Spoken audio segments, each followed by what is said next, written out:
which means it wasn't properly gimbaling or orienting itself to communicate with NASA's Tracking and Data Relay Satellite System, or TDRS. As a result, the flight control team switched operations to SCANT number 1, which continues to provide the high-rate video, voice, and telemetry for flight controllers here in Houston and at control centers around the world. There on your screen, you're seeing, again, a live look in that Quest airlock. You can now see NASA astronaut Jack Hathaway on your screen in between Sophie and Anil. And Jack is providing assistance from inside the space station for today's spacewalk, along with NASA astronaut Jessica Meir.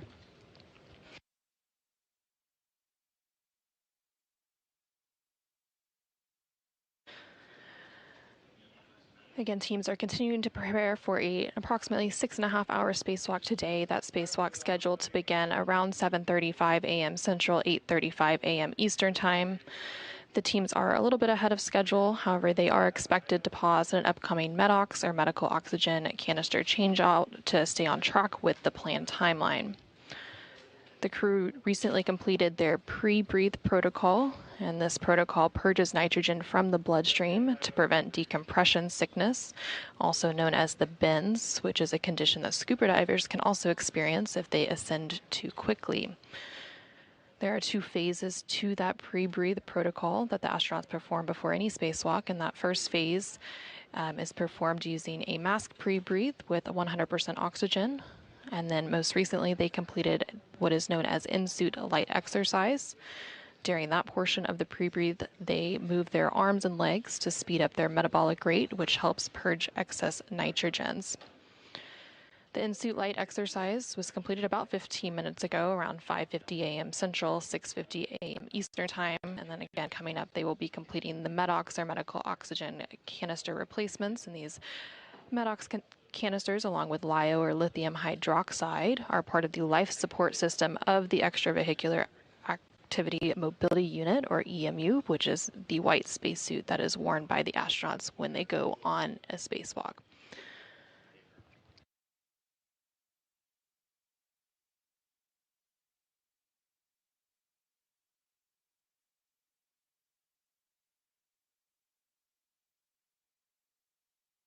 And airlock for go in 6, step 16.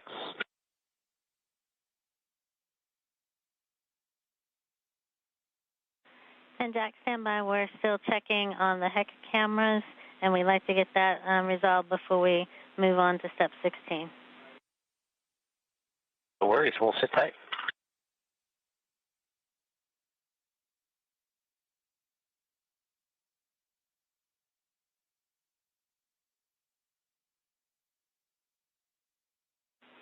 And Airlock Houston, we can give you the go in step 8 for the EMU cameras, and then once that is complete, you are go to pick up in step 16.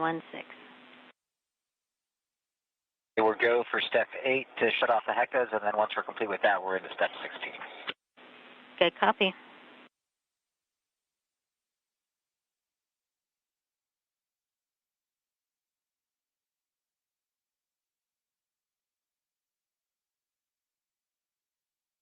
This is Mission Control Houston. You just heard some communication there between NASA astronaut Jack Hathaway, who's again there in the center of your screen, currently on board the International Space Station, as he assists NASA astronaut Anil Menon and ESA, or European Space Agency astronaut Sophie Adenot, through some preparation ahead of today's spacewalk. They are referencing a HECA, which is the HD EMU, or Extravehicular Mobility Unit camera assembly, and those are attached to the spacesuits that you see the crew wearing there, and provide some of those point-of-view cameras throughout the spacewalk. Your 2.120, we have serial number 1033 to put into EV1. Looking for your go.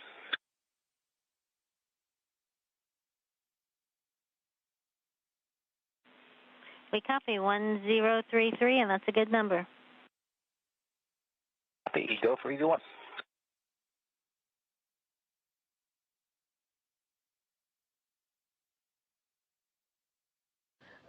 And those communications with NASA astronaut Jack Hathaway taking place with the Capcom or capsule communicator here in Mission Control. Currently, the Orbit 1 Capcom is still communicating with the crew on board the International Space Station, and that is Kathy Bolt serving in that position. Once the shift handover between Orbit 1 and 2 is complete, the Capcom for the Orbit 2 shift will be Steven Zinter, and he will be the one providing communication with the crew on board the International Space Station. However, there will also be a ground IV, and that will be the individual responsible for communicating with the spacewalkers outside of the International Space Station. And the ground IV for today is NASA astronaut Anne McLean, so she will be coming on console here shortly as well. Now, today's spacewalk is the 283rd spacewalk in support of station assembly, maintenance, and upgrades. This is also the sixth spacewalk to be conducted outside of the International Space Station this year, and the third for Expedition 75. NASA astronaut Anil Menon will be wearing the suit with the red stripes, and he is EV number 1. And this is his third spacewalk, following 2 spacewalks earlier this month on August 6th and 18th, previously logging 12 hours and 50 minutes outside of the International Space Station. Sophie Adenot, who is an ESA astronaut, will be wearing the unmarked suit, serving as EV number 2. This is her second spacewalk after her first, taking place last week on August 18th, which totaled 6 hours and 23 minutes of spacewalking time outside of the International Space Station. And again, inside the International Space Station, NASA astronauts Jack Hathaway and Jessica Meir will be supporting Menon and Adenot throughout today's operations. Hathaway will also be primed for some of the robotics operations with the Canada arm, and Meir will be backing him up. On board the International Space Station is, of course, the Expedition 75 crew. So in addition to Jessica, Jack, Sophie, and Anil, we have Roscosmos cosmonauts Andrei Fedyaev and Pyotr Dubrov, as well as Anna Kikina. Mission Control Houston for the Orbit 2 team, which will be executing today's spacewalk, is of course led by Flight Director Chris Dobbins, and then Sandy Fletcher is serving as the lead spacewalk officer for today. Speaking with the crew, again, you will hear the Capcom or capsule communicator Steven Zinter for Orbit 2, and then once the spacewalk begins, you will hear that voice of NASA astronaut Anne McLean serving as the ground IV, and she is responsible for guiding the spacewalkers through their procedures today, while the Capcom will continue speaking with the rest of the space station crew. The spacewalk officially begins when the astronauts switch their suits to internal battery power. Again, the spacewalk time is currently targeted to begin at around 7:35 a.m. Central, 8:35 a.m. Eastern Time.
This is Mission Control Houston.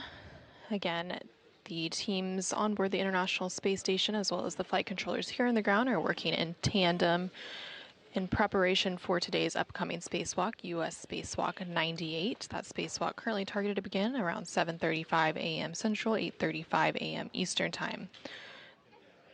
The spacewalkers for today are NASA astronaut Anil Menon and ESA or European Space Agency astronaut Sophie Adenot.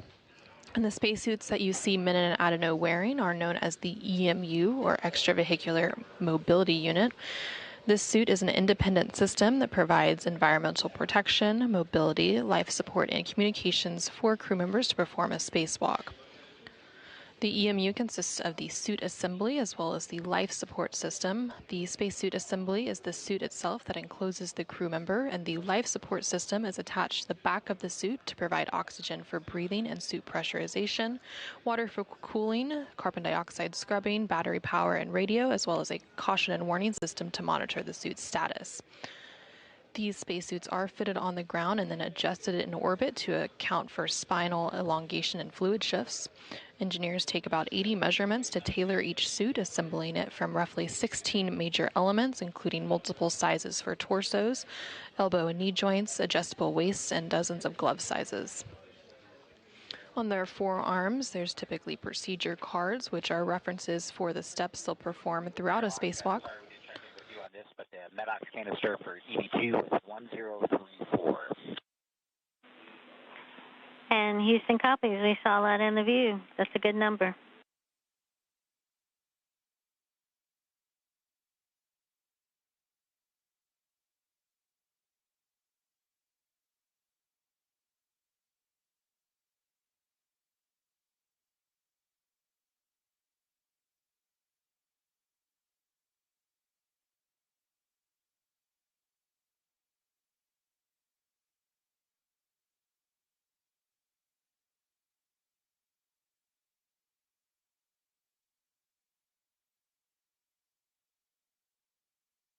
And airlock, step 11, we're pausing the in-suit pre-read clock, GMT 1114.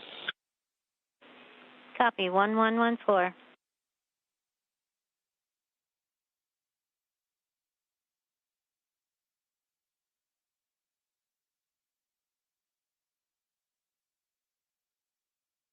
This is Mission Control Houston. You are hearing some communication there between NASA astronaut Jack Hathaway, currently on board the International Space Station, there in the center of your screen.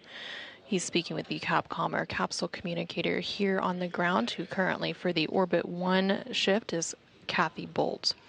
Again, the Orbit 1 and 2 teams are currently completing a shift handover, and the Orbit 2 team coming on console will be responsible for executing today's spacewalk. You did hear NASA astronaut Jack Hathaway referencing some MEDOX canisters. He was providing some serial numbers and updates related to the canister changeouts. And those MEDOX canisters, or medical oxygen canisters, along with the LiO, or lithium hydroxide canisters, are part of the life support system of the EMU, or the Extravehicular Mobility Unit, which again are those white spacesuits that are worn by the astronauts for a spacewalk. On the right-hand side of your screen, there you can see EV1 with the red stripes. Again, that is NASA astronaut Anil Menon for today's spacewalk. And on the left-hand side of your screen is ESA, or European Space Agency astronaut Sophie Adenot, serving as EV2. Also there in the Quest airlock toward the back portion, you can also see NASA astronaut Jessica Meir, who is providing support alongside Jack inside of the airlock, inside the International Space Station today.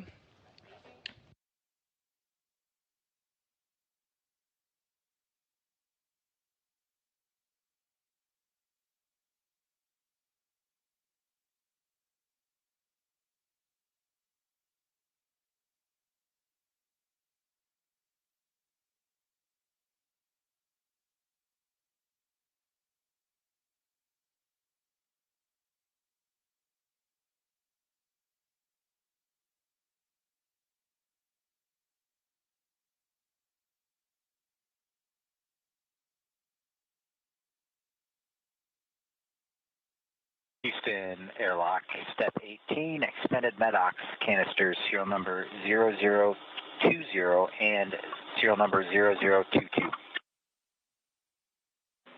We copy 0020 and 0022.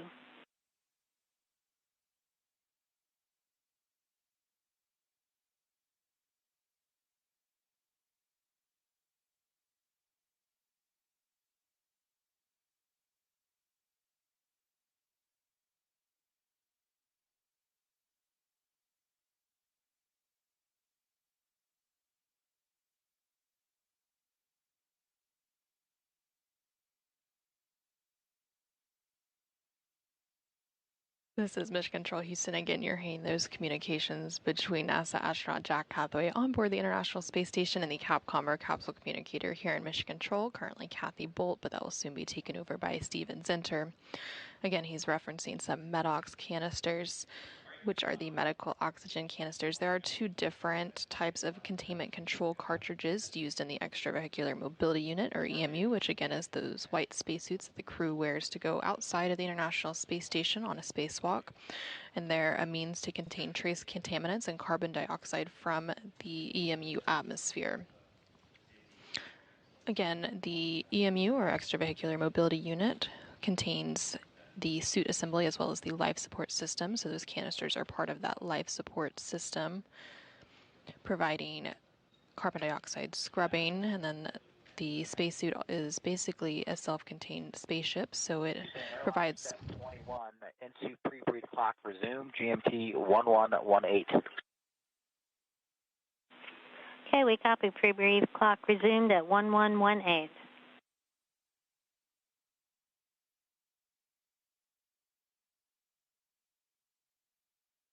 So the suit provides oxygen for breathing and suit pressurization, water for cooling, carbon dioxide scrubbing, battery power, and more.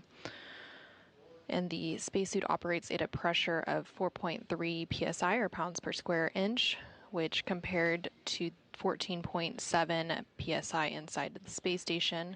And that pressure difference is why the pre-breathe protocol is necessary. Again, you were hearing NASA astronaut Jack Hathaway communicate about some of that pre-breathe to the teams here on the ground, specifically regarding some times for that pre-breathe protocol and the clocks that they're monitoring.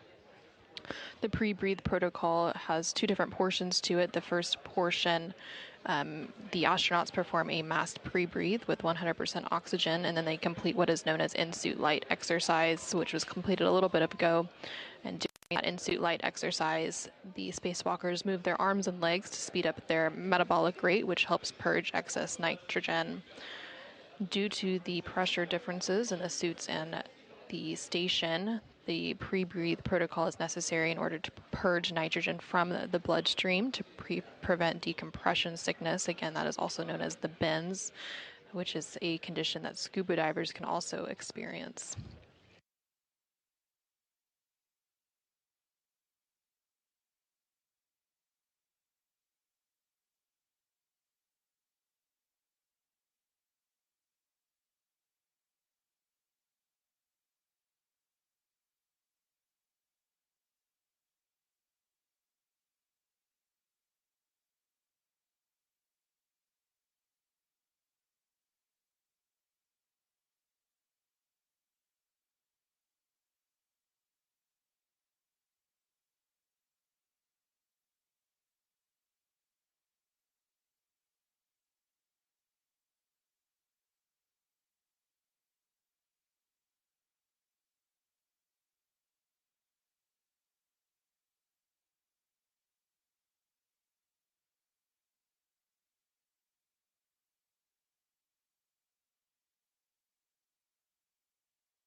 Houston, airlock 2, good manual leak checks, and we're proceeding into step 17 to get them off the ETAs into the crew lock.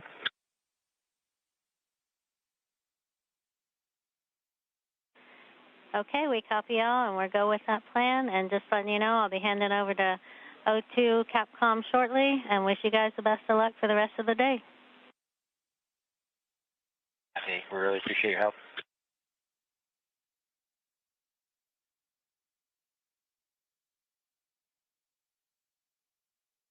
This is Mission Control Houston as teams continue to prepare for today's upcoming spacewalk. Again, that is US Spacewalk 98. You heard a few different call-outs there. Again, those call-downs coming from NASA astronaut Jack Hathaway as he prepares NASA astronaut Anil Menon and ESA, or European Space Agency astronaut Sophie Adenot, who you can see there on your screen, for their upcoming spacewalk. They were referencing moving into the crew lock. So right now they are in the equipment lock portion of the Quest airlock, and then they will begin moving into the crew lock portion right beyond that hatch that you can see there in the center of your screen. From there, they will conduct final communications checks as well as final suit system checks before they switch their suits on to internal battery power. Now, before they began that movement into the crew lock, they did complete some initial suit leak checks and confirmed that everything was looking good for both of the spacesuits that the spacewalkers are wearing for today. As they make their way into the crew lock, both of the crew members will don or put on the safer unit, and there you can see NASA astronaut Jessica Meir carrying one of those units over to NASA astronaut Anil Menon with the red stripes there on your screen. The SAFER stands for the Simplified Aid for EVA Rescue. It is sort of like a jet pack that is attached to the back of the spacesuits. And while the crew members each have 2 tethers attaching them to the space station at all times, the SAFER serves as a backup mechanism should they get detached. So as they move into the crew lock portion of the Quest airlock of the International Space Station, each of the crew members will have these SAFER mechanisms attached to the back of the spacesuits. Once both of the crew members are moved into the crew lock portion of the Quest airlock, the hatch between the crew lock and the equipment lock will be closed. And again, they will then complete some final communication checks as well as final suit system checks. And then depressurization of the crew lock portion will also begin to bring the airlock down to vacuum to match that of the rest of space. The crew lock begins at 14.7 psi, or pounds per square inch, of course matching the rest of the International Space Station and is similar to what we experience here on Earth. During the initial depressurization, the crew lock will go down to about 5 psi. There will be a brief pause to allow flight controllers to check out systems and for the crew members to complete some final suit leak checks. The depressurization process will then continue all the way down to vacuum, and once the crew lock depressurization is complete, the spacewalkers will be able to open the outer thermal hatch and then the hatch on the crew lock section prior to placing their suits on internal battery power. Again, when they turn their suits onto battery power, it will mark the official start of today's spacewalk. The entire crew lock depressurization process takes about 30 minutes to complete. And as a reminder, today's spacewalk is currently expected to last about 6.5 hours, beginning around 7:35 a.m. Central, 8:35 a.m. Eastern Time.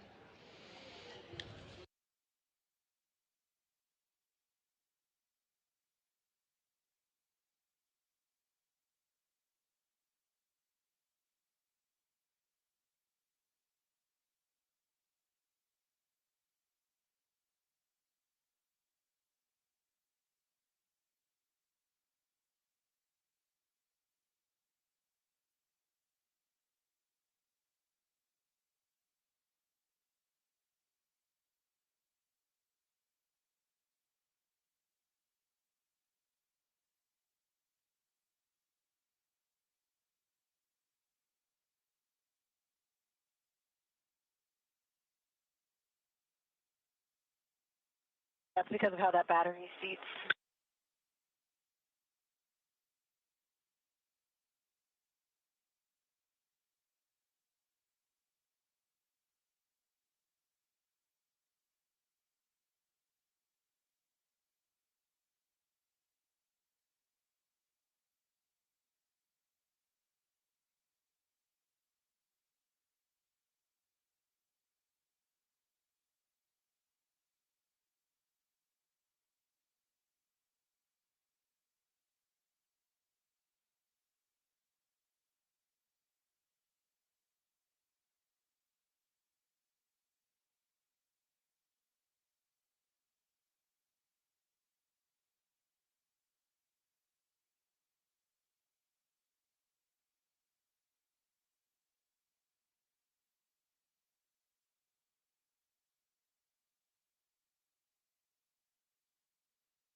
This is Mission Control Houston. There on your screen, you can see a live look inside the equipment lock portion of the Quest airlock on board the International Space Station. NASA astronauts Jack Hathaway and Jessica Meir are currently attaching the SAFER, the Simplified Aid for EVA Rescue, onto NASA astronaut Anil Menon's spacesuit that he will be wearing outside of the International Space Station. And of course, he has the red stripes there on his legs, indicating that he is EV1. He will shortly be moved into that crew lock portion, and then the same process will be followed for ESA, or European Space Agency astronaut Sophie Adenot. We are currently in a brief but expected loss of signal. We do expect to regain signal here momentarily. And this happens when there is a transition between the TDRS, or Tracking and Data Relay Satellite System. Today's spacewalk is expected to last about 6.5 hours, and it's the 3rd of this month. One, new TCV setting of 5. Copy, setting of 5.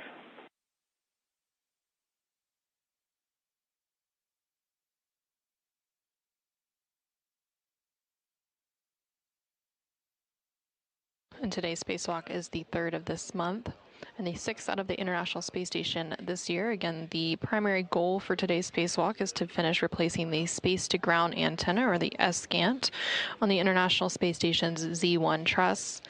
This work initially began last week on August 18th, when Anil and Sophie conducted a 6-hour and 23-minute spacewalk to remove the failed antenna and secure it on the station's truss structure. However, the crew needed a little bit more time than expected to disconnect some electrical cables and loosen bolts, which delayed the installation of the replacement antenna. So today, the spacewalkers will go ahead and retrieve the new unit and complete that installation.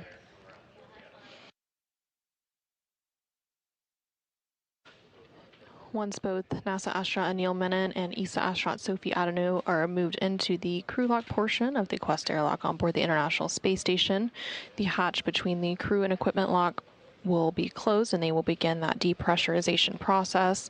That entire process takes about 30 minutes to complete. The spacewalk will officially begin when the suits are switched to battery power. Again, that spacewalk start time is currently targeted for around 7:35 a.m. Central, 8:35 a.m. Eastern.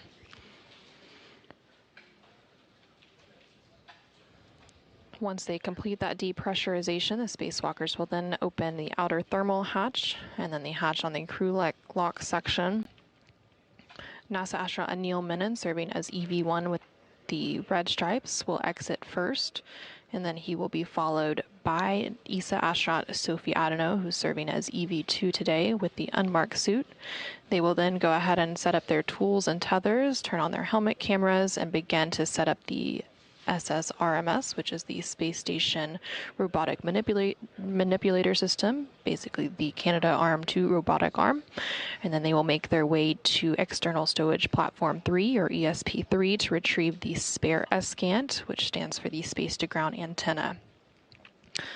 Additionally, when they first exit the Quest airlock, NASA astronaut Anil Menon and ESA astronaut Sophie Adenot will perform what are called buddy checks, basically examining each other's suits and tethers to make sure that everything is in order before they move away from the airlock. After that is complete, NASA astronaut Anil Menon, serving as EV1, will go ahead and retrieve the foot restraint from an external pallet, and he will set up the Space Station Remote Manipulator System, again, that robotic arm that he will be strapped into for the duration of today's spacewalk. So he will strap his feet into a portable foot restraint, or a PFR, at the end of the Canadarm2 robotic arm, and then he will be maneuvered to various work sites, carrying the spare antenna from its current location on the External Stowage Platform 3, which is on the Port 3 truss of the space station. It will be moved to the work site at the Z1 truss to be installed and then subsequently activated by ground controllers here in Mission Control. The robotic arm will be primarily operated today by NASA astronaut Jack Hathaway, and he will be assisted by NASA astronaut Jessica Meir from inside the International Space Station. And while NASA astronaut Anil Menon, serving as EV1, rides the arm to the spare antenna work site and begins releasing some bolts, EV2, who is Sophie Adenot, will be assisting from the truss structure. Anil will remove the spare antenna, and the arm will then move to the installation location at the Z1 truss. And at that point, EV2, which is Sophie Adenot, will then translate back along the truss. So they will be making their way to ESP3, which is on the port 3 truss of the space station, remove the spare ESCANT, which again is the only spare that is left on board the International Space Station. They maneuver it to its installation location on the Z1 truss to complete the replacement of the faulty space-to-ground antenna that was removed last week.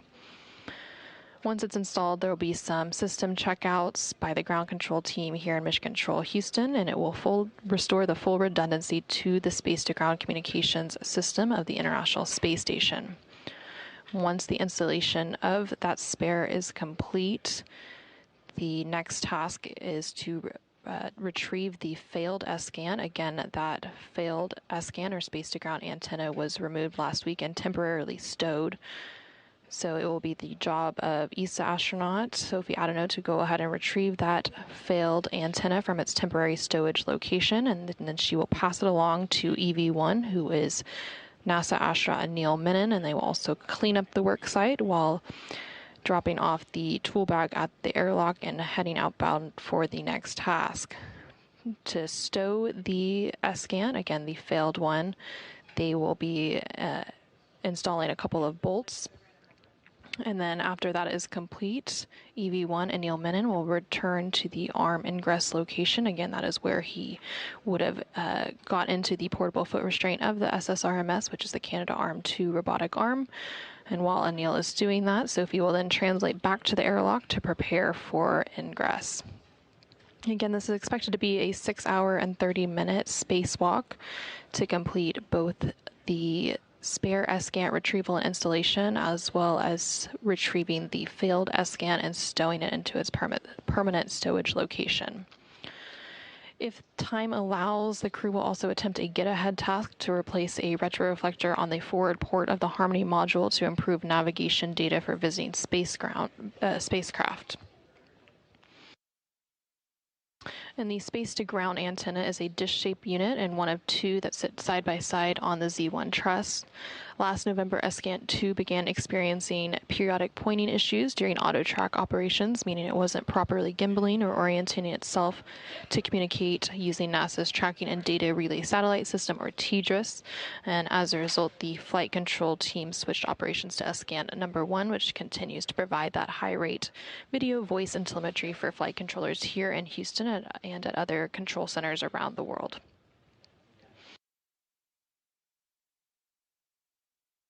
For a little bit of history, the very first space-to-ground antenna that was installed on the International Space Station's Z1 truss was carried into orbit on the STS-92 mission in October of 2000 and installed by astronauts Leroy Chow and Bill MacArthur.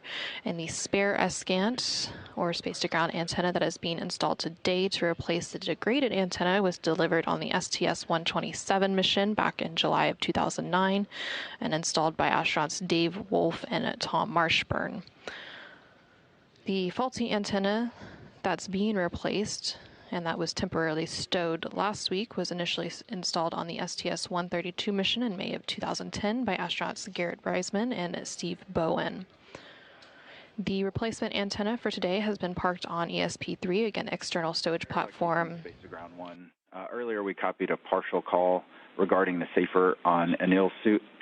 We're looking for clarification on if you had to reseat the battery on the safer or just fix the MLI.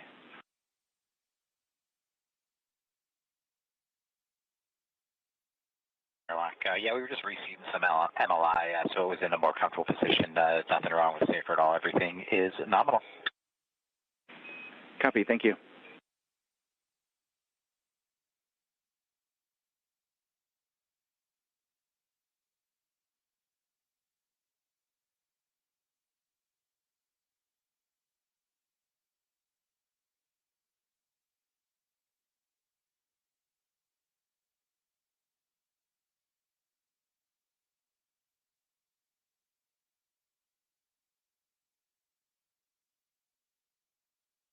This is Mission Control Houston. You just heard a call down from NASA astronaut Jack Hathaway. You can see there on the left-hand side of your screen.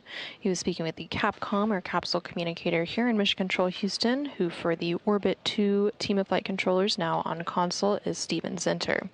They were referencing a SAFER, and that stands for Simplified Aid for EVA Rescue. And both of the crew members going out on today's spacewalk, NASA astronaut Anil Menon and ESA astronaut Sophie Adenot, have those SAFER units attached to their EMUs, or the white spacesuits that they are currently wearing. And it basically serves as a jetpack-like device should they become untethered from the space station. However, both crew members always have a 2-point tether attached to the International Space Station, so that is very unlikely to happen.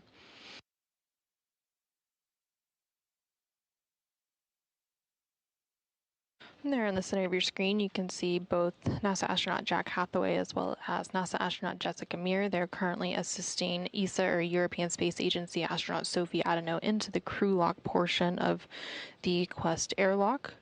NASA astronaut Neil Menon was moved into there first as EV1, and now Sophie is joining him. Once they are fully situated into the crew lock portion, the hatch in between the crew lock and equipment lock of the Quest airlock, which you can see that hatchway there on your screen that Jessica Meir is currently touching, will be closed, and they will begin the depressurization process down to vacuum of that crew lock portion.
This is Mission Control Houston, live from the International Space Station Flight Control Room here in Houston, Texas. Currently, the Orbit 2 team of flight controllers is on console, being led by NASA Flight Director Chris Dobbins.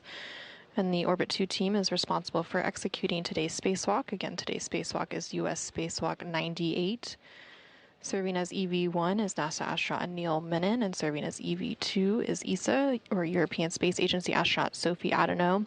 Both of the crew members are currently in the crew lock portion of the Quest airlock. They're at the latter half of your screen, and there you can see NASA astronaut Jessica Meir as she begins to close the hatch between the crew lock and the equipment lock portion of the Quest airlock. Once that hatch is closed, they will begin the depressurization process. That entire depressurization process takes about 30 minutes to complete. Currently, the crew lock and the equipment lock, as well as the rest of the International Space Station, are sitting at a pressure of about 14.7 psi, or pounds per square inch, which is similar to the pressure that we experience here on Earth.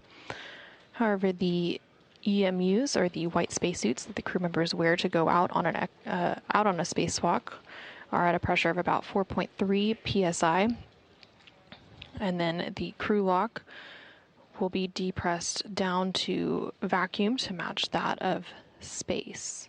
Once the depressurization process is complete, the crew members going out on today's spacewalk, again, NASA astronaut Neil Menon and ESA astronaut Sophie Adenot, will switch their spacesuits onto battery power, which will mark the official start of today's spacewalk. Again, today's spacewalk is expected to last about 6.5 hours. Airlock steps 76 and 77 are complete. You guys are go for 78. Copy and work.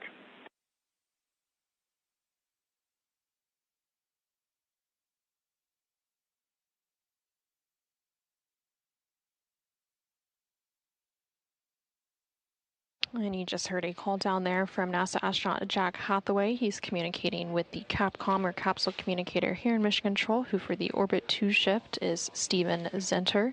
The Capcom serves as the single voice link between the teams here on the ground and the crew on board the International Space Station. Throughout today's spacewalk, the Capcom will continue to communicate with the crew inside the International Space Station, but there will also be a ground IV who will be communicating with the crew going on today's spacewalk, and the ground IV for today is currently coming on console, and that will be NASA astronaut Ann McClain. And you hear them reference several different numbers throughout today's preparation, and those are all referenced to various procedure numbers that the crew, as well as the teams here on Mission Control, are following in preparation for today's spacewalk. Speed pressure 3.4 and 3.4. Airlock Houston on 1. You are now hot mic on Space Ground 1.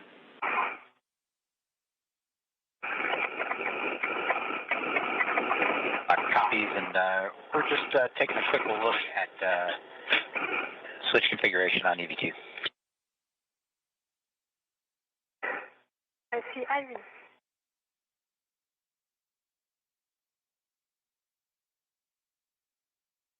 Yeah, Houston, we're just want to double check. We're seeing suit pressure on EV2 of 3.4. We were kind of expecting 4.2, but in IV that kind of makes sense that it slowly breathes down, and so that reading of 3.4 is good.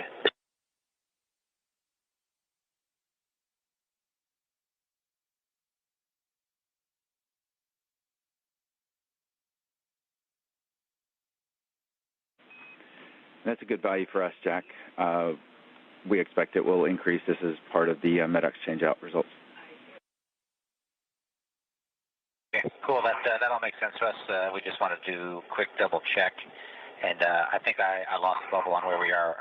You guys are still working through 80 and 81, is that right? That's correct. We'll give you a call when we're done. But EV crew is hot mic on Space Ground 1, if you didn't copy that. Okay, copy. We're standing by as you guys work through the steps, and EV1 and EV2 are hot mic on the big loops. Copy. Copy.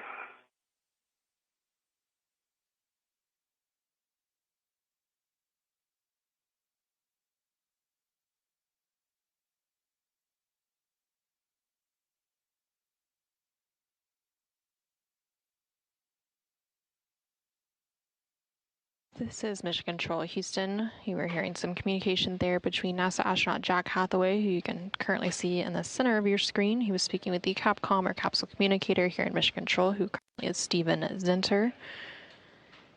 They were referencing some pressure readings on the EV-2 spacesuit. EV-2 today is ESA, or European Space Agency astronaut Sophie Adenot. The EMU, or the Extravehicular Mobility Unit, which is the white spacesuit that the crews wear outside the International Space Station. We are ready for you to pick up in step 81 and subs. All right, we're going to work our way starting at 81.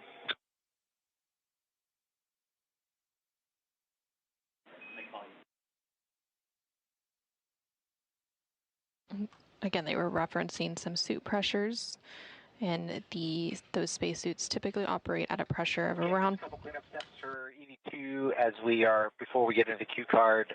You're not touched anything, but look on the UIA and check that the depressed pump power switch is in the off OFS. Depressed pump power switch is off OFS. You're going to verify the depressed pump enable LED is on ON. Enable LED on ON. Houston Airlock looking for your go in 84 to start the crew lock depressed Q card. You're going step 84. Go in 84.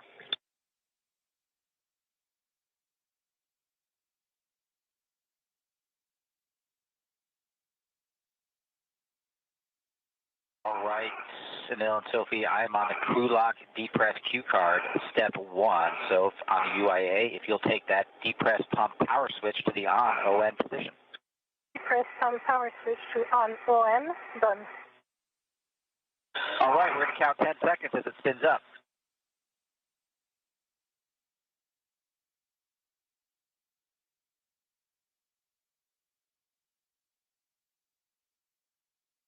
EV2, you can reach out and take the depressed pump manual isolation valve to the open position, and you'll get an alert tone. EV2 depressed pump man ISO valve to open now. All right, for both 1 and 2, monitor your SUP gauge is less than 5.5, and if it gets up there, let us know. 1 copy. Copy.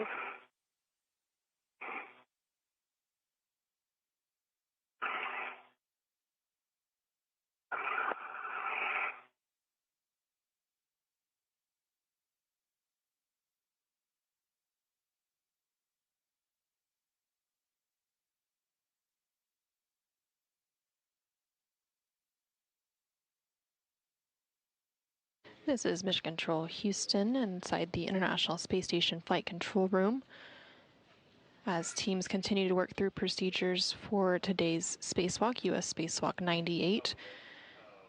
The spacewalkers for today, NASA astronaut Anil Menon and ESA astronaut Sophie Adenot, are currently in the crew lock portion of the Quest airlock, and that depressurization process of the crew lock is currently underway.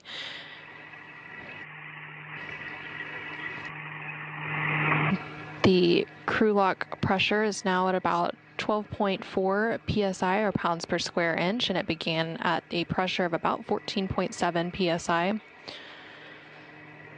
It has to be depressed down to vacuum to match that of space, and then once that is complete, they will be able to open the thermal hatch and the hatch of the crew lock to exit the International Space Station to begin today's spacewalk.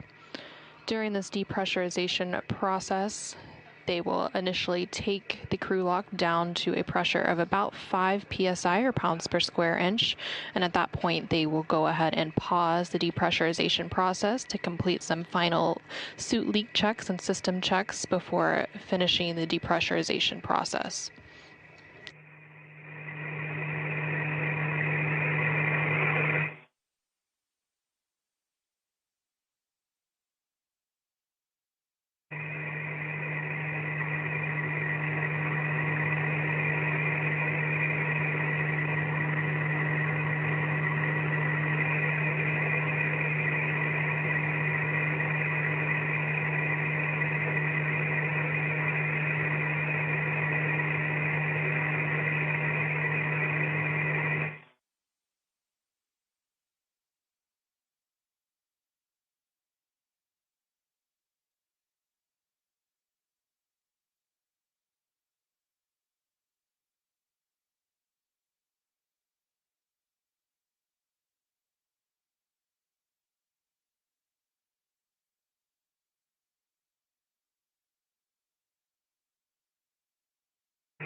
Decreasing our way through 10 psi on our way down to 5. 1, 2.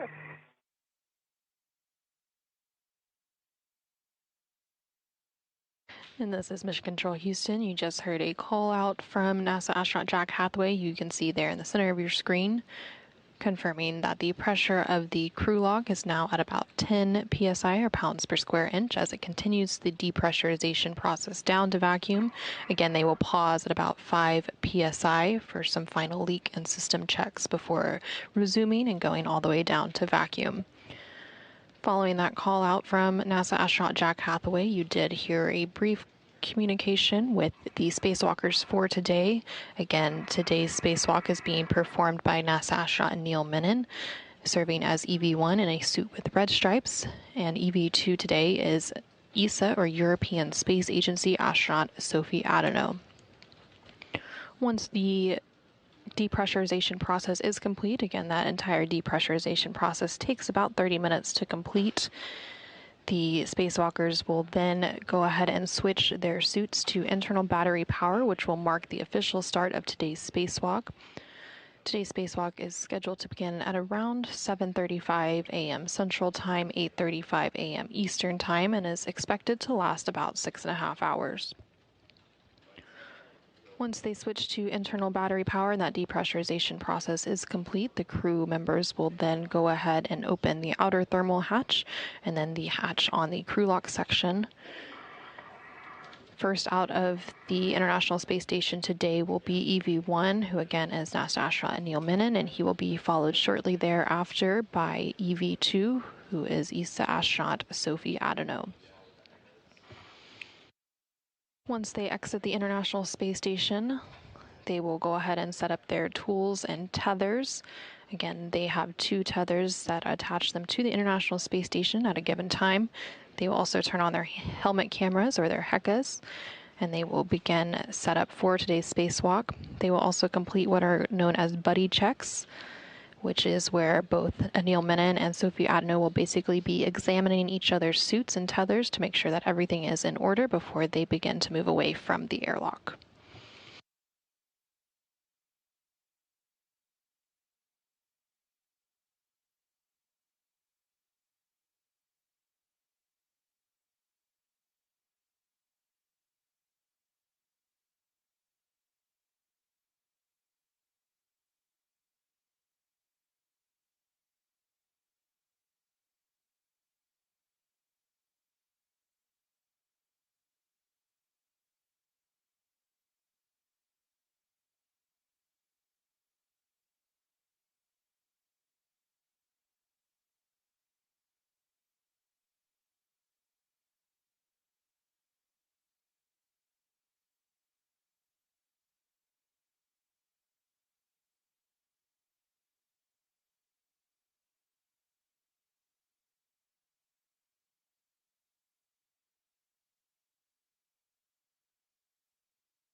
This is Mission Control Houston. Again, we're continuing to provide coverage of US Spacewalk 98.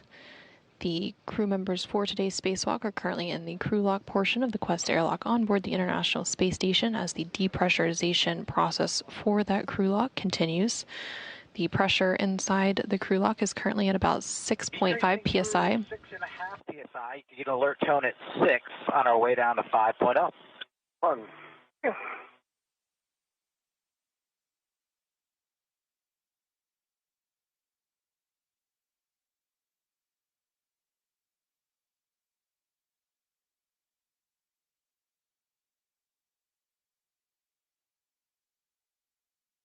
And you just heard that confirmation there from NASA astronaut Jack Hathaway that we had passed that 6.5 psi or pounds per square inch inside the crew lock as it continues its depressurization down to about 5 psi. Once the crew lock reaches that 5 psi point, the depressurization process will pause momentarily to complete some final suit and system checks before resuming it down to vacuum. Throughout that depressurization process, you do hear periodic call-outs by the crew, and this is as they are following the procedures for that depressurization process. Various call-outs are required during the monitoring process, and you do hear confirmation coming from the spacewalkers inside the crew lock as NASA astronaut Jack Hathaway provides those call-outs for them.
We are approaching 5.0 psi EV2. If you'd reach out and take the depress pump manual isolation valve to the closed position, then expect an alert tone. Yes.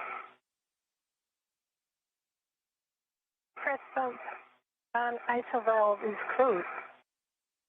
All right, copy closed. For both EV1 and EV2 on your DCMs, take the display switch to status until you see leak check ? Long yes to start it, and then follow the display instructions. Let me know when you guys are done. Started.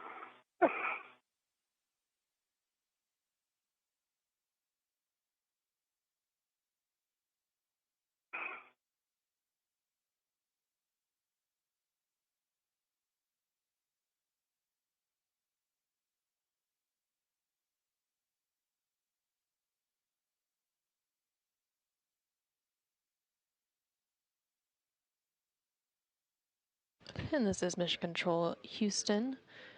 You just heard the call out there that the crew lock portion of the Quest airlock on the International Space Station is now at 5 psi or pounds per square inch.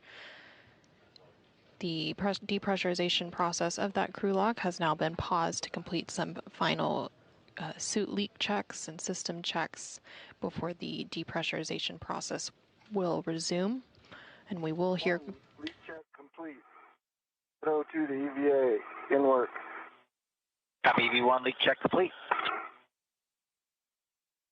And we just heard confirmation that the first suit leak check is complete and they are... Heading 02 to EVA in work. Copy EV2 leak check is complete, and let me know when both of you are in O2 actuator to EVA. Okay.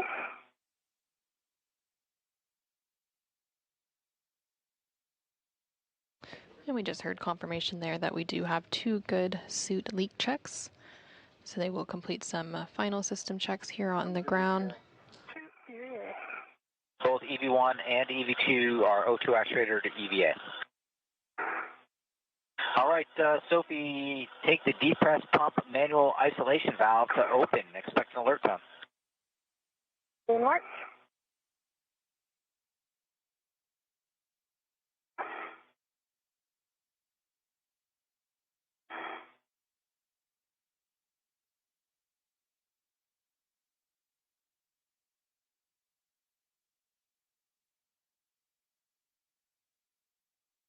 Yes. pump man ISO valve to open. The open. I'm taking the emergency MPEV out here to open to help you guys. All right, both of you monitor your Sophie gauge. If it gets up to 5.5, let us know. 1.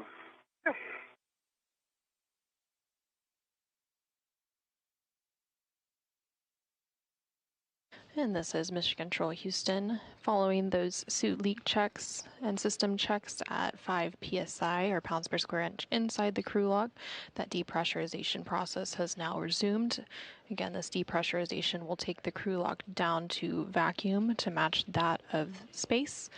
And at that point, the suits will be switched to battery power, which will mark the official start of today's spacewalk.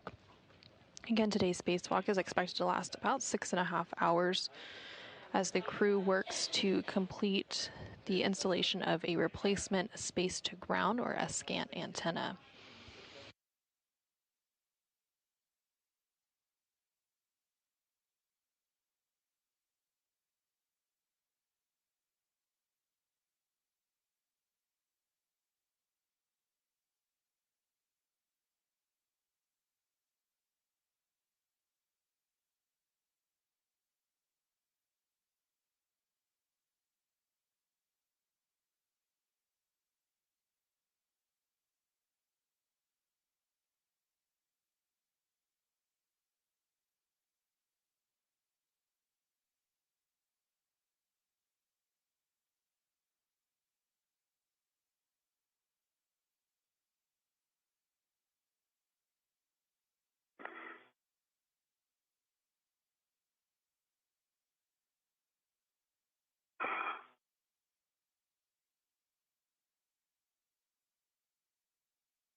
This is Mission Control Houston as the crew lock depressurization process continues ahead of today's spacewalk. That crew lock is now just under 3 psi or pounds per square inch. Once it reaches about 2 psi, the crew will go ahead and complete some additional procedures related to the manual isolation valve, and they will also report initial tether configurations ahead of egress. And then the final depressurization will take place, bringing the crew lock all the way down to vacuum.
We're passing 2.0 psi, EV2. You can reach out and take the depress pump manual isolation valve to the closed position.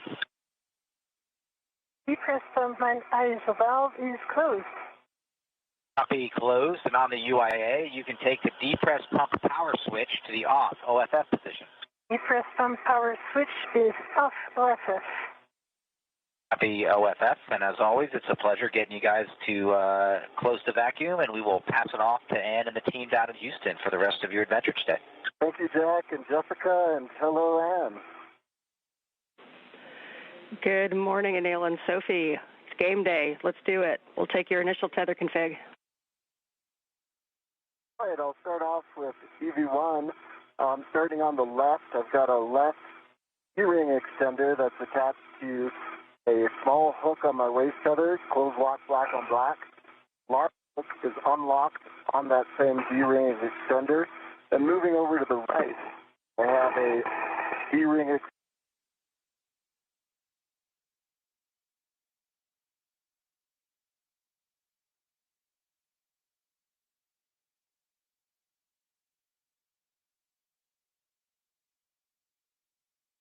This is Mission Control Houston inside the International Space Station Flight Control Room, which you can see a live look inside that room there on your screen. The Orbit 2 team of flight controllers being led by NASA Flight Director Chris Dobbins are on console. Red reel, close lock, black on black. And then that anchor hook is on my MWF. On my red reel, I also have EV2's anchor hook, close lock, black on black. I'm going to hand it over to Sophie to go through her tether config. Okay, thank you, Anil. I'll start with my right side, right D-ring extender. I have a waist tether, which is also gate closed locked black on black, and the other hand is on my mini workstation.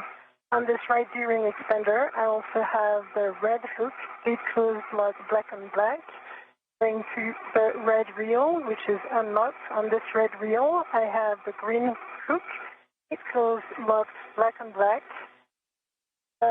Red reel also leads to the yellow hook, gate closed locked black on black, which is on the green reel. This green reel is locked confirmed, and I see the anchor hook that is going to EV1's red, and I see it's gate closed locked black on black. On my left side, I have a steering extender with the small hook gate closed locked black on black going to the airlock waist tether, and I see both large hook of the waist tether gate closed locked black and black, and the airlock waist tether small hook is gate closed locked black on black on the airlock D-ring extender that gives a good load path to station.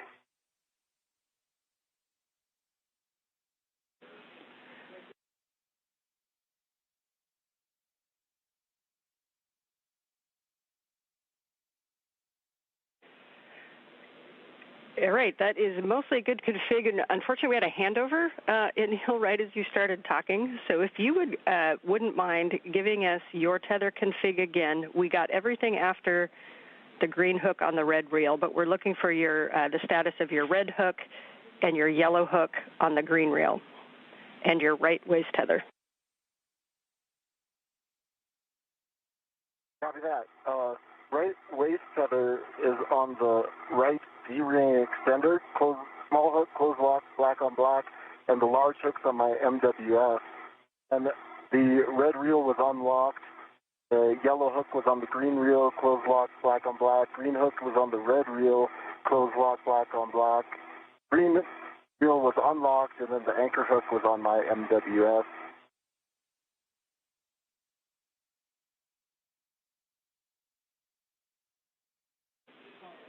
And Anil, we just need the status of your small red hook, please. Red hook, close lock, black on my D-ring right side.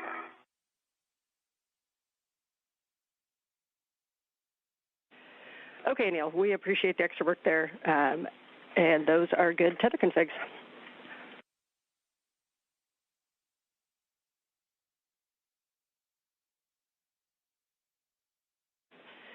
And for both of you, we're just above 1 PSI. We're expecting about 11 more minutes in the depress. Good copy. Good copies.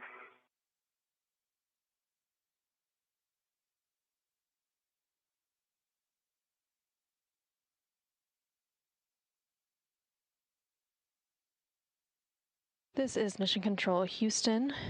You just heard NASA astronaut Anil, who is serving as the ground IV, working through the initial tether configurations for EV1 and EV2. Again, for today's spacewalk, EV1 is NASA astronaut Anil Menon, and EV2 is ESA, or European Space Agency astronaut Sophie Adenot. They reported those initial tether configurations ahead of egress, or exiting the Quest airlock of the International Space Station. That egress will come once the crew lock depressurization process is fully complete. There's about 10 minutes remaining in that depressurization process. The crew lock is just above about 1 psi, or pound per square inch. Again, it has to go all the way down to vacuum before that egress process can begin. Throughout today's spacewalk, you will hear NASA astronaut Anne McClain, serving as the ground IV, speaking with the spacewalkers and walking them through the procedures for today. And then also there is a CAPCOM, or capsule communicator, who is Steven Zenter, and he will still be responsible for communicating with the crew members still inside the International Space Station.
This is Mission Control Houston. You're currently seeing a live look inside the equipment lock portion of the Quest airlock, and there at the bottom portion of your screen you can see NASA astronaut Jessica Meir.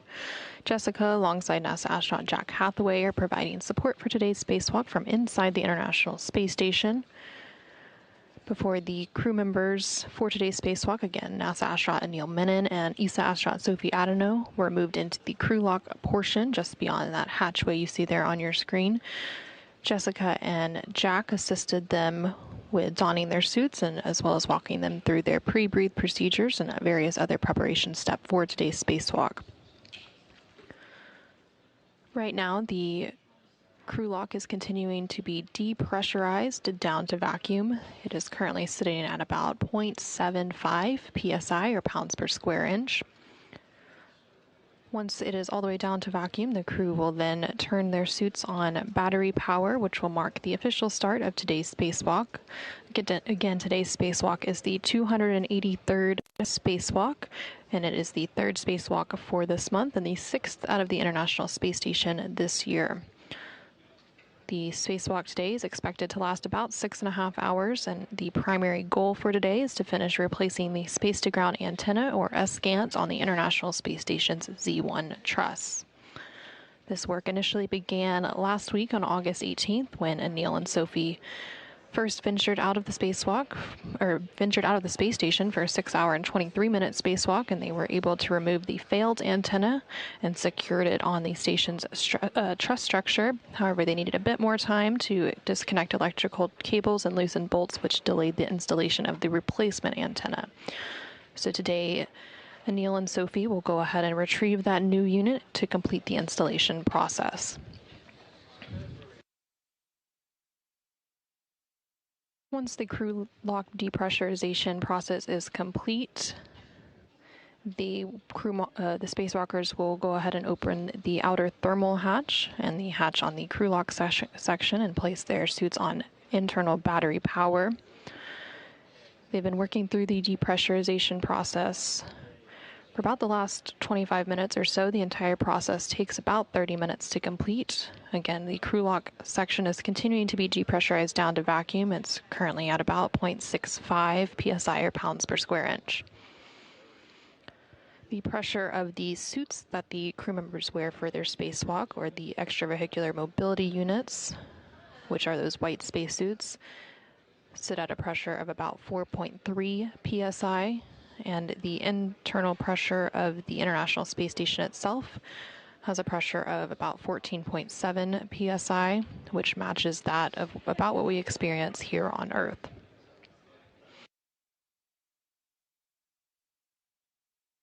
Once they begin the process of egressing or exiting the International Space Station, first out of the hatch will be EV-1, which is NASA astronaut Anil Menon, and he will be followed by EV-2, who is ESA astronaut Sophie Adenot.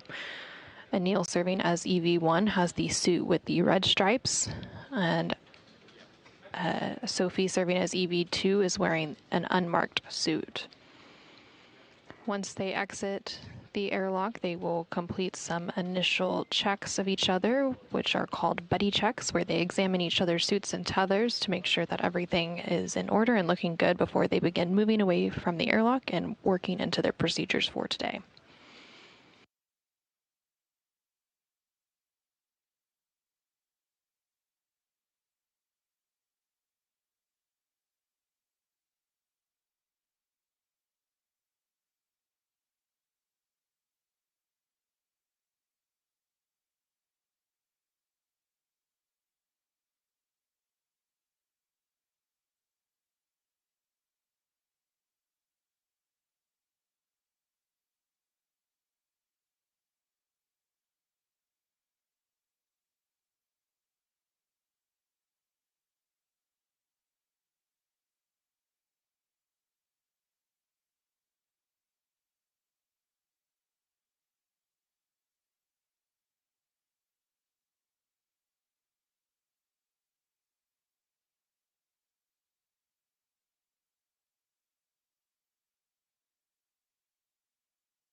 Anil and Sophie, we are estimate about 2 minutes left.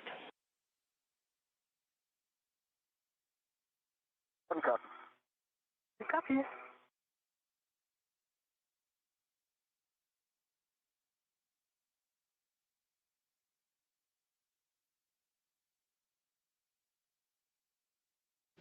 This is Mission Control Houston. You just heard NASA astronaut Ann McClain, who is serving as the ground IV here in Mission Control for today's spacewalk, speaking with NASA astronaut Neil Menon and ESA astronaut Sophie Adenot, who are currently in the crew lock portion of the Quest airlock of the International Space Station as they continue the depressurization process down to vacuum.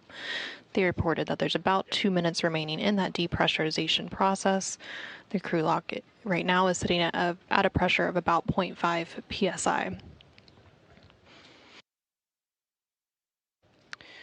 For today's spacewalk, again, the crew members will be installing a replacement S-GANT, or space-to-ground antenna, on the International Space Station's Z1 truss. Last November, Escant number 2 began experiencing periodic pointing issues during auto track operations, basically meaning it wasn't properly gimbaling or orienting itself to communicate with NASA's Tracking and Data Relay Satellite System, or TDRS. And as a result, the flight control team switched operations to Escant number 1, which continues to provide high-rate video, voice, and telemetry for controllers here in Houston and around the world. But following today's Escant installation, the redundancy for that space-to-ground antenna system will be restored.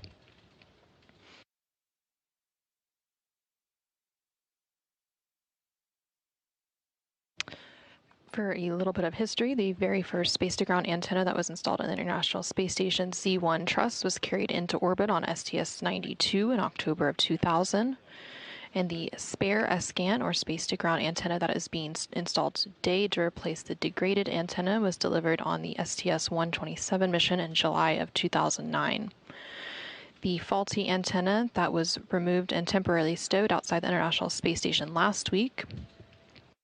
Okay, EV1, Anil, step 13. You can verify the EV hatch gauge is less than 0.6.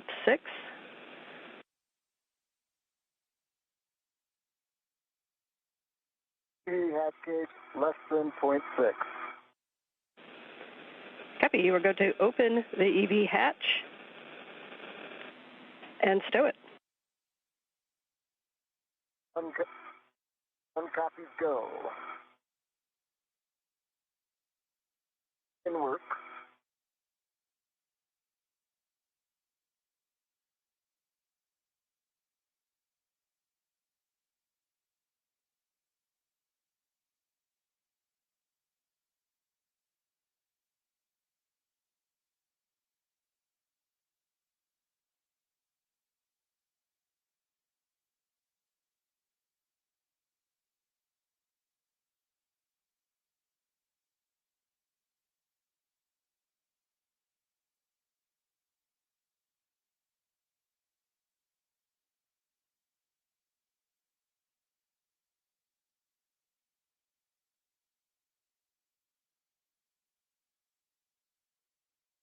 Hatch is open and stowed.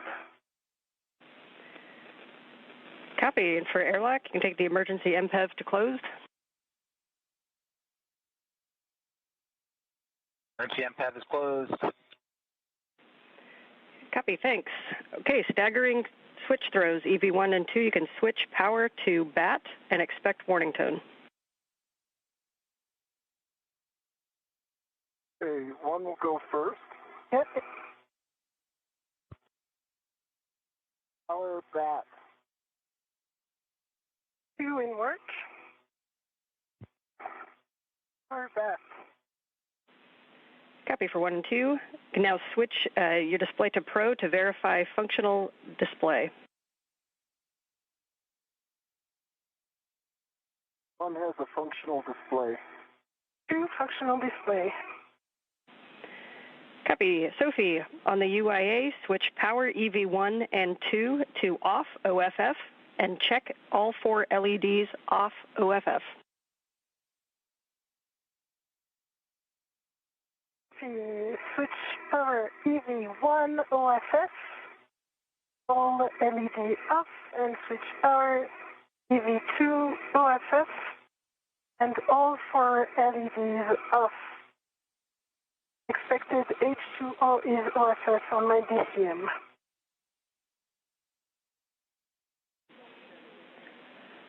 Okay, we copy, and that is an expected message. For both crew, you can remove your SCU from your DCM, install the DCM cover, and stow the SCU in the pouch with pouch Velcro closed.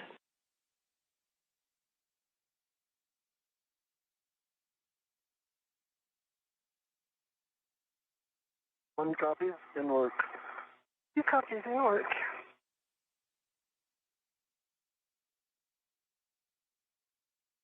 This is Mission Control Houston with NASA astronaut Anil, Menon, and ESA astronaut Sophie Adenot having placed their suits on battery power. Today's spacewalk has officially begun, that taking place at 7:27 a.m. Central Time, 8:27 a.m. Eastern Time. Again, today's spacewalk is the 283rd spacewalk in support of space station assembly, maintenance, and upgrades.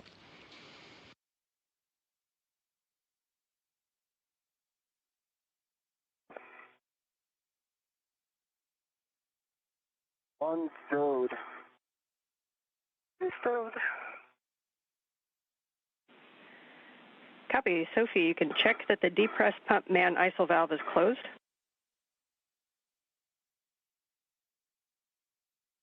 Depress pump my alpha valve is closed. Copy for both crew. Take your temperature control valve to max hot, lowest numbers.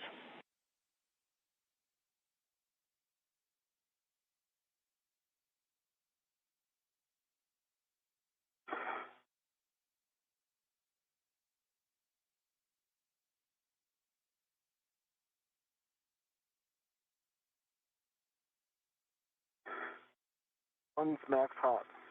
2 max hot.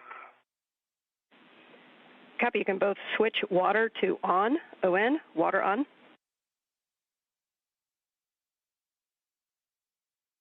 One water on. 2 water on OM. Check that your DCM is blank and your bite off. One blank sight off. 2 blank sight off. Copy. You can each set your temperature control valve as desired. And as you do so, just a reminder to report all TCV changes and best practice not to do large changes over 2.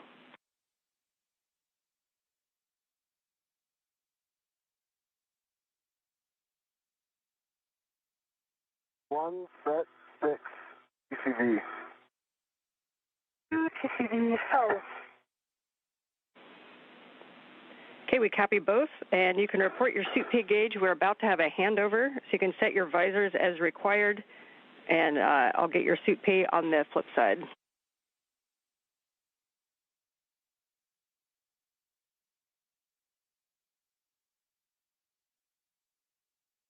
This is Mission Control Houston. We are currently in a brief but expected handover between tracking and data relay satellite system.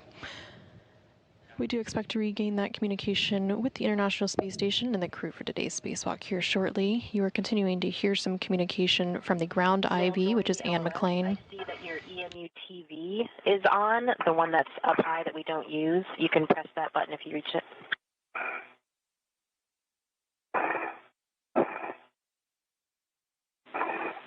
And Houston is back with you if each crew can report suit P gauge. One is at 4.3. 2 4.4. Copy 4.3 and 4.4. You can set visors as required. It'll be nighttime as we go. We see good suit parameters for both of you, so we do not need step 14, and we'll take care of 15 on the ground, and that takes us to egress. So Anil, you are go to open the hatch thermal cover. You'll unhook the strap from the magnetic plate D-ring, move the hook to the tether point, cinch the strap, and report Sharpie lines. Thermal covers in work.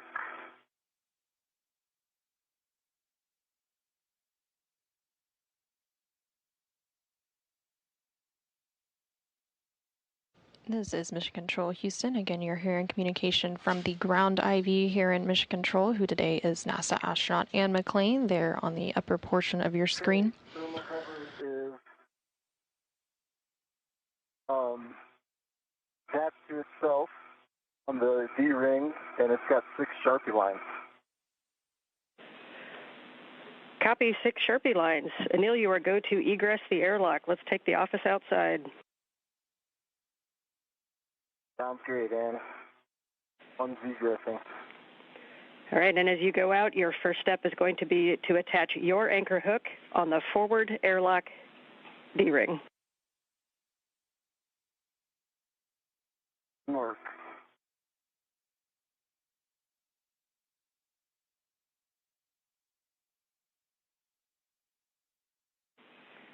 And Sophie, as you get a little more room in the airlock, your first step is going to be to transfer the medium ORU bag if you'd like to prepare that. In work.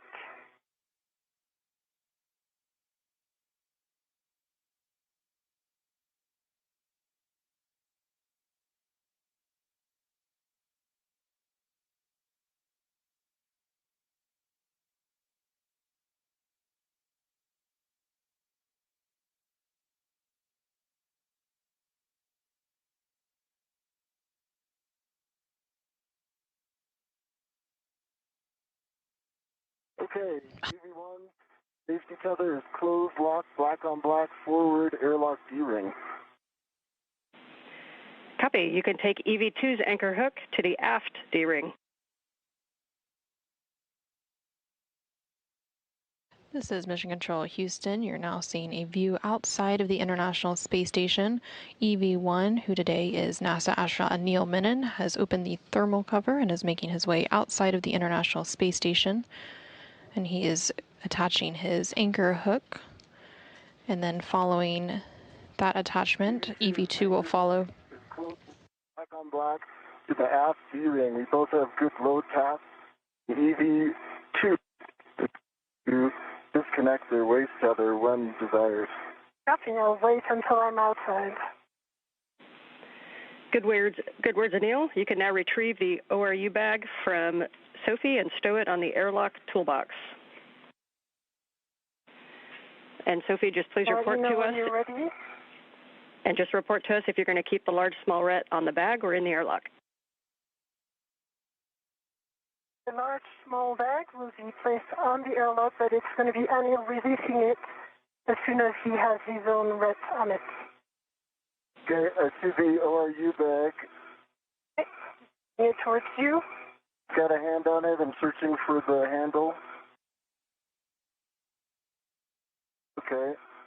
I've got the handle. Copy. You've got the handle. It's still let it on the airlock.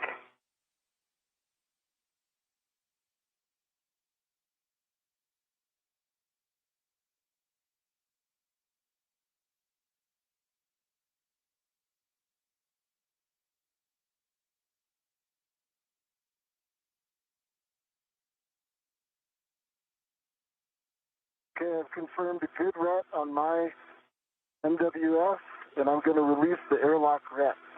Okay, I am ready. Released. See it.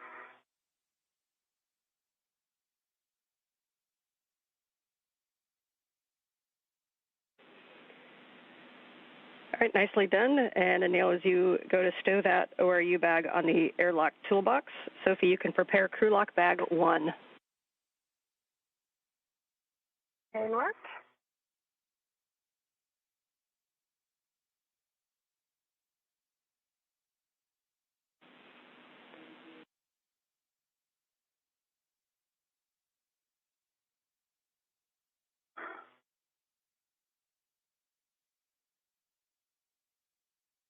This is Mission Control Houston. There you're seeing a live view of NASA astronaut Anil Menon, who is now outside of the International Space Station, and following him soon after will be ESA astronaut Sophie Adenot.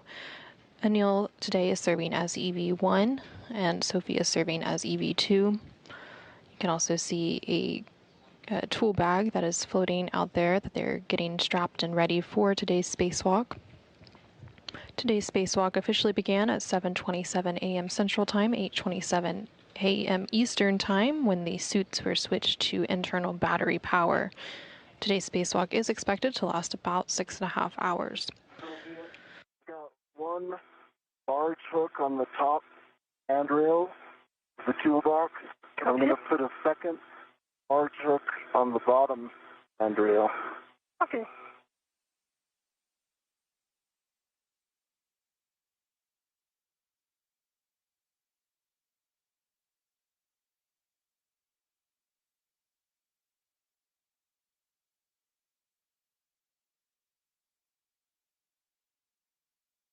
Okay, 2 hooks are down. And get my ret and come back to you. Copy.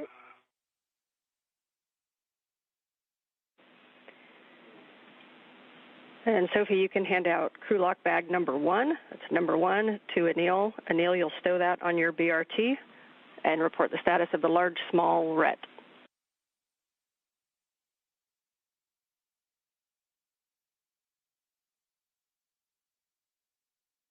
2 copies. 1 copy.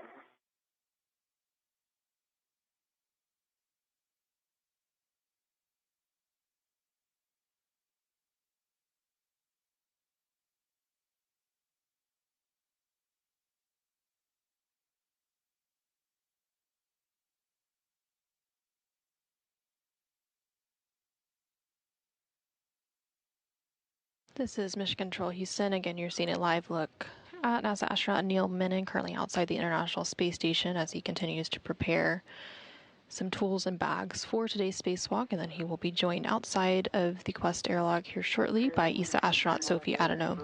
I'm pushing it towards you. You see it? Stand by 1 sec. I'm going to just get the rat ready. Yes.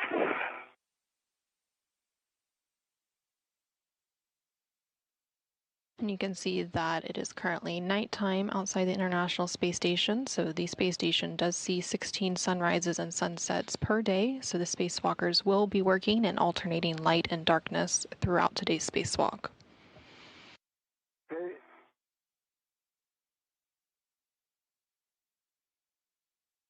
Got a hand on it. Pulling it towards me. Copy.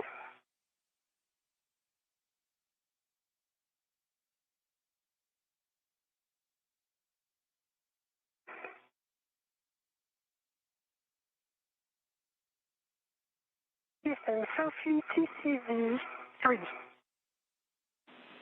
Copy TCB 3 for Sophie. Okay, Sophie, I'm confirming a good ret to my VRT, so I'm releasing the ret U. Copy. Are you ready? And by 1.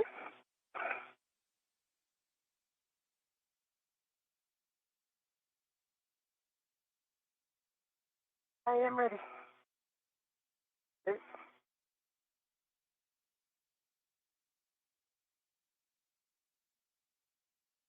That's coming. I've got it.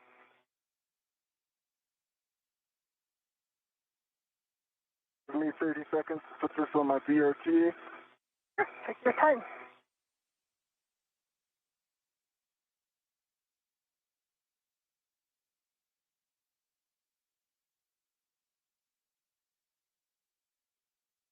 This is Mission Control Houston. You just heard NASA astronaut Anil Menon reference a BRT, that is the body restraint tether. Each crew member is tethered to 2 parts at any given time. They also have a unit known as a SAFER, or Simplified Aid for EVA Rescue. And you are, let's go. Copy, go. Okay, and Anil will have you kind of go to the aft side, and Sophie for the forward side, so you can lead that translation. And I was planning on rotating towards the starboard side. Did you want me to go aft or starboard okay? Forward, starboard. Yes, that's fine. We like your plan.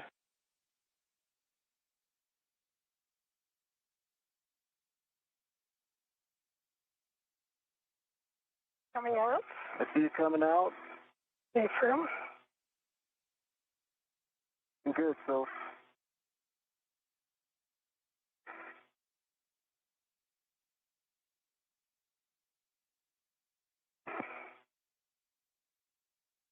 I can see your pliff hitting the hatch. So Yeah, I'm working it. okay. Let me know if you want. More vertical will do the trick. Yep, in work, rotation in work.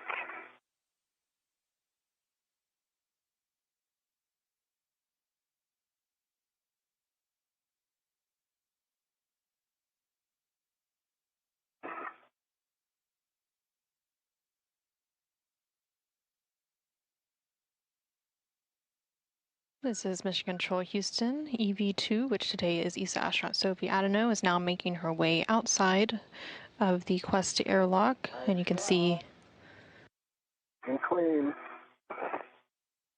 Copy. You?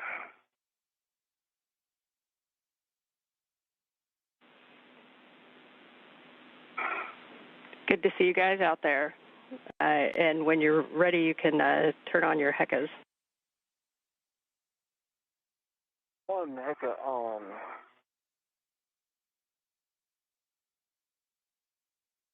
this is Mission Control Houston. Both NASA astronaut Anil Menon and ESA astronaut Sophie Adenot are now outside of the International Space Station. Copy and close the thermal cover. By one, I'm just relocating my left waist tether. You heard them referencing a HECA, that stands for the HD EMU camera assembly, basically the cameras that are attached to their spacesuits that you will see point of view camera views during today's spacewalk. Okay, good. All right, so you're clear, so we can close the thermal cover, correct? Yep. Okay, I'm going to kick it your way. And I'm pushing it. Nice. Nice.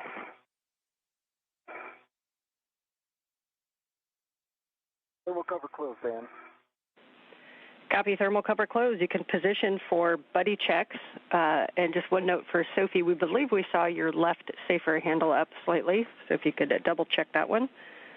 And for both of you, we'll need HECAs, MWS tabs, safer handles, and then clear tethers and tools. Copy. And Anil, I think both of your safer handles out slightly up as well. Okay. Just so take a moment and do a confirmation. We're still, I can see your right down. Okay, my left is down as well now. Give me a second to... Sure.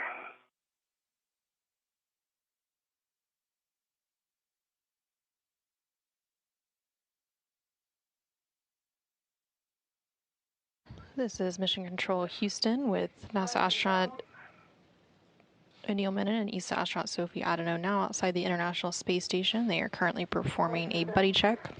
Well, why don't I start with the buddy check here. I can see one green light. You can see 3 tabs are up. And can you rotate to your left so I can get a good look at your right? Okay, that right favors down. Can you rotate the other way? Double check. I can see it, and it is down. Taking a good look at your tethers, will you give us your hat? The hat is dry. I think your tethers, I know your tethers are in a good config. Double checking. Are in good config. Right, let me do the buddy checks for you.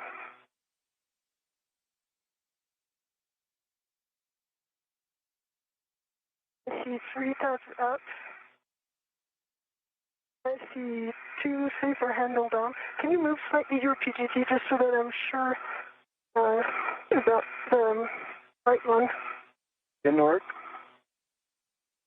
And that's, no, there's 1 centimeter. You can push it down a tiny bit more.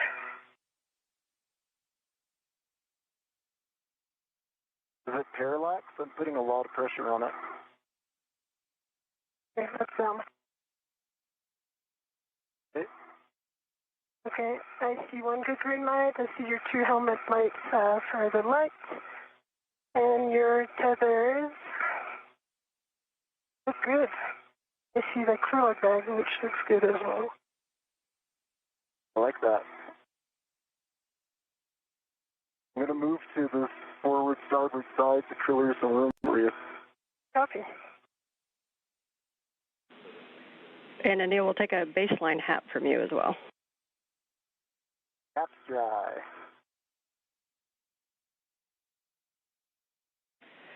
Okay, we see good buddy checks on both of you. So at this time, you are go to start translating. Sophie, you are going to lead the translation, and you're going to the port CETA cart. Anil, you're heading to S1 for the APFR setup. Okay, leading the translation. And as you do this translation, just keeping an eye on the tethers to make sure that they go where you want them to go.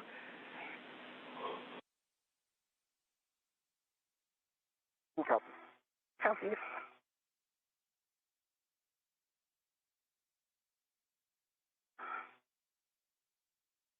This is Mission Control Houston. We did just hear confirmation that NASA astronaut Anil Menon and ESA astronaut Sophie Adenot have completed their buddy checks. During those buddy checks, each of the crew members examined the other one's suits and tethers to make sure that everything was in order before they began moving away from the airlock. They also reported on their baseline HAP status, and the HAP is the helmet absorption pad inside of their EMU, or the extravehicular mobility unit. They're now moving into the next portion of today's spacewalk procedures. And during this part, NASA astronaut Anil Menon will make his way to the APFR, which is the adjustable portable foot restraint, which will be attached to the space station's robotic manipulator system, which is the candidate arm to robotic arm.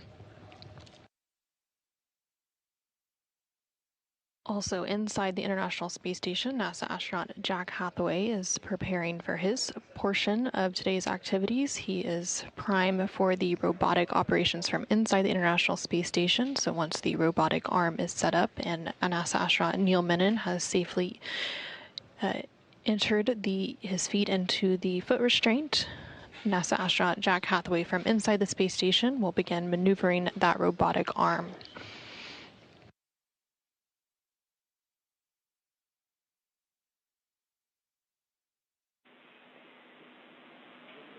And a reminder to both of you as you approach Phase 1 to avoid inadvertent contact with the deployed TUS cable, zenith and nadir of the cedar rails. Copy, mindful of test cable. Copy.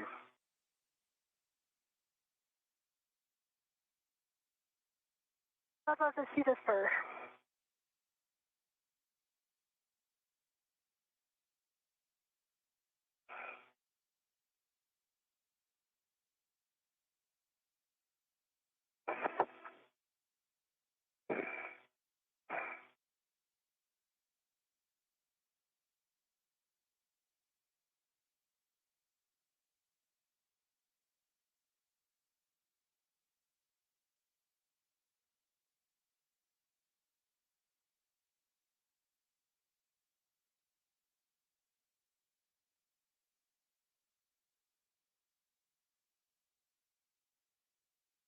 Time.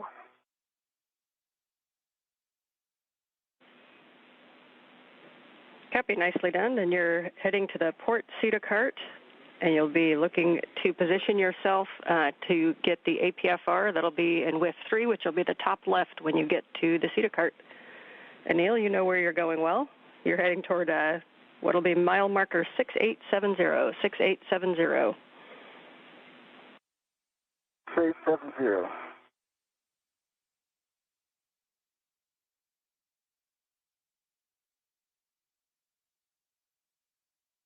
This is Mission Control Houston. There on your screen, you can see both ESA astronaut Sophie Adenot as well as NASA astronaut Anil Menon. Sophie is wearing the unmarked suit, serving as EV2 for today's spacewalk there on the left-hand side of your screen. And Anil is wearing the suit with the red stripes. He is on the right-hand side of your screen currently. Both of the crew members are currently translating on the International Space Station's truss structure. Sophie is currently translating to what is known as a port CETA cart. CETA stands for Crew and Equipment Translation Aid.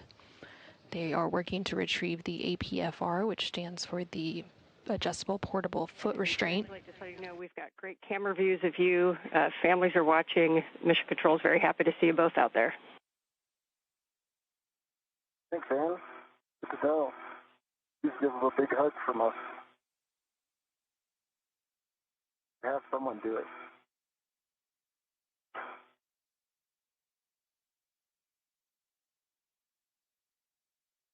Where's CETA cart?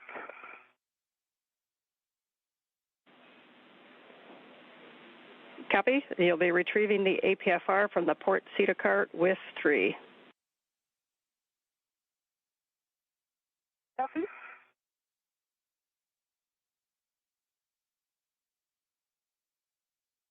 And you did just hear ESA astronaut Sophie Adenot call down and say that she had reached that port CETA cart. Again, that is the Crew and Equipment Translation Aid outside of the International Space Station, which is where the...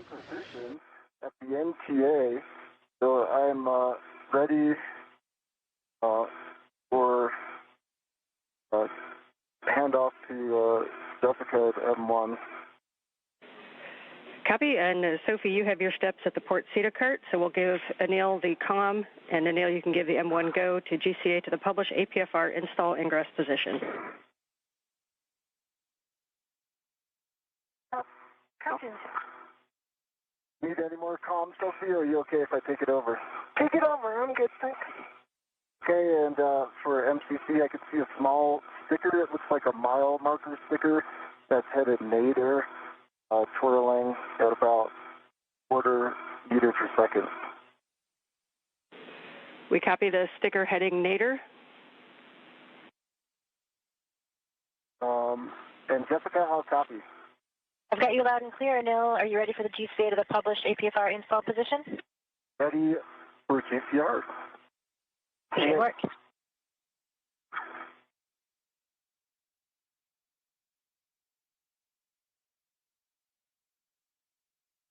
And I know you've got good clearances, Jessica, but I've also got good clearances, and I'll keep you abreast. All right, we copy, Anil. You'll be helping with clearances. We're starting motion station aft in 3, 2, 1.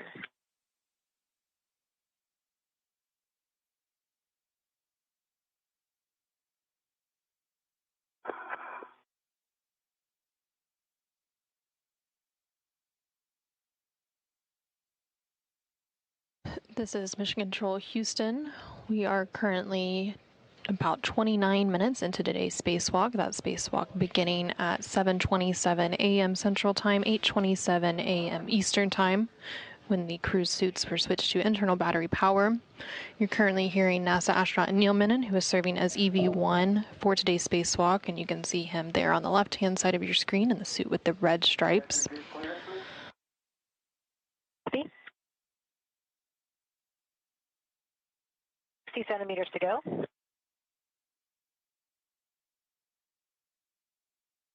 Three centimeters remaining.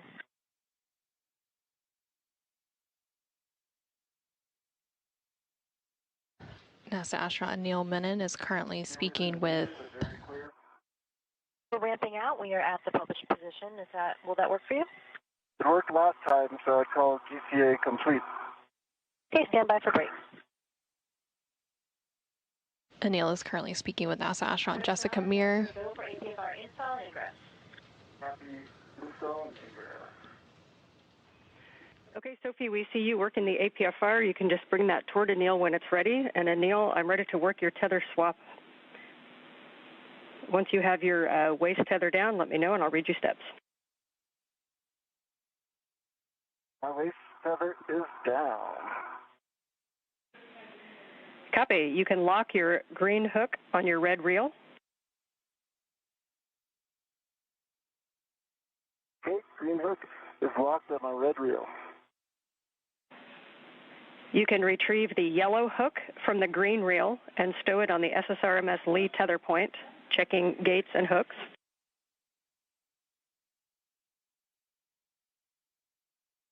Okay, I'm in work.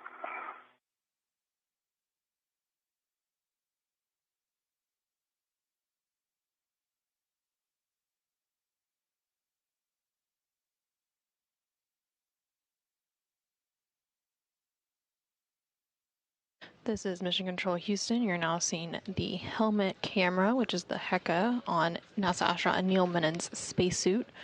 We will see these views throughout today's spacewalk. They're providing some point-of-view visuals for each of today's spacewalkers. NASA astronaut Anil Menon is currently working alongside ESA astronaut Sophie Adenot as they prepare the SSRMS, which is the Space Station Robotic Manipulator System, which is also known as the Canadarm2 robotic arm. They will be working to install the adjustable portable foot restraint to that robotic arm. NASA astronaut Anil Menon is also currently working on some tether swaps, moving over to that space station robotic arm.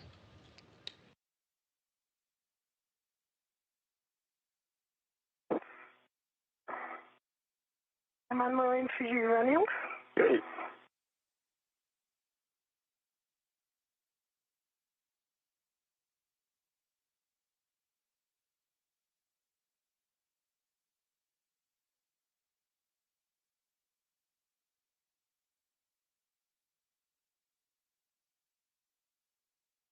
Okay, the yellow hook is closed lock black on black on the lee handrail.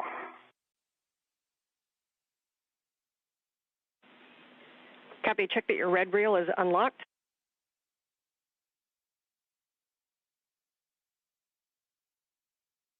Red reel is unlocked. Copy. You can lock your green reel.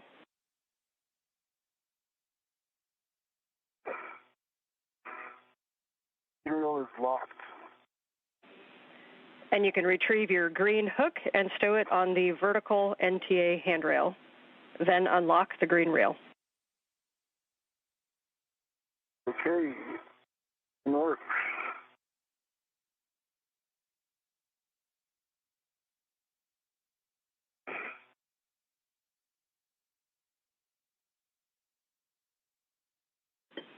And Sophie, as Anil does that, if you want to look at the APFR, I can give you settings to confirm that we'll be using to install. Copy.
All right, green hook is on the NTA handrail and the green reel is unlocked. Copy, Anil. We are good with that tether path, so you guys can work together to install the APFR onto the arm. And you're looking for 12 Papa Papa Fox 6. That's 12 Papa Papa Fox 6. Confirm Papa Papa Fox 6 confirmed. So we are good, and I confirm pitch knob can be depressed. Okay, I'm Copy, in a good pitch knob, spot thanks. then, Sophie. If you can send it my way, once I have control of it. Is sending it your way? Okay, I have control. Yes. Sit on your ret if you can. Yes. Just going to position it.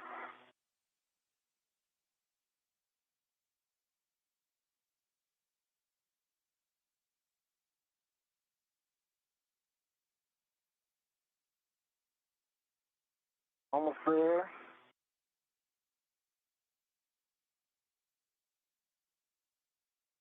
This is Mission Control Houston. We're about 36 minutes into today's spacewalk.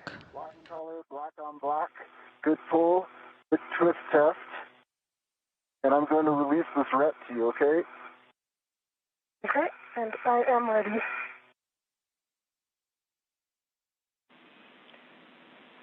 And then, Dale, I think you said it, but I might have missed it. Confirm the clocking of 12. Clocking of 12. Okay, that's a good config on the APFR. We copy your pull twist and your black on black. And so, Anil, you can get in position to ingress the APFR when you're ready. Okay, I'm moving to an ingress position.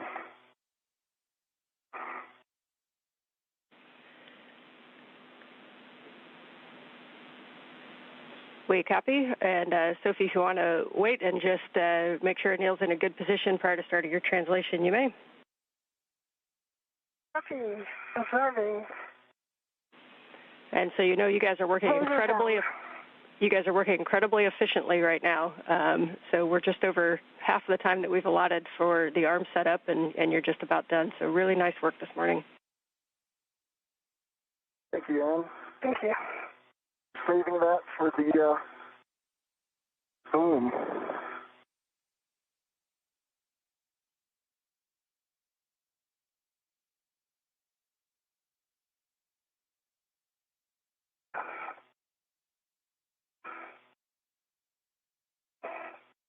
This is Mission Control Houston. We're about 38 minutes into today's spacewalk, which began at 7:27 a.m. Central Time, 8:27 a.m. Eastern Time. We're going to have you hold right there until Anil is at the back-off position so that we can get an extra set of eyes and make sure we're all in a good config.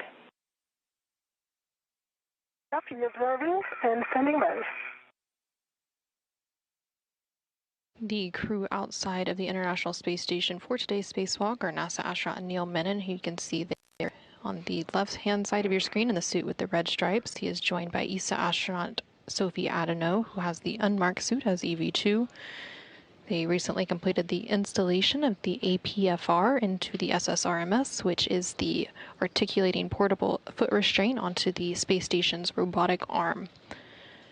NASA astronaut Anil Menon is now working to ingress or attach his feet to that foot restraint on the robotic arm, and once that step is complete, then ESA astronaut Sophie Adenot will begin translation or movement to ESP-3, which is the external stowage platform 3 on the space station's truss. You're doing great, Anil. Thank you, Phil. I believe my tether is in front of my leg where I want it. Yeah, in front of your left leg. Okay.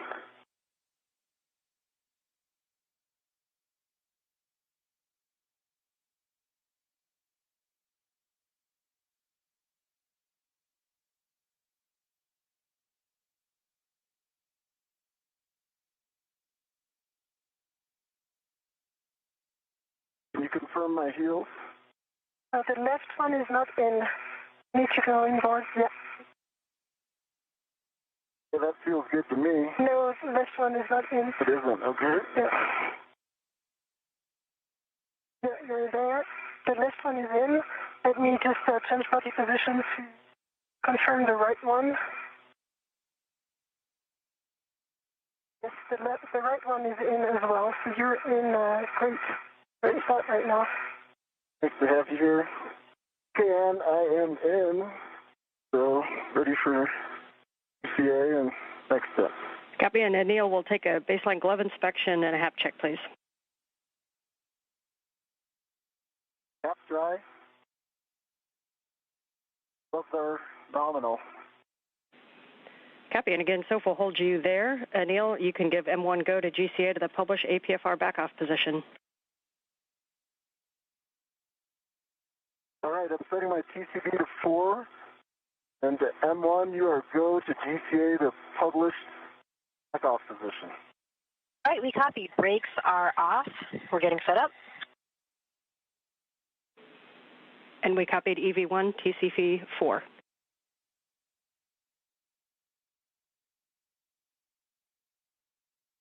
Anil, we're starting motion station forward in 3, 2, 1. I see motion, good motion. Confirm. Copy, continuing.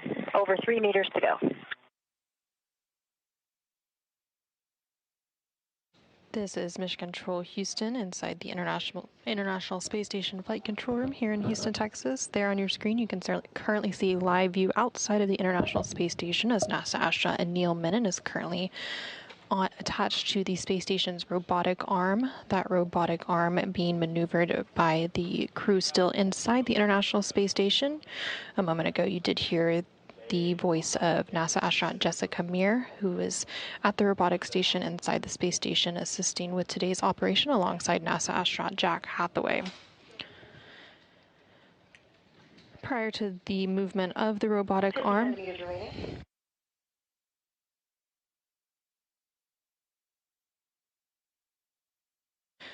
Prior to the movement of that robotic arm, NASA astronaut Anil Menon strapped his feet into an articulating portable foot restraint. Is she good to go?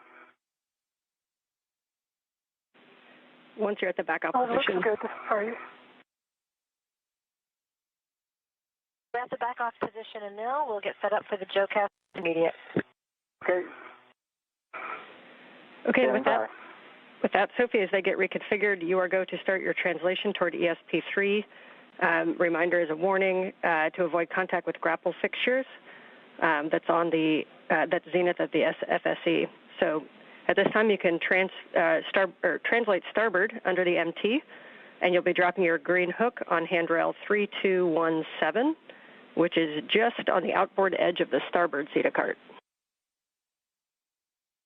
Copy 3217. Good number.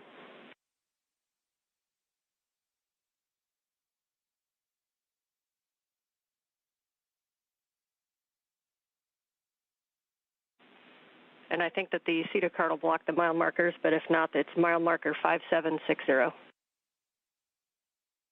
Okay.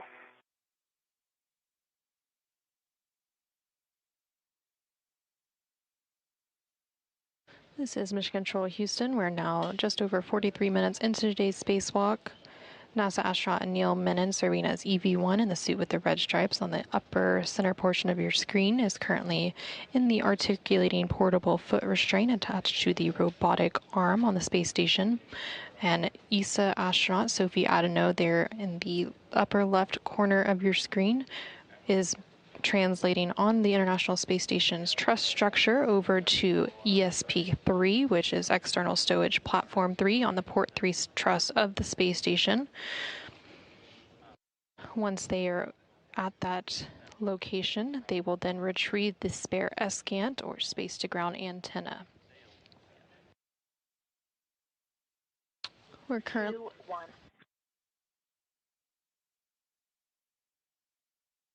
See motion, good motion.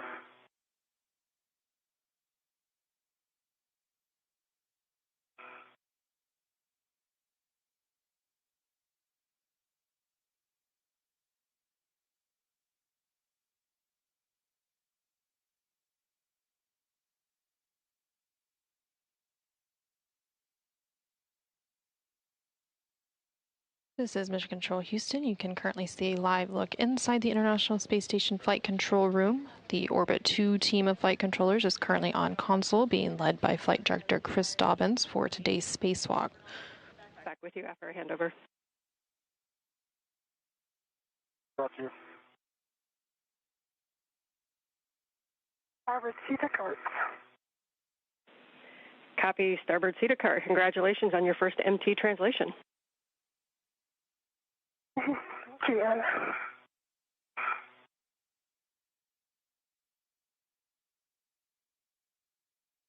3217 in sight and inward for the Greenland. Copy, Sophie.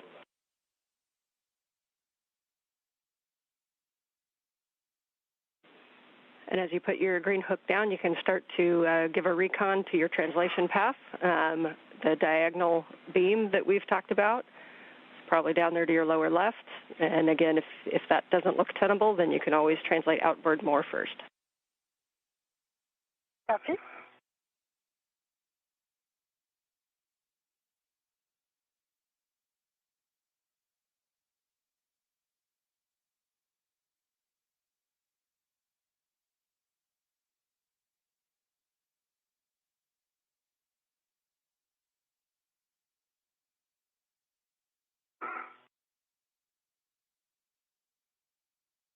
This is Mission Control Houston. Again, there on your screen, you're seeing a live view of the outside of the International Space Station. And there in the upper portion of your screen, you can see the space station's robotic arm, which is attached to the end of that robotic arm, and an articulating portable foot restraint is NASA astronaut Anil Menon, who today is serving as EV1. Anil and EV2, which today is ESA astronaut Sophie Adenot, are currently making their way over to External Stowage Platform 3, or ESP3, on the Port 3 truss of the space station to retrieve the spare space-to-ground antenna, or SCANT. Copy, green hook on 3217, nicely done. So you can continue your translation starboard, and you can use that diagonal I-beam if you'd like, or let us know if you choose to go starboard first. Okay. I'm going to choose symmetrical diagonal compared to the one that we've reached. There are far less cables, and my body position as well as feathers will be much better. Okay, moving out to intermediate, Anil. Okay.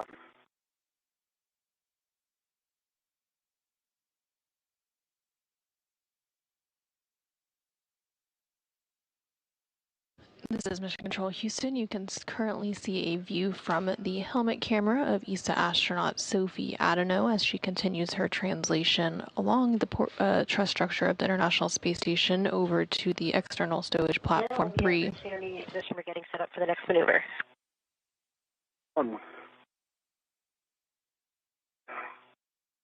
And you also just heard some... And Sophie, if you're going to take the 90-degree path, you're looking for mile marker 5490, and you should see an I-beam headed straight down toward Earth that has WIF 19 on it.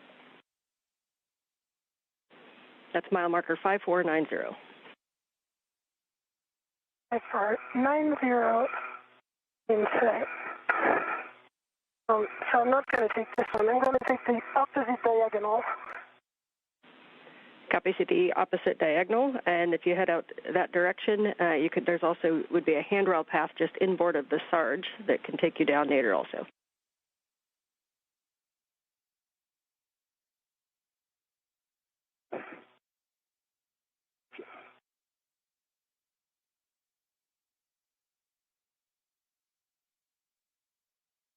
This is Mission Control Houston. Again, you're seeing a view from ESA astronaut Sophie Adenot's helmet camera as she continues to translate to the External Stowage Platform 3, where she will meet NASA astronaut Menon to be able to retrieve the spare space-to-ground antenna, which will be installed later today on the Z1 truss as part of today's spacewalk objectives.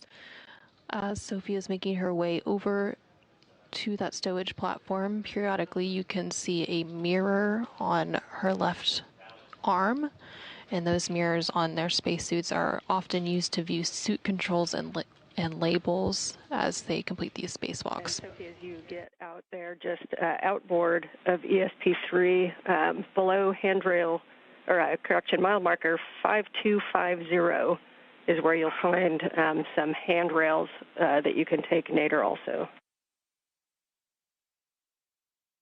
I'm in a good position right now and heading to B045 for the foreman for lead.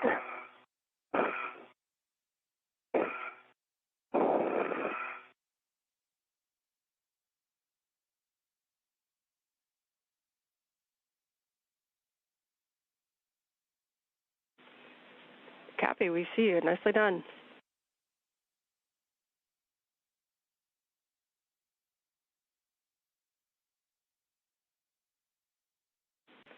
Great work on that translation. You'll be heading now aft on the inboard side of ESP3 to our SCANT FSE. And reminder about that grapple fixture, just to not come in contact with it, which will be just above your work site.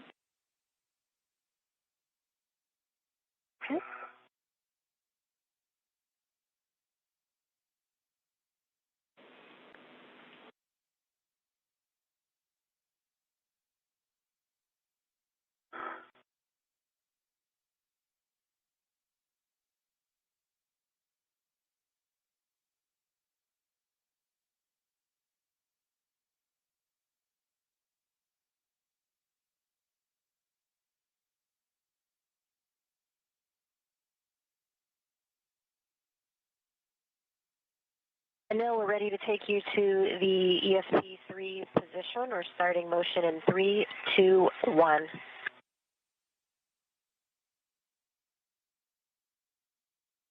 see motion, good motion.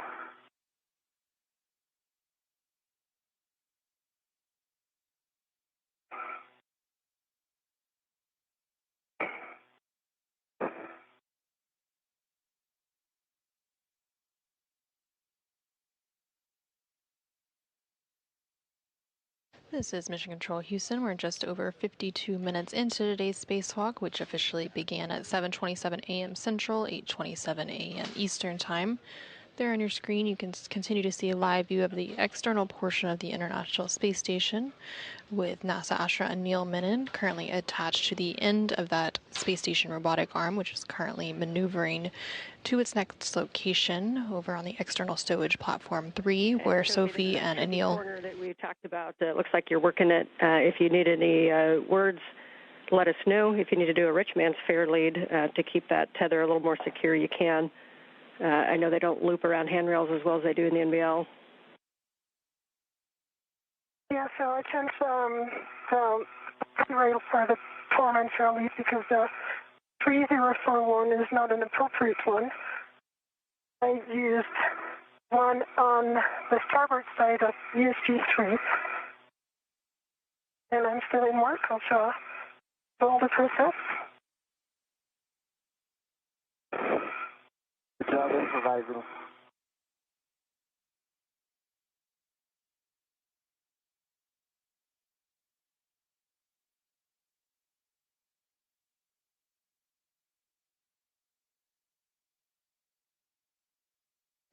This is Mission Control Houston. There on your screen, you can see a side-by-side view of both of the spacewalkers' helmet cameras. So there on the left-hand side of your screen is the helmet camera of NASA astronaut Anil Menon, who today is serving as EV1. He is currently attached to the space station's robotic arm and with his feet attached to the articulating portable foot restraint as he makes his way over to ESP3, which is external stowage platform number 3, where both Anil and Sophie will be retrieving the spare S-Scant or space-to-ground antenna for installation later today on today's spacewalk. On the right-hand side of your screen there, you can see the helmet camera for Sophie Adenot, who again is a European Space Agency astronaut who is serving as EV2 for today's spacewalk. Nice job working that corner. You'll see 8305 is off to your right, and that should lead you straight up to the FSE.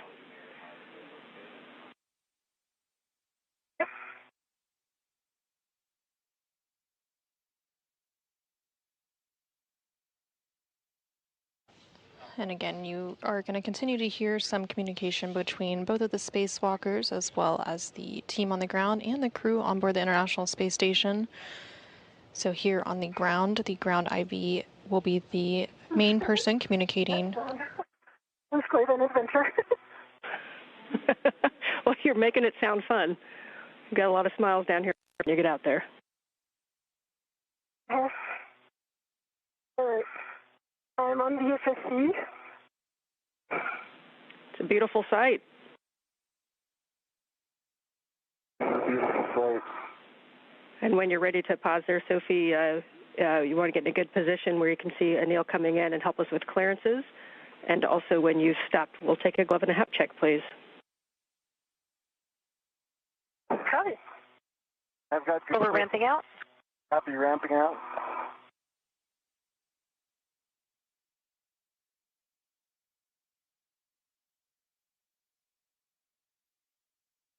This is Mission Control Houston.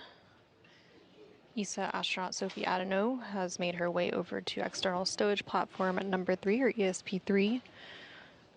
And she was communicating with the ground IV, who for today's spacewalk is NASA astronaut Ann McLean here in Mission Control Houston.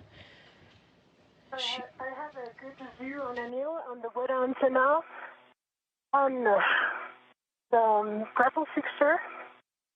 The 2 grapple fixtures, so I'm in a very good condition to get clearances.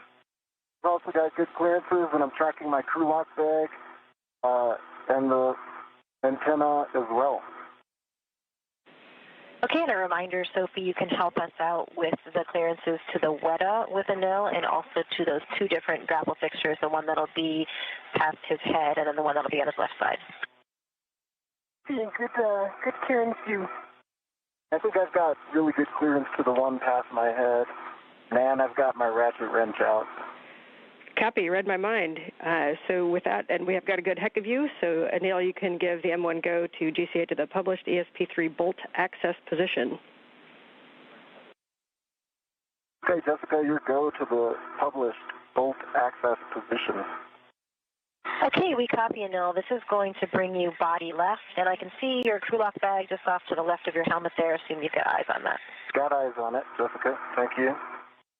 And you might have to lean forward. This is if you're going purely body left, you will have to lean forward. So let's observe. A lot of range forward. Okay, Anil, we're starting motion in 3, 2, 1.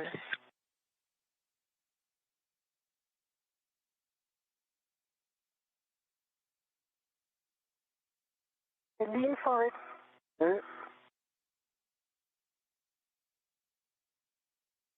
Clearances.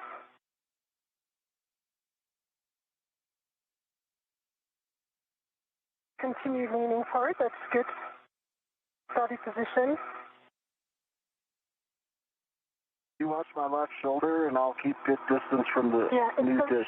The first thing is the bottom of your spacer, but it's good right now. So keep leaning. That's great. Okay.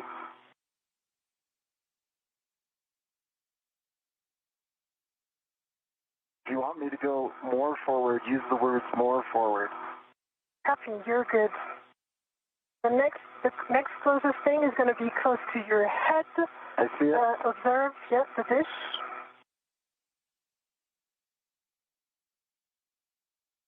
Clear of the dish, Jessica. I've got a good foot clearance from the dish and good body motion. You can lean back. It's okay. You're clear of the wet antenna. Okay. Then Give Jessica some space in case she needs to call the ramp out. Sure. Copy. We're getting relatively close. Check your ingress aid. Lean back your ingress aid. Call. Ramp out, 3, 2, 1. Ramped out, and that is almost at the exact published position. You hold here. Let us know if you need additional GCA. I think the published position was perfect. Okay. Can I jump in? Yes. Okay. Are you ready for brakes? Complete. GCA complete, ready for brakes. Bringing brakes on. Brakes are on. Your go for FSC bolt removal. Okay. Sophie has some words. Yes. Go ahead.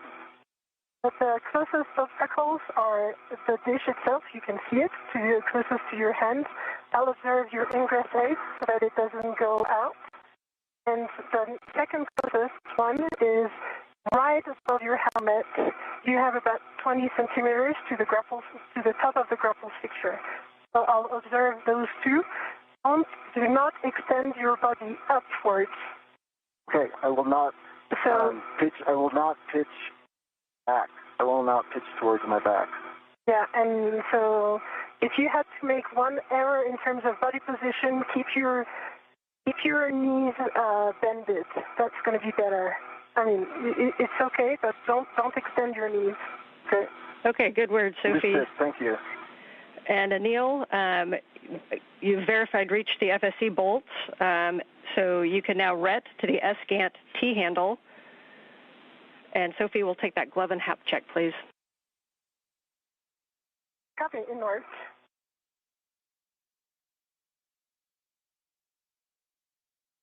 And I am ready to the S-Gant T-handle. Confirm good lock. Copy, you can open the bolt MLI flaps.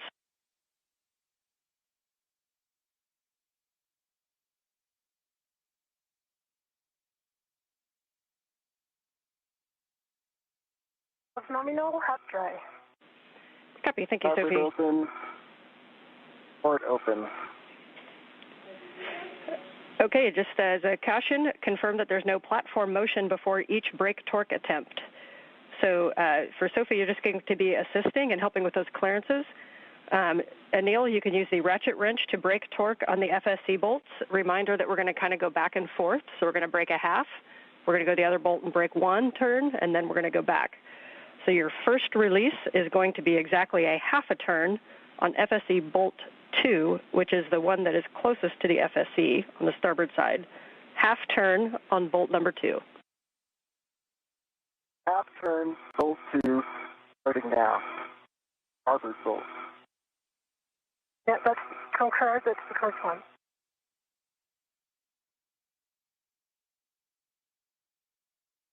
This is Mission Control Houston. We're now 1 hour and 2 minutes into today's spacewalk. Both NASA astronaut Anil Menon and ESA astronaut Sophie Adenot have made their way over to ESP-3, which is External Stowage Platform 3, where the spare S-scan or space-to-ground antenna is stored. Your helmet is very close to the thing. If you're done with the torque braking, that's good, but then you're really very, very close to the FHIC. To the grapple fixture, sorry. Thank you. Half turn, starboard bolt. Felt a significant decrease in running torque with that half turn. Copy. Good words. We're happy with that. You're going to release bolt number 1, exactly 1 turn. Bolt number 1, which is the port bolt, the other one. Bolt, 1 turn. Sophie, I'm going to get into position to turn it. You tell me if I'll ask you for your feedback. You tell me if I'm in a good position. For this bolt, it's okay. We're in good position.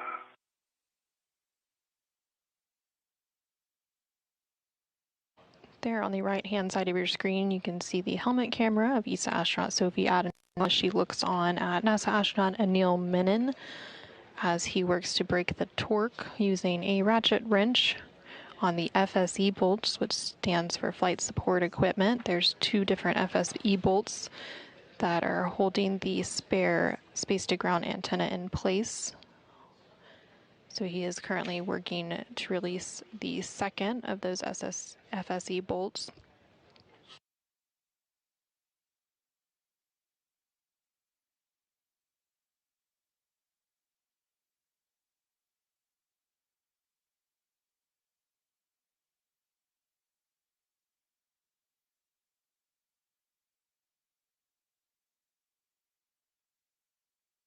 On turn, bolt 1, port bolt, significant decrease in running torque after the first half turn.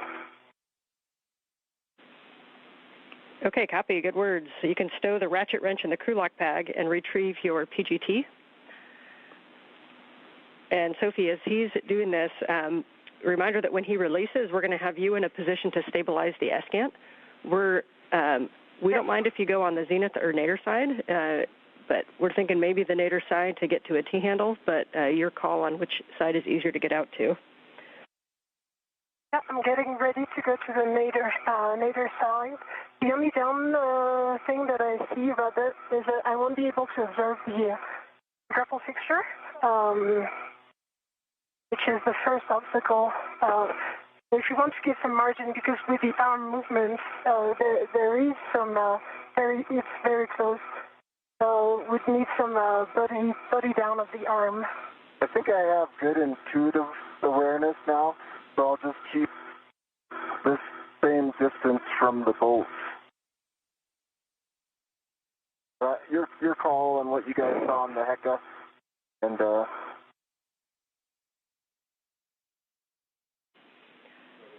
Anil, we concur. Thank you.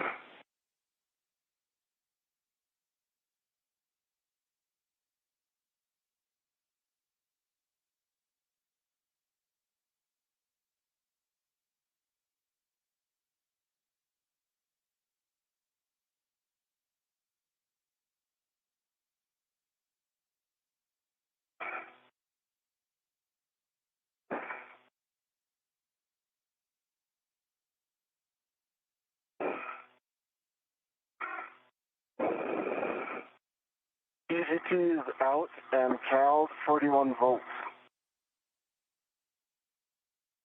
I am in good body position for stabilizing the S-band antenna. Okay, Neil, your settings are Bravo 7 counter 2, Bravo 7 counter 2. Bravo Bravo 7, counter 2 set. You'll be releasing escant number 2, bolt number 2, the closest to the FSC. Expect 27 to 35 turns to fully release. Bolt 2, closest to the FSC, starboard bolt. Expecting 27 to 35.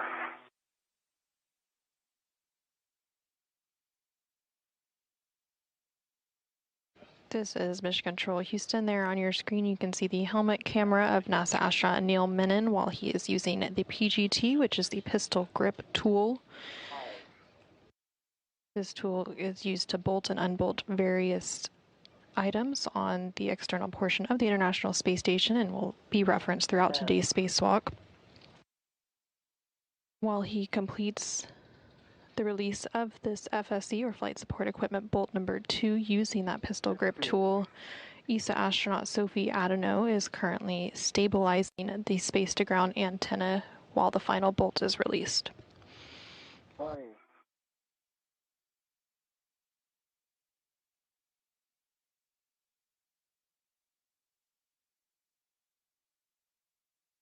25.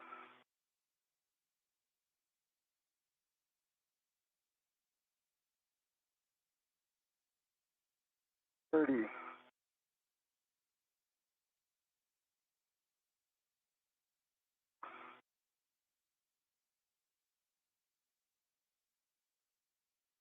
33.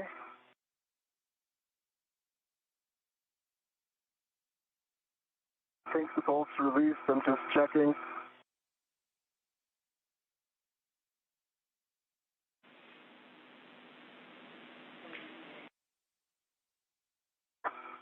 Okay, bolt releases to a hard stop, correct? NA firm, yeah, we don't expect it to pop out. It's just to the hard stop. So we agree with you that that one is released.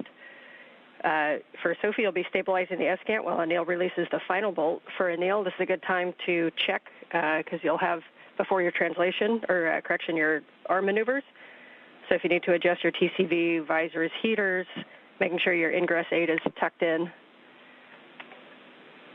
And we'll take a glove and a half check. Okay, in work, Ann.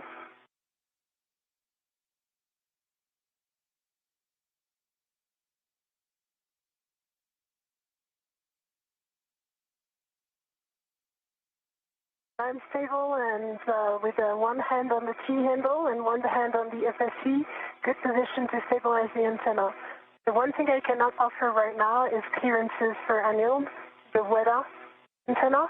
So I will have to reposition once Anil has good control. Copy and good words. Thank you, Sophie. And will I be in night for a period of this holding when I make it back to the boom? You have about 30 minutes, just under 30 minutes to a night pass. So it's likely going to be a little bit of both.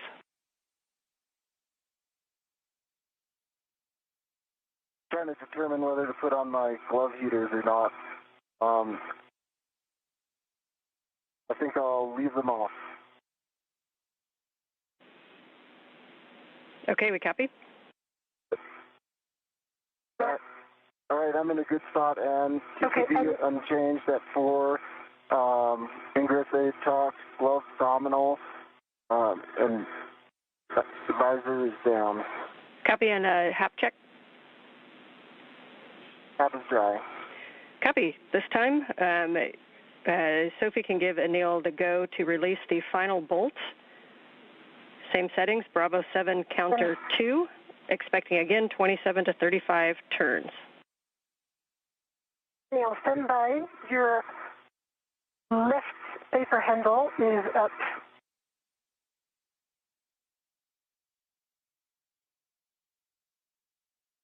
Yes, it is now down, and I confirm the right one is down as well. So you're a good config now. Okay, I suspect Nicely done. I'm doing that when I'm touching the BRT shoulder joint. Okay. Let's just keep an eye on it. I'll keep an eye. Don't worry. Got you.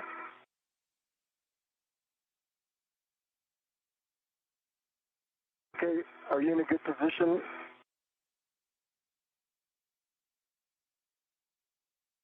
I am in a good position. You are go to release the bolt. Copy, go. We concur.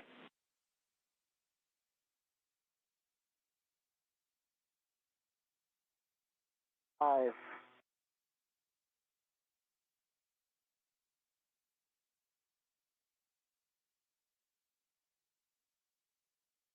10,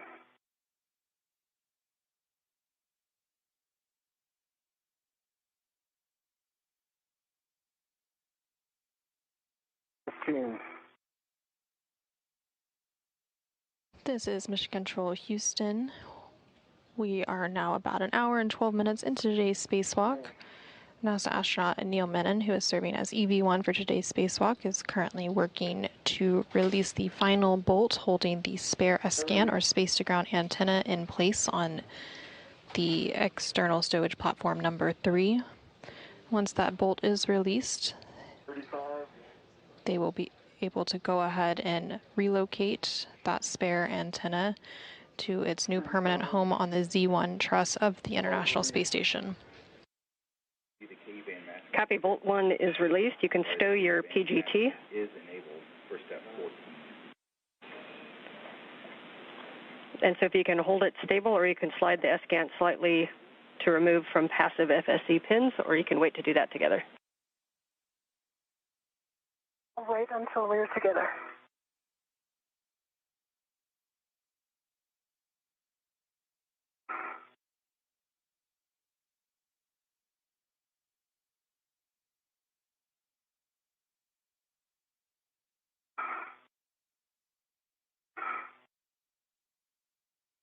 Hey, PGT is stowed. Got a hand on the S-cant. Have control of the S-cant. Copy, you can slide it slightly toward you to remove from the passive FSE pins. You ready, Sophie, for this? I am ready. Okay. I felt it slide off the pin. It is released from the SSP. That's a beautiful sight. You can see the rear plate is clear. Is clear, confirmed. Copy, Sophie, rear plate is clear. You have controls. Okay, Sophie, you can get it back You into have position to maintain clearances. Okay, in work. And we heard that the rear plate is clear of the FSE, and it will maintain positive control. And when you guys are ready, you can give M1 the go to GCA to the published ESP3 backoff position.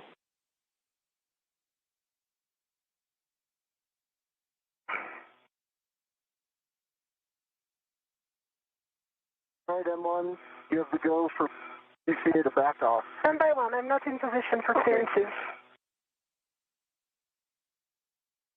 Copy, Anil. We'll get set up and we will wait until Sophie's in position before we start moving. We're going to take brakes off now. Okay.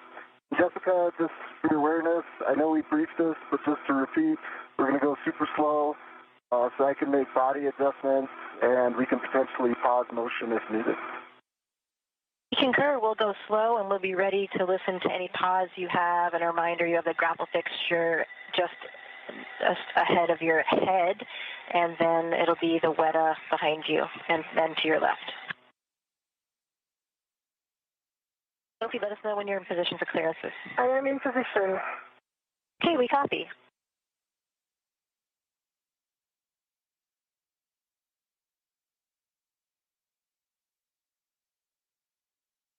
Okay, Anil and Sophie, we're starting motion in 3, 2, 1. So we'll be going back to the position you started in.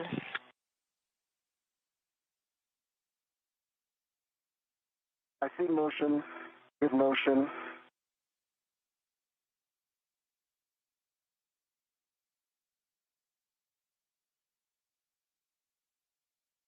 Continue leaning forward, that's great. Scan is clear of SSE.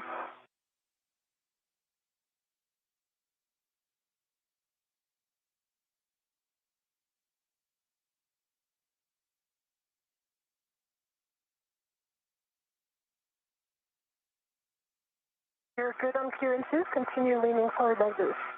Okay.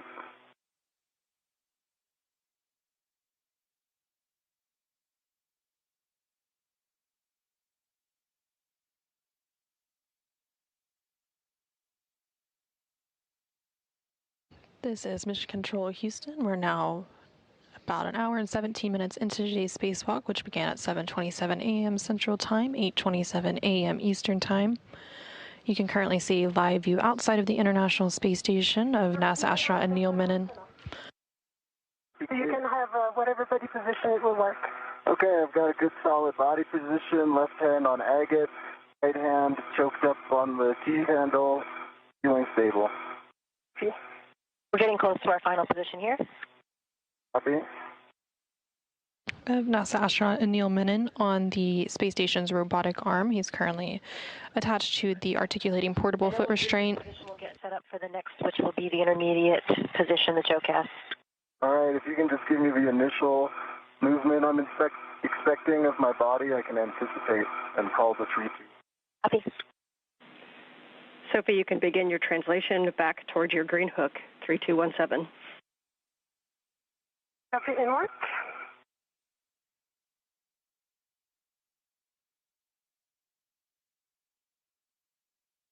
Again, this is Mission Control Houston. NASA astronaut Anil Menon currently in the robotic arm. That will want you to call us when you are at your green hook location, and also when you're passing the NTA, where Anil's green hook is located for coordination. And she has started her translation, so Anil, when you're ready, you can give M1 the go to maneuvers to the intermediate through the Z1 back-off position.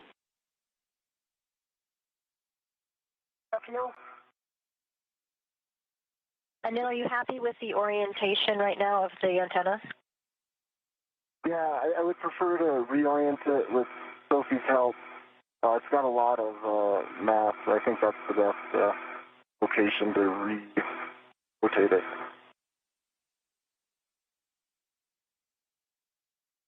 But yes, I'm happy. And you go for intermediate to Z1 back off.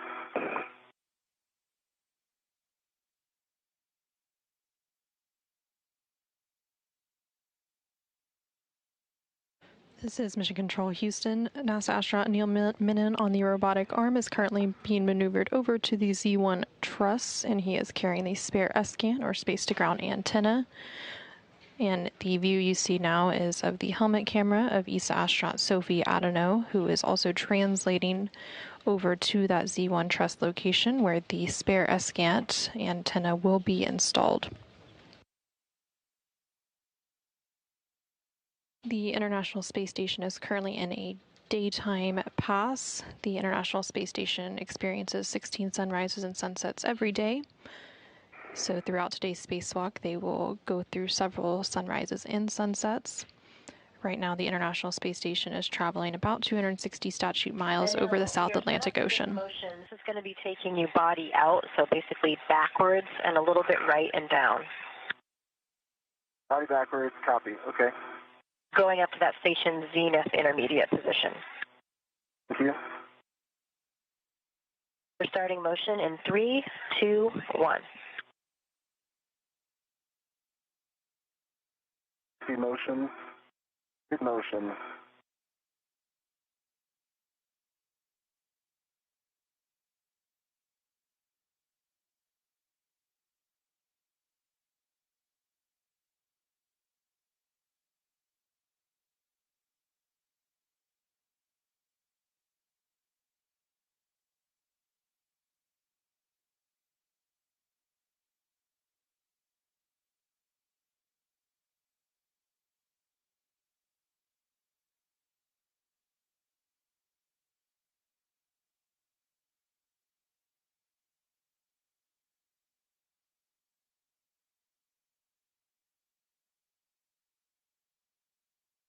Arriving at my green hook location. Copy, Sophie.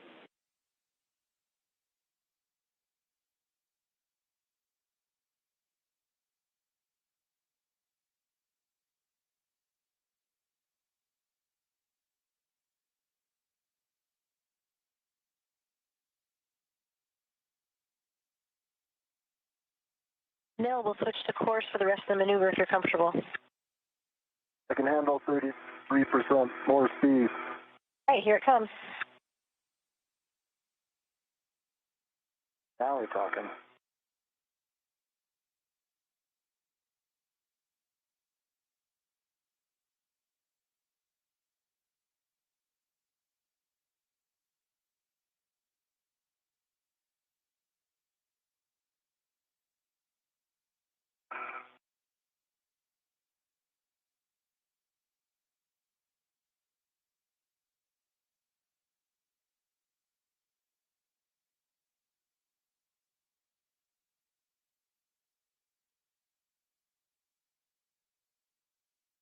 Clear check complete. Resuming translation. Copy, Sophie.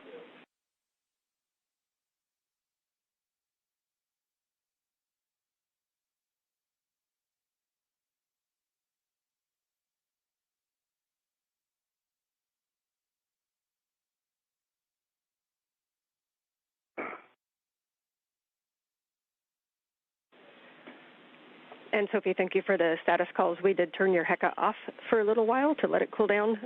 So if you just let us know when you're passing the NTA. Okay, NTA report.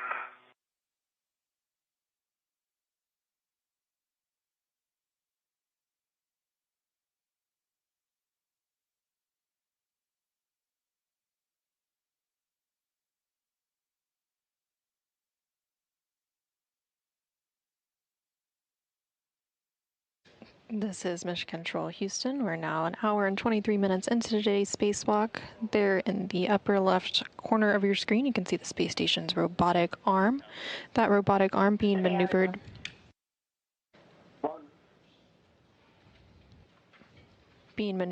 by the crew on board the International Space Station, which is why you can hear the voice of NASA astronaut Jessica Meir from inside the space station, providing updates on the robotic arm's position and speed. And there you can see NASA astronaut Anil Menon, who is attached to the end of the space station's robotic arm in an articulating portable foot restraint, and he is also carrying the spare ESCANT, or space-to-ground antenna. The spare ESCANT began over at the ESP-3, or External Stowage Platform 3, which was on the Port 3 truss of the International Space Station. It was the only spare that was left on board the space station, and now it is being maneuvered. Receive the cards or later? And Sophie, we have it later, but you're always welcome to tap that on the way in and report it. Okay, 2 taps on the port one. Copy, and thanks. arriving at the NTA. Copy, and we've got a good camera view of you, so you'll keep moving inboard and go down the cedar rail. Reminder, the cedar rail is at mile marker 7200, and you're going to go retrieve the ORU bag from the airlock toolboxes. Okay.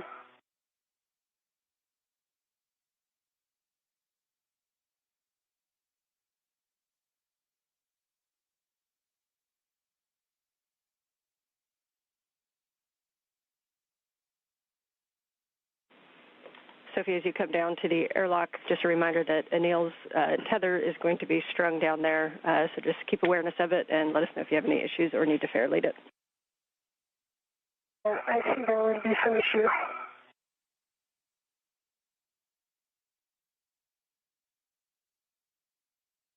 It's okay, it's going to be close to the airlock. Copy, and we're heading into a handover. See you on the other side. Okay.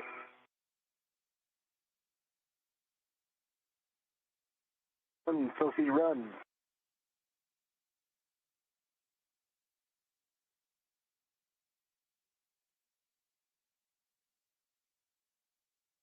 This is Mission Control Houston. We're currently in a brief but expected handover between satellites for the tracking and data relay satellite system. We do expect to regain those views here shortly.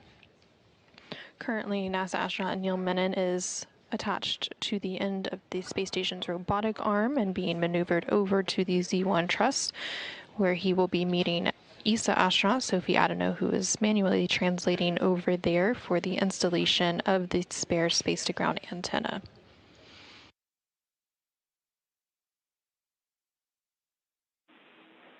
Back with you after the handover. Okay.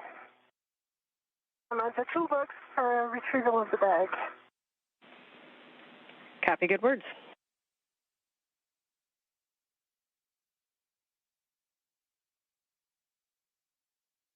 Friendly reminder, it's stacked down in 2 places. I see it. Thank you.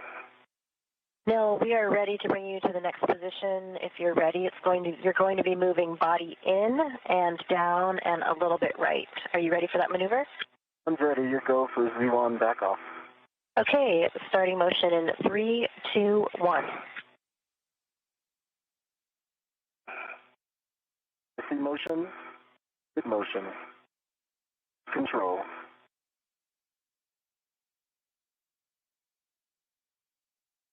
This is Mission Control Houston. There you're getting a good view of Sophie, TCV setting 5. Copy TCV 5 for EV2. a good view of that space station robotic arm as the crew inside the International Space Station continues to maneuver NASA astronaut Anil Menon, who is attached to an articulating portable foot restraint on the end of the robotic arm. He's being maneuvered over to the Z1 truss, and that will be the final location for the installation of the spare S-scan or space-to-ground antenna. Once NASA astronaut Anil Menon, who today again is serving as EV1 for the spacewalk in the suit with the red stripes, meets up with ESA astronaut Sophie Adenot, who is serving as EV2, they will begin the process to install that spare antenna, which will begin with a boom insert cleaning and lubrication process. So they will be seating and installing the antenna onto the boom. They will also remove 2 gimbal locks and then install a thermal cover. The entire installation process on the boom also includes the hookup of cables and various connections. So again, you will continue to hear a lot about bolts and the pistol grip tool, which is the PGT, basically a space station power tool that is used to bolt and unbolt a variety of bolts and connectors on equipment outside of the space station. And you'll also hear about gimbal lock bolts, which are bolts to release that were used to release the spare antenna from the stowage location on the external stowage platform number 3, as well as bolts to install the antenna to its new location on the Z1 truss.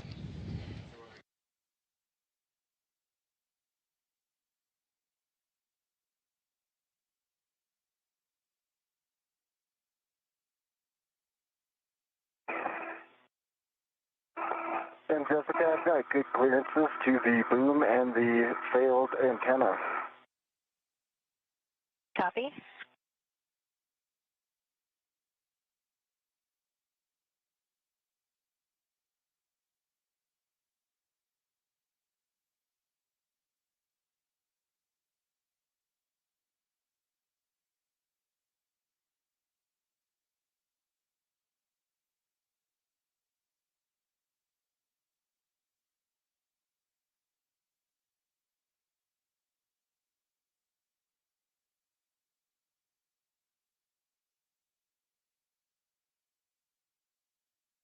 Something out, Anil. Copy?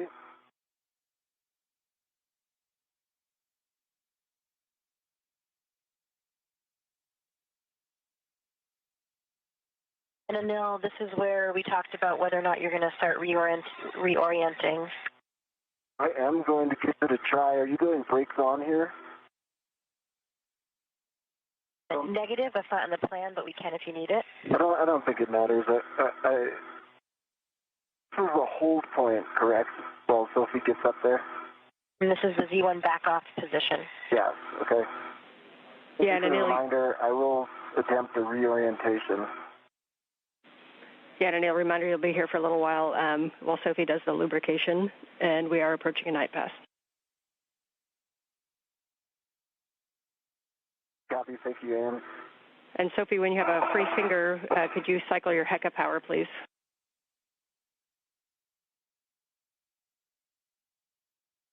Copy. North.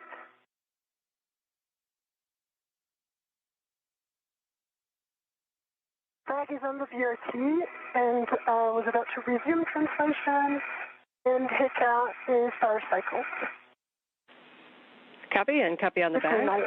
So you are go to move to the Z1 work site. You know that translation path well. Forward and up the airlock and out to Z1.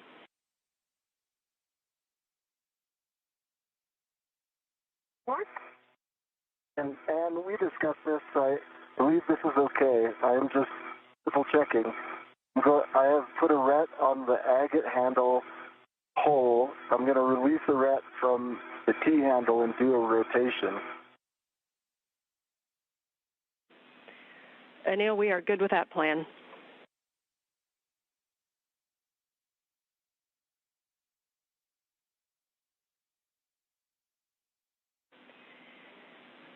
Sophie, for your translation out there, just a cautions associated with Z1. Avoid contact with the SASA, the CMG covers and shells, the heat pipe radiators, the big shiny mirrors, and the tied down S-gant on Z1, please.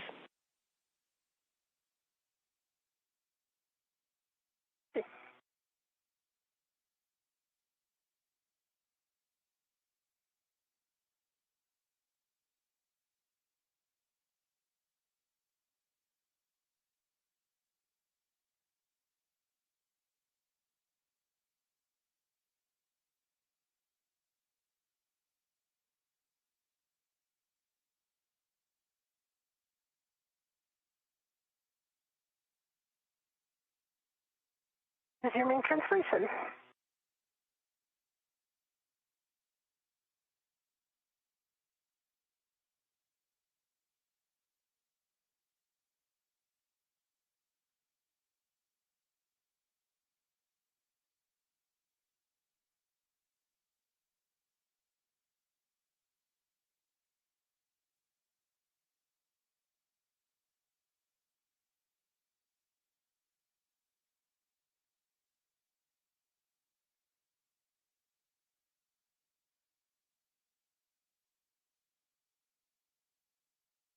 Okay, and rotation complete.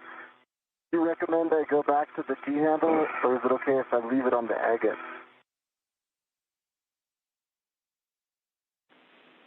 And Anil, that is up to you. Yeah, we're good with your choice.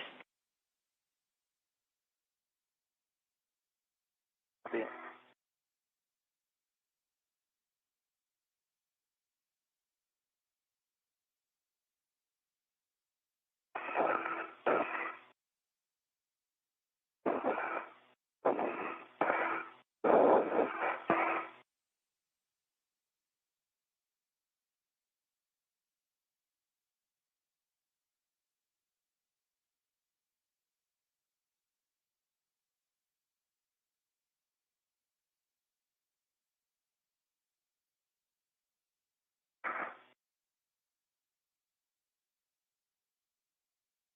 Doing great, Sophie. I see you there. Got eyes on you if you need anything.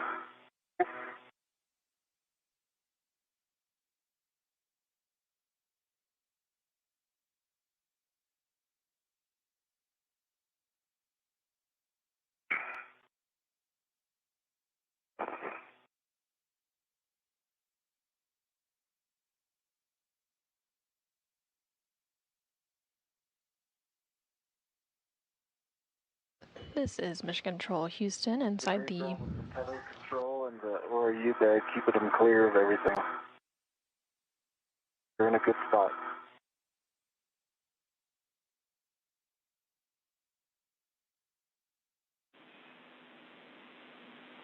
Welcome back, Sophie, to the adventures last week. We'll be stowing the ORU bag in between ZH-36 handrail and the lower boom handrail, and you'll be pulling out crew lock bag 4.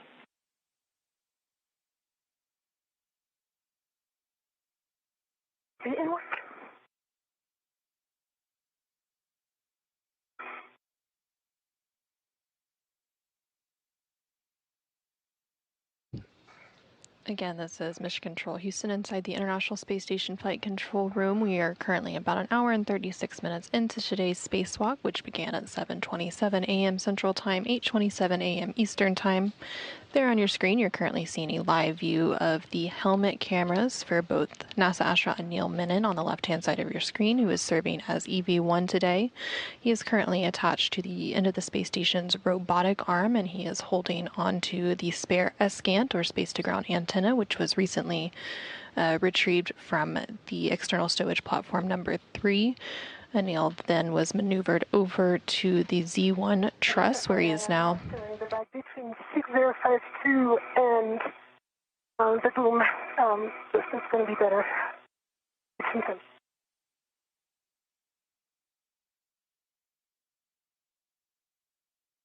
the right-hand side of your screen, you can see the helmet camera from ESA astronaut Sophie Adenot, who is serving as EV2 today. She manually translated over to that Z1 truss location, and she's now stowing some of the crew log bag tools and equipment ahead of the installation of the spare S-Scant or space-to-ground antenna onto that Z1 truss location.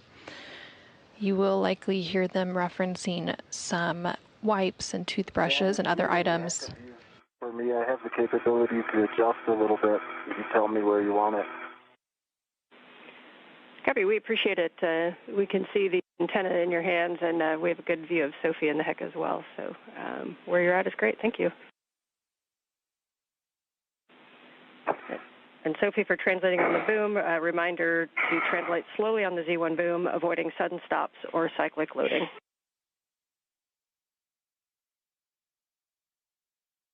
Okay.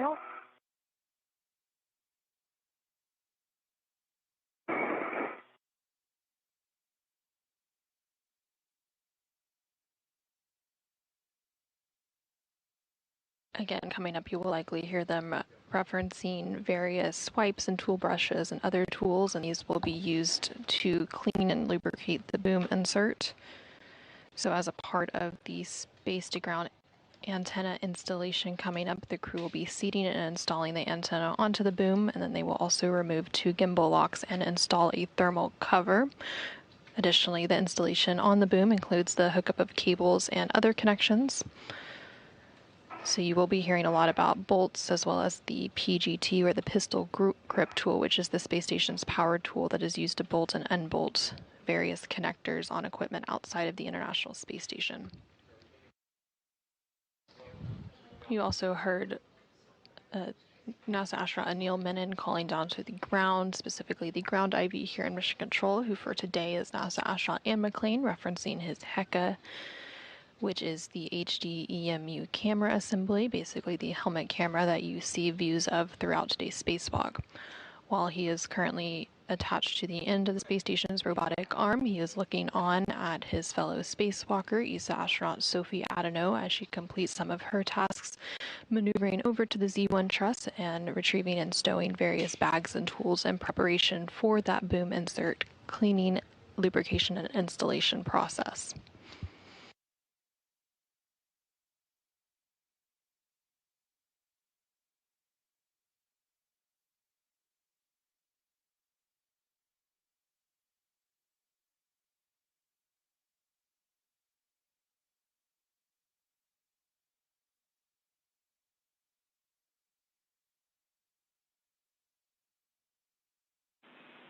And nice work getting that stowed in a pretty tricky work site that we left for you.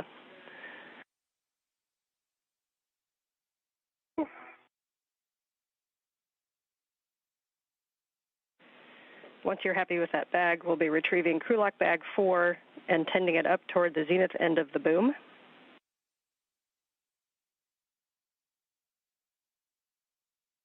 Copy. And work.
All right, nice job with the Matrushka bags.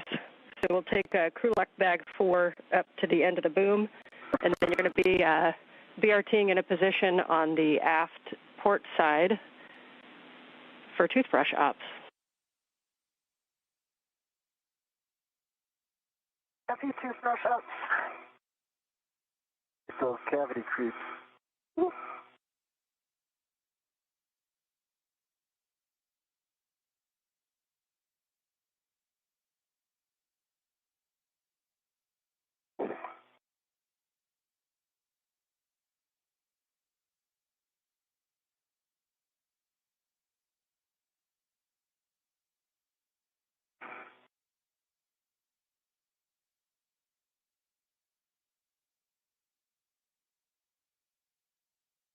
This is Mission Control Houston. Again, you're seeing a view from the helmet camera of ESA astronaut Sophie Adenot. And as you get set up, I'm just going to give you some words so you can refine your body position. So right now you're located between bolts 1 and 2. Bolt 1 is on your left. That has the waveguide. Bolt number 2 is on your right, facing aft. We're going to do bolt number 1 second, that starboard one with the waveguide. We're going to be doing that one second, and we're going to want to move from farthest to closest.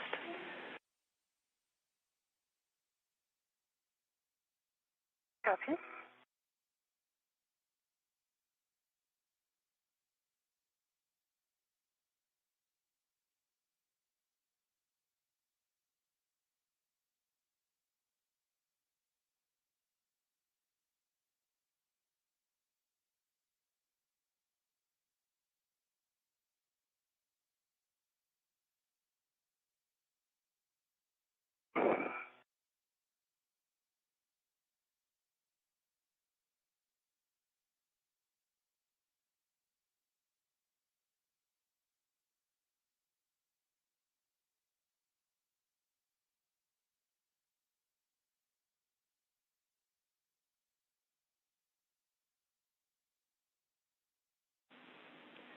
And Anil, you're doing great playing the part of the mutt ball stack mutt.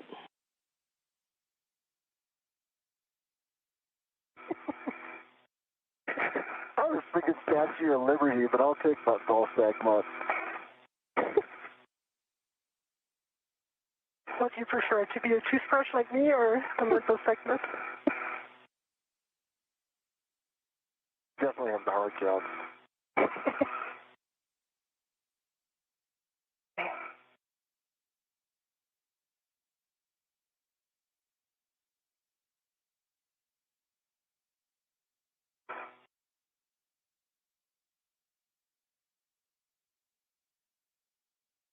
This is Mission Control Houston. We're now about an hour and 46 minutes into today's spacewalk. Again, the expected spacewalk time for today is about 6.5 hours.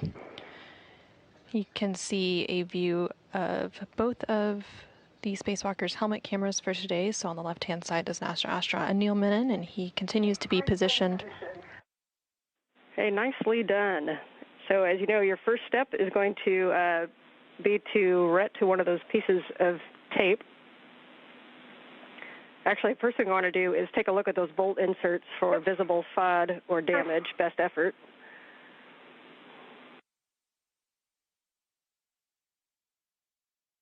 You look great.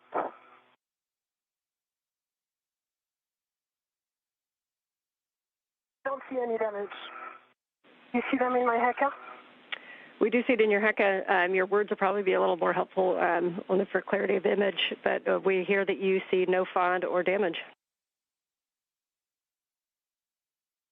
No further damage. Copy. You can now take your MWS RET to one of the tape covers, and you'll be relocating that from the crew lock bag door to the waveguide interface place. You're going to make sure that the adhesive gets all the way pressed down and that the tape cover is not directly touching that interface and that you are not blocking access to the agate bolts. While you work that, I'm going to read you a couple of cautions. We want to avoid suit or glove or tool contact with the waveguide interface. We want to avoid getting any grease on gloves or tools or anything other than where we want it to be. And we're going to wipe any excess grease or FOD away from the waveguide.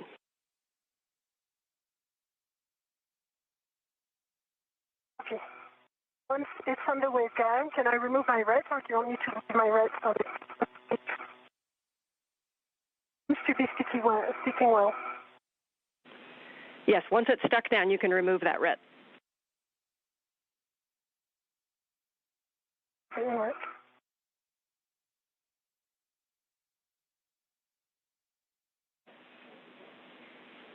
And once released, you can then retrieve the cap keeper from the crew lock bag that has the EVA wipes and toothbrushes.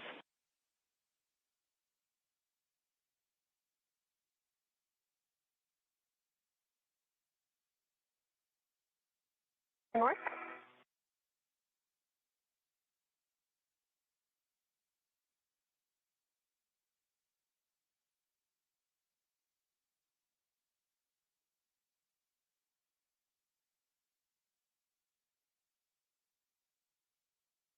This is Mission Control Houston. Again, you're currently seeing live views of both of the helmet cameras for NASA astronaut Anil Menon on the left-hand side of your screen and ESA astronaut Sophie Adenot on the right-hand side of your screen. Copy. You can retrieve the AT with the EVA dry wet wipes from the crew lock bag, and you release the Velcro on the wet wipe.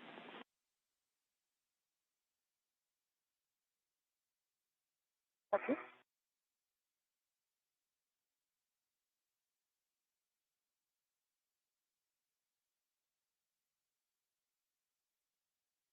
And you're going to continue to hear the ground IV, which for today is NASA astronaut Anne McClain here on the ground communicating with the spacewalkers outside the International Space Station. Right now, ESA astronaut Sophie Adenot is working through some steps in preparation to clean and lubricate the boom insert before the S-GAN can be installed. Again, the S-GAN is the spare space-to-ground antenna. Okay, see with the wet wipe and the toothbrush, we're going to start with bolt number 3 forward. You're going to insert the toothbrush into the wet wipe and didn't work. Copy.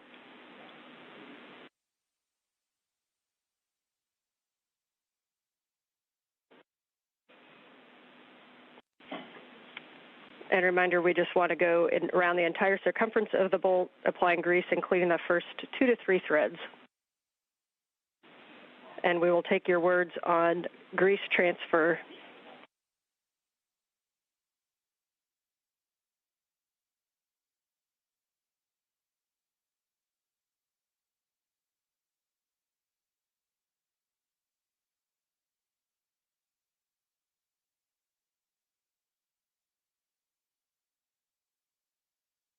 Sensor nominal. No sound on the toothbrush.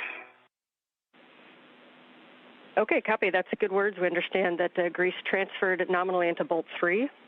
So you can reposition, if you need to, for access to bolt 1. This is the one next to the waveguides. This is our most important bolt. And you can do that same maneuver, inserting the toothbrush into the wet wipe to get a small amount of grease, and then wiping the toothbrush around the entire circumference of the bolt insert, applying grease, and cleaning the first 2 to 3 threads.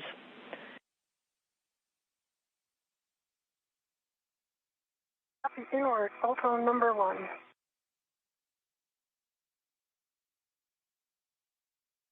And this is Mission Control Houston. Again, ESA astronaut Sophie Adenot, who you can see a helmet camera view from on the right-hand side of your screen, is currently working to lubricate the bolt inserts on the boom for preparation of the S-GAN or space-to-ground antenna installation.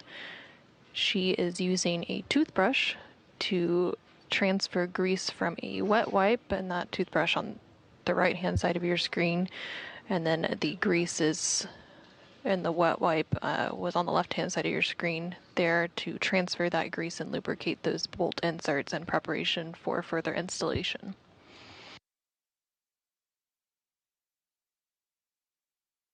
That's nominal. No sound on the toothbrush. Copy. No FUD on the toothbrush, and bolt number 1 is nominal. Nicely done. We will now go to agate bolt number 4 on the starboard side between the 2 NZGLs and do the same maneuver, and we'll take your words on grease and FOD when you're done.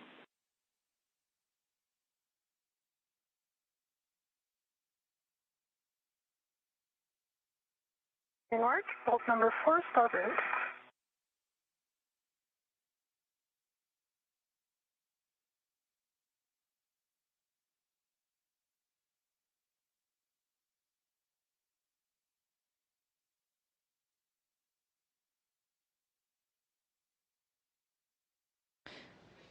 And again, this is Mission Control Houston. ESA astronaut Sophie Adenot there on your screen, continuing to grease the bolt inserts on the boom for the installation of the spare S-scan antenna. Sophie Adenot is serving as EV2 for today's spacewalk, and then NASA astronaut Anil Menon is serving as EV1. While Sophie completes this lubrication task, Anil Menon is still situated on the end of the space station's robotic arm.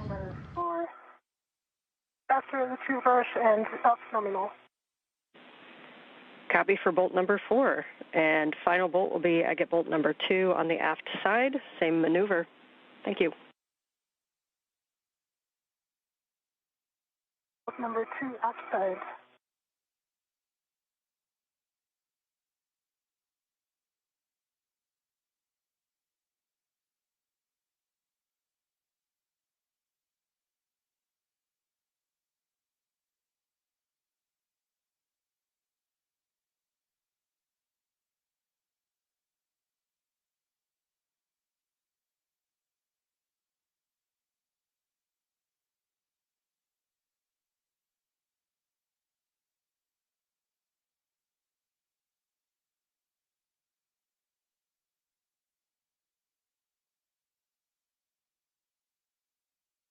Nominal and no thread.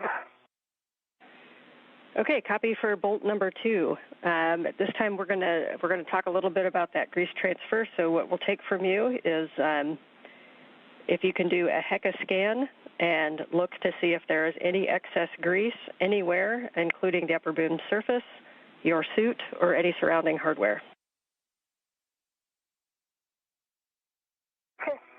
There is none on my suit. There's a tiny bit on the surface, which I'm going to clean right away. It's the dry wipe that's containing toothbrush number 1, so that it will contain toothbrush number 1. Okay, we copy and reminder that dabs pick up the grease the best and to keep that away from the waveguide. Copy, away from the waveguide.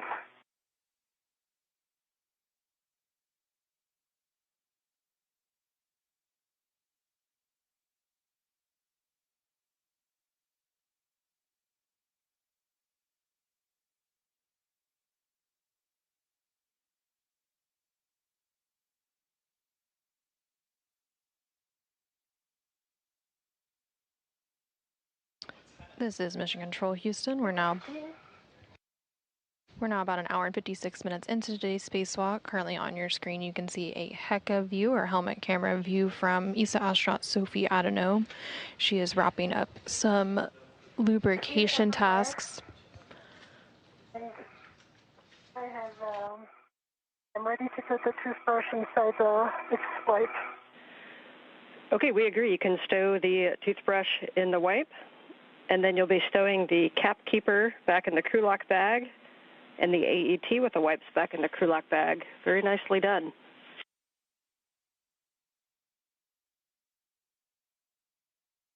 Thank you, it worked.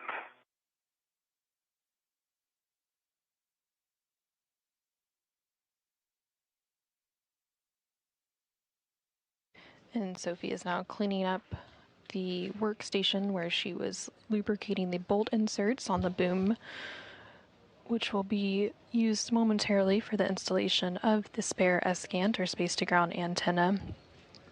She was ensuring that there was no excess grease left behind following that activity, and now she's cleaning up all of those various items, including the toothbrush that was used for that lubrication, and putting it into the crew lock bag where it will be stored for the remainder of today's spacewalk. Once that's complete. And Sophie, your choice after this, your next step is going to be to put the tape cover back. So if you have an extra ret that's inside the bag or on the cap keeper, you're welcome to grab it now. Otherwise, we'll do the same transfer that we did before with your MWS ret. Okay.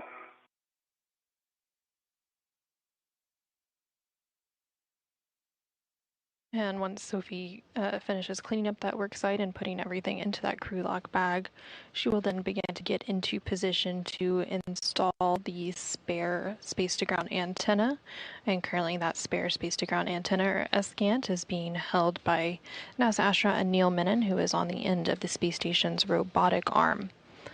Once Sophie does get into position for that installation, then both Sophie and Anil will work together to complete that installation. As part of that installation, the crew will be seating and installing the antenna onto the boom, and they will also complete some hookups of cables and various connections. And they will. Is on the cap keeper. Copy, tape is on the cap keeper.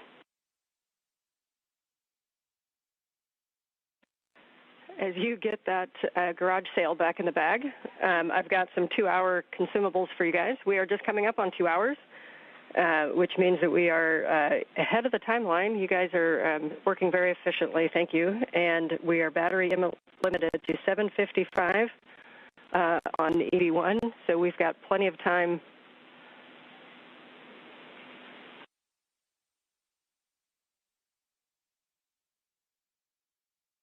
One copy.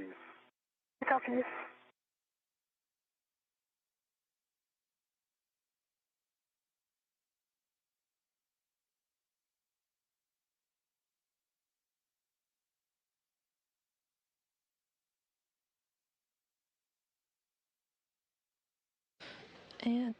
And this is Mission Control Houston. You did just hear the ground IV, who today is NASA astronaut Anne McClain, call up to the spacewalkers for today. Again, NASA astronaut Anil Menon as EV1 and ESA astronaut Sophie Adenot as EV2. They were reporting on some of the consumable numbers, specifically referencing the battery life left on one of the spacesuits. And so the official start of a spacewalk is marked by when those spacesuits are turned to internal battery power. So we're now just at 2 hours into today's spacewalk, with those suits being switched to battery power at 7:27 a.m. Central Time, 8:27 a.m. Eastern Time. And the teams here on the ground were reporting that we are a bit ahead of schedule for today's spacewalk tasks, and they are looking good on the remaining consumables and battery life on both of the spacesuits.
We're about 20 seconds from a handover. So we got a good HECA scan already, so we'll take a glove-and-a-half check that I'll get from you on the other side of the handover, but you can get in a position for the spare scan install, which will continue in right after handover. Okay.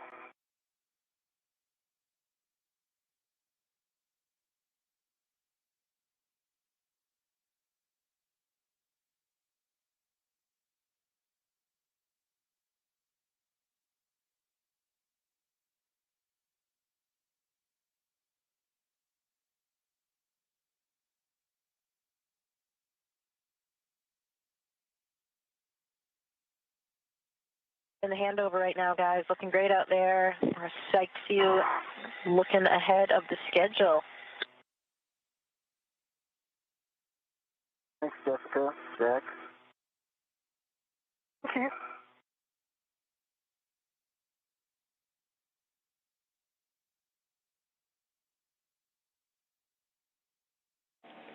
We're back with you after the handover, ready for the glove and hap check for Sophie. Try glove nominal. Copy nominal. When you are in a good position for the spare S-scan install, then we can have Anil work with M1. So let us know when you're in a good position. We do not have camera views at the moment. Okay.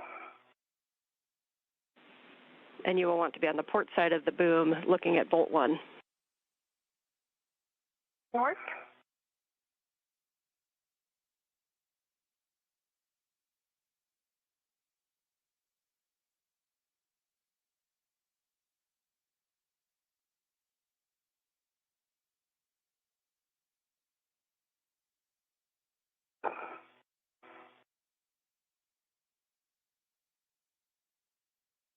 As we start thinking about getting ready for this maneuver, you are good with your final orientation before you move in?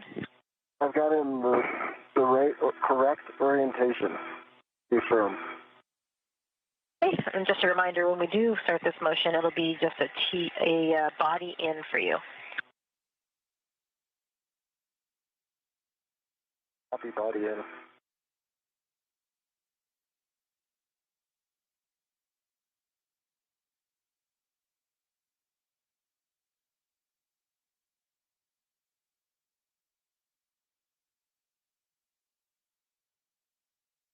This is Mission Control Houston. Again, we're about 2 hours and 4 minutes into today's spacewalk. Your visor may have slipped down a little.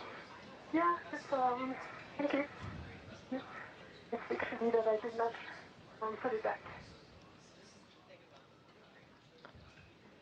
And for both, be advised we're about 8 to 10 minutes from sunrise. Okay. Can't wait.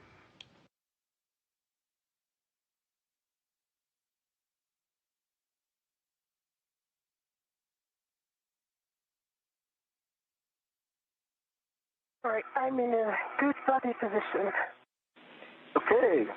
I take that as an opportunity to chat with Jessica. Do you agree? Welcome. All right, Jessica. Copy. We've got you loud and clear. We're ready to bring you body in. Okay, I am go for that. I will be doing clearances from the boom as primary. Okay, yeah, we concur. We'll rely on your clearances from the boom, and if you need to hand over to Sophie for the clearance for the S-scan and the boom, let us know. Will do. Sophie, I'll make that very clear. And on go. Okay, starting motion in 3, 2, 1.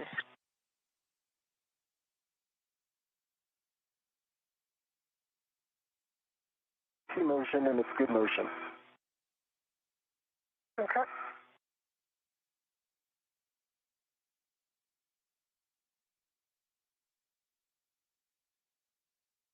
This is Mission Control Houston. There on your screen, you are seeing a view from the helmet camera of NASA astronaut Anil Menon. He is currently holding on to that spare S-scan or space-to-ground antenna, and he is being maneuvered into position by the crew inside the International Space Station, who is manning the robotic arm. Anil is currently strapped into the articulating portable foot restraint of the robotic arm, and he is being moved into place to meet up with ESA astronaut Sophie Adenot, who you can see there on your screen, in order to install that spare antenna onto the Z1 truss of the International Space Station, where it will make its permanent home. Control of the S-gas. 40 centimeters remaining. Shouldn't have an issue with that 40 centimeters. 25. Continue.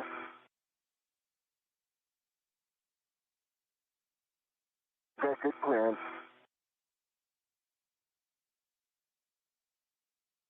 Okay, Anil ramped out, and this is the published position. I could take 10 centimeters body in. Okay, copy 10 centimeters body in. This is also where we talked before about whether or not you need to be feet down. We'll just bring your body in for now. You can think about it.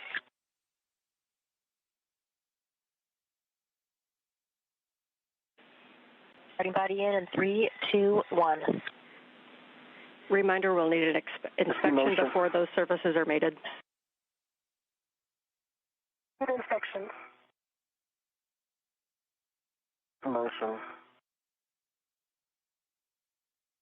This is 15 centimeters.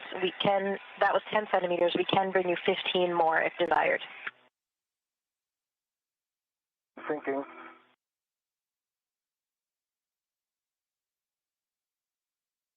For 10 more. Copy. Starting motion 3, 2, 1.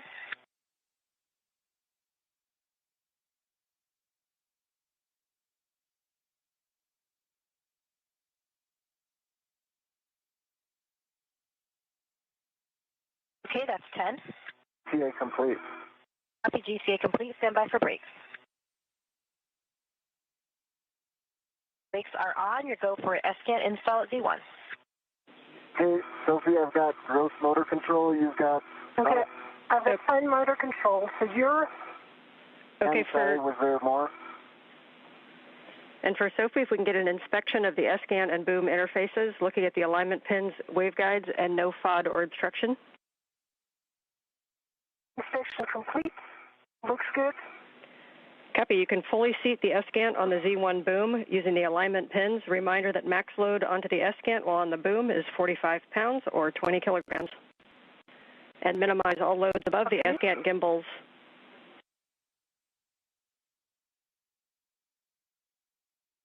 You rotate clockwise.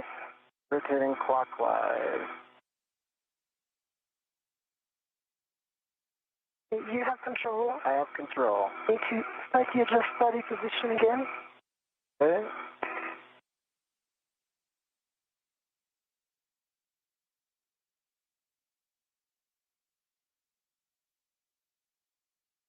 Rotating clockwise. Clockwise. Rotation. Feet. Continue rotating clockwise. Continuing.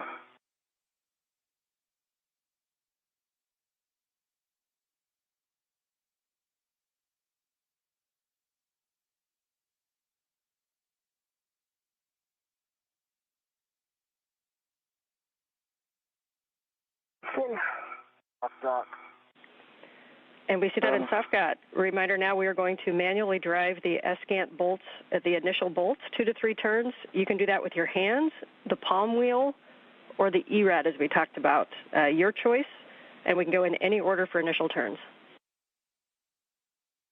Can you release? Well, I have control. You have control. Can you release the ret that's right in front of you? No, I need to put first a ret on it. I've got a ret on the T-handle. So I've got 2 rets on the S-scan right now. Copy. If you release that, I will have a ret on it. Copy.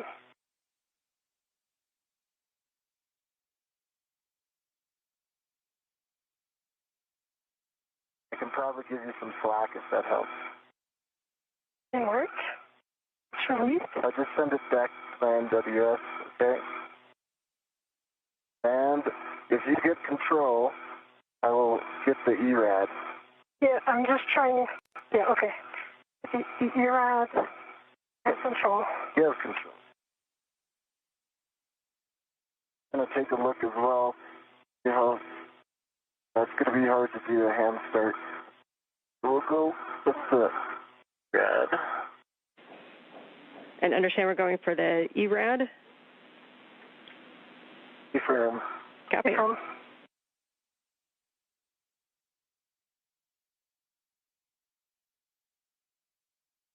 This is Mission Control Houston. NASA astronaut Anil Menon and ESA astronaut Sophie Adenot are continuing on today's spacewalk, about 2 hours and 12 minutes into today's spacewalk. They are currently working together to complete the installation of the spare S-GANT, or space-to-ground antenna, on the Z1 truss of the International Space Station. They began that process by fully seating the S-GANT onto the Z1 boom. There were 5 alignment pins that they had to line up. Yes.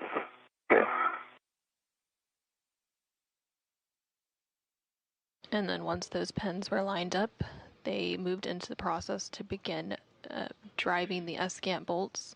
So that is what will begin here shortly. There are 4 different bolts that will be holding the spare space-to-ground antenna into place once complete.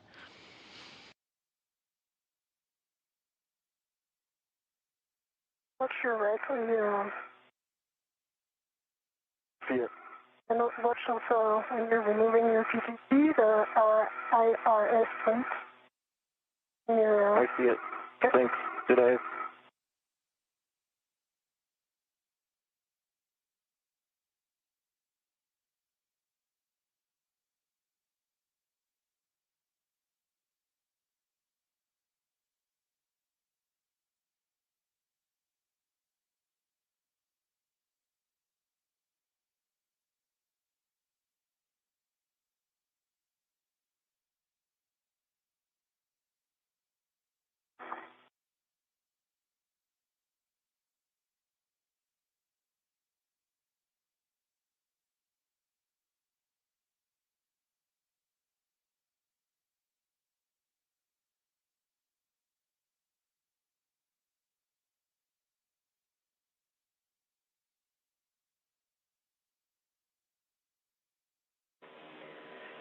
As you get that set up, just one reminder as we count turns on the ERAD that the PGT and the socket will have different turns, so please clarify which end the turns are actually being counted on.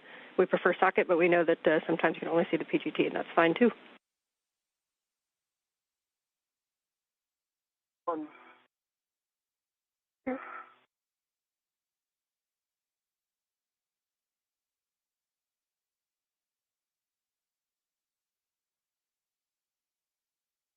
Okay, the 6 inches off on a 5th pin, good pull test.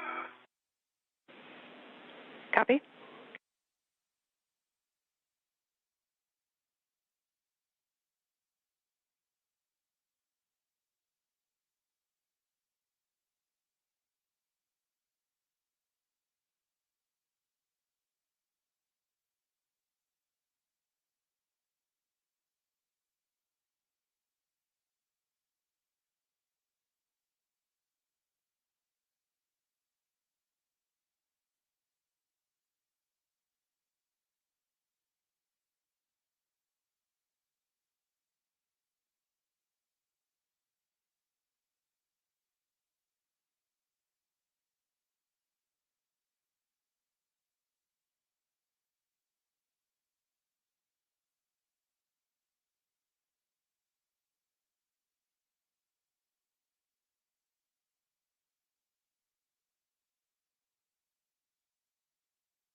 ERAD is on, good pull test. Copy, ERAD, and pull test. Your PGT settings for these initial turns are going to be alpha 1, clockwise 2, alpha 1, clockwise 2. I'm just copying alpha 1, clockwise 2. I'll let you know when it's set. Copy.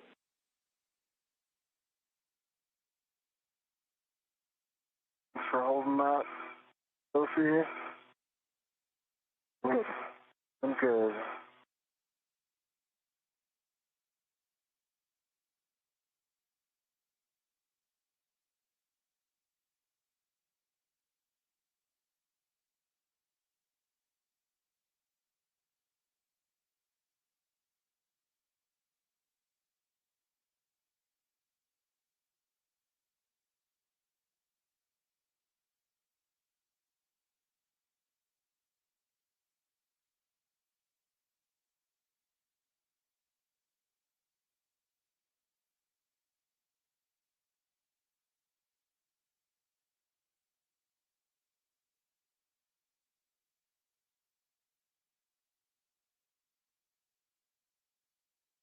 Alpha 1, clockwise 2 is set. Copy, Alpha 1 clockwise 2. You are go to drive all 4 SCAT bolts, 2 to 3 turns for the initial, and just let us know exactly how many turns you get.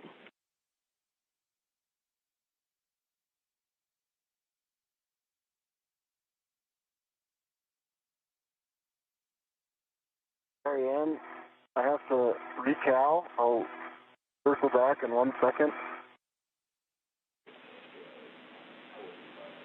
Copy on the cal, and let us know if you need any steps. Oh, we're good. Got a good cal, 40 volts. Okay. Just mindful of your ret, the key handle.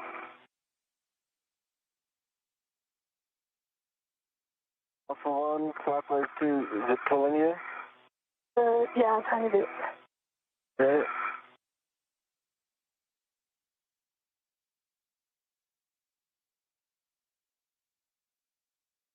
Okay, I've got Alpha 1 clockwise 2 set.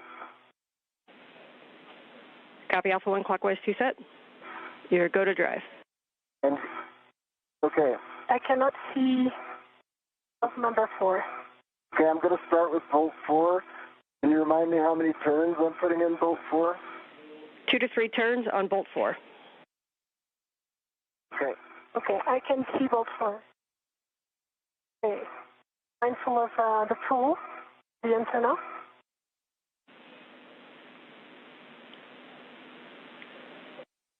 Okay, I'm going to do the... Okay, I got it. I'm going to do the count. Copy, you do the count.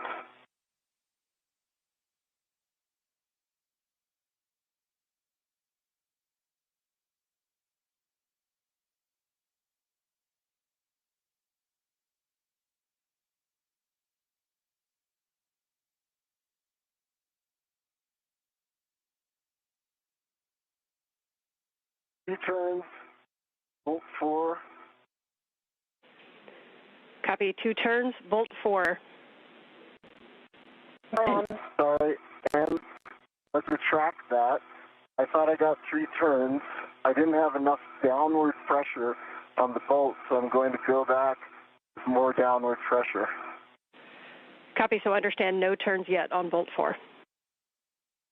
0 turns, exactly.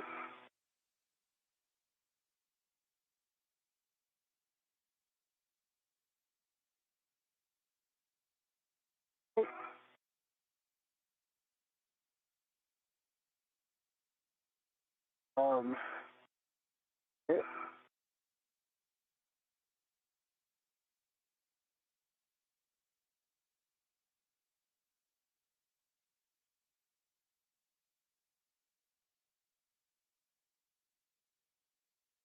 This is Mission Control Houston. We're about 2 hours and 20 minutes into today's spacewalk.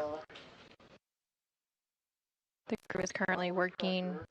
Alpha 1, it does not turn bolt 4. So I'm going to try, if you agree, bolt 2. Maybe I'll have more luck there. Copy. Copy, and with Sophie, you can also make little micro adjustments to minimize side loading on the bolts. And we're good for you to try any other bolt. The antenna is pushed, and I'm working hard to stabilize this. One thing we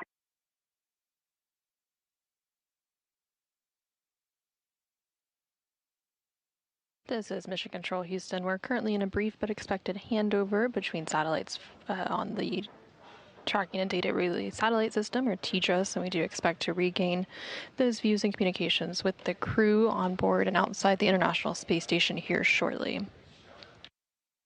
Currently outside the International Space Station, NASA astronaut Anil Menon and ESA astronaut Sophie Adenot. For a moment, and then I'm going to take control, and then I'm going to let you do a rep, okay? Okay. Back with you after our handover. Not sure how much of that you caught, Ann. We did not catch the status due to handover. Okay, so plan is I'm going to hold down, I have control, Sophie. I'm going to hold down the S-scan. Sophie's going to ret to it, then I'm going to undo my ret to the T-handle, because it's possible that's also adding some challenges in terms of side loading. Okay, my red is on the Copy, and we are good with that plan. So if he has a ret to the agate handle, I'm going to go release my key handle ret. Copy and concur.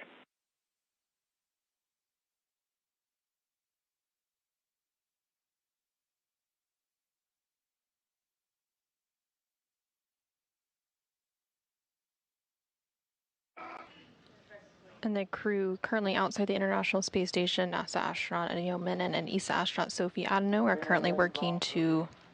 I see it. Done. All right, so we will try bolt 2. Copy, and just some words as you try that to verify the alignment, which you could do just by pushing down on the bolt, even if it doesn't turn, but you can push to ensure that it's aligned, and then checking for any side loading, and you may need to increase axial force on the bolt slightly.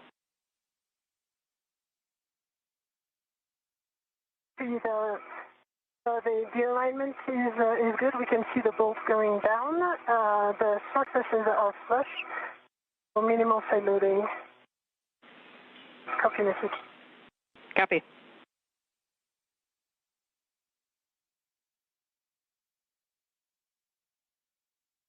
Okay, can you count it if I returning it? Yeah, stand by. Now there's some side loading. Stand by. Visualizing. Yep, now time to put some force on it. And I'm counting.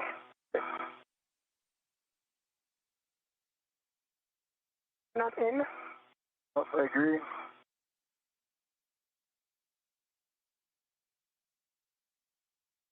Oh, we're not in. It's coming off a little bit. Could be that I'm bumping it with that. So I'm going to try. Now that we have the rat, I'm going to try the one in front of me again. Okay. Because that's a clean shot. Copy.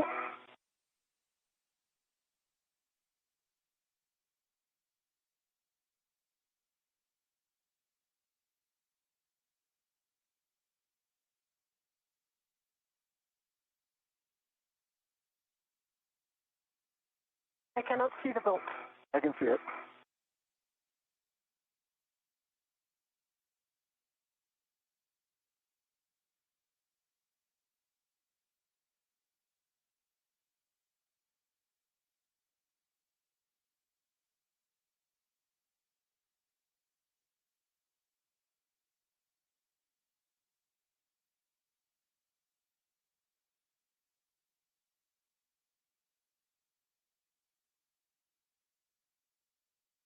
Okay.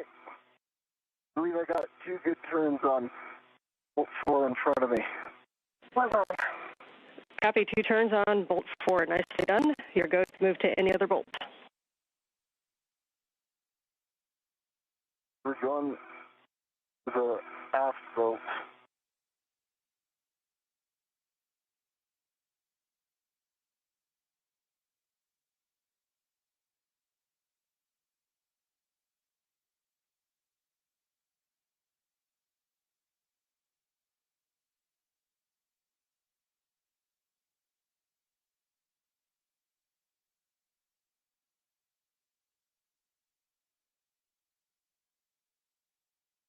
This is Mission Control. Let me try to push it. This is Mission Control Houston. You're continuing to see views from the HECA or helmet camera. Copy, 3 turns on aft bolt number 2. One note, if the ret that's on the ERAD, if the ret that is on the ERAD is causing any issues, since that's installed, you are going to remove that. Yeah, that would be good. I'm going to remove that. Good catch, John. That removed. Okay. Well, and that was 2 turns on the aft bolt. I think Copy. I heard 3. Copy, 2 turns on the aft bolt, so we have 2 turns on starboard and 2 turns on aft. Stay firm.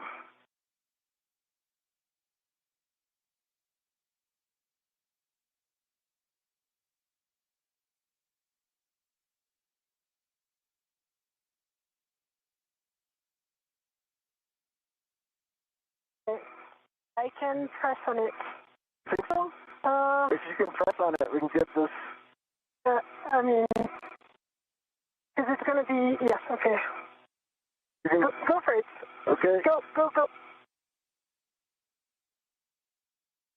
Might be side-loaded. I can see it wanting to turn. There it goes.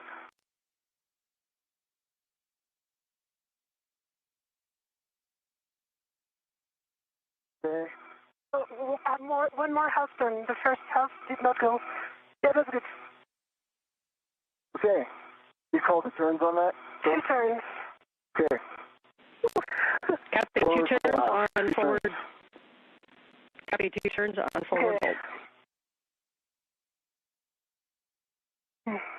I need to do mine here. Yeah, if you can put that on yours. Yes, and work. And it's possible this handle gets in your way. I can move the handle if need be. Yes, let me grab the handle on my side. Yes.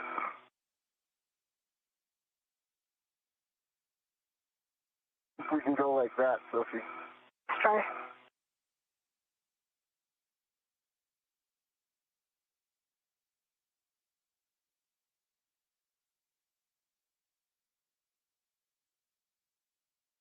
Okay, more towards me.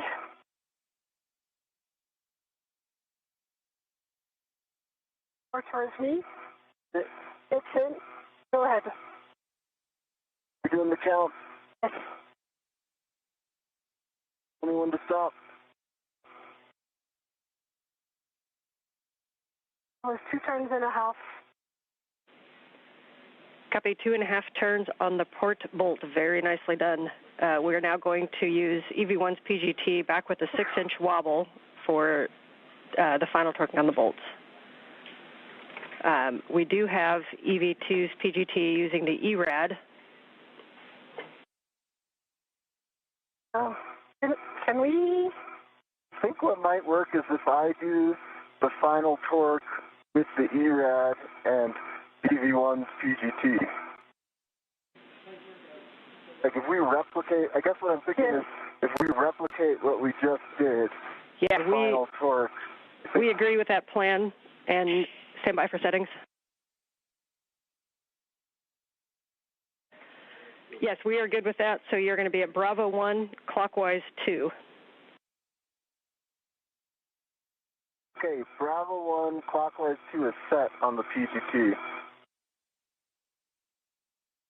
And Sophie, I believe, and I were making all those turn calls at the socket. That wasn't clear.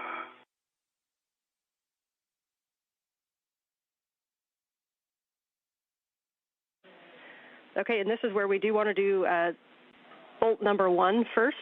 So on the Sophie side, but by the waveguide. So bolt number 1, Bravo 1, clockwise 2, and you'll expect 4 to 8 additional turns. Okay. How many did you say? 4 to 8. 4 to 8 additional turns.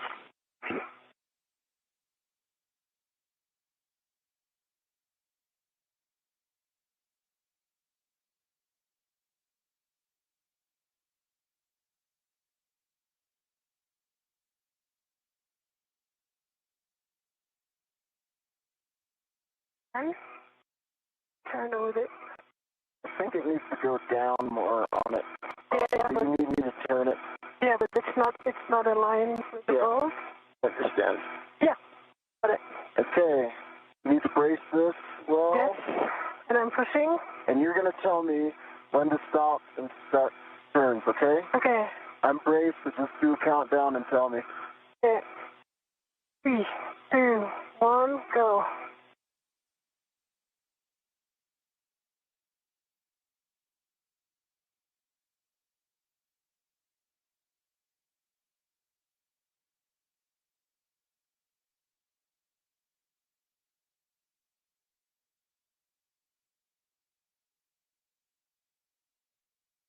Five turns. Okay. I'm going to check the PGT. Got a green light. 12.1 torque. Green light, 12.1 torque, 6 turns for bolt 1. F5. And you are going to move to bolt number 2 on the aft. Okay. And that was 5 additional turns. Copy, 5 additional turns. The bolt is flush. It's receptacle. It looks nominal here. Copy, flush. Thank you.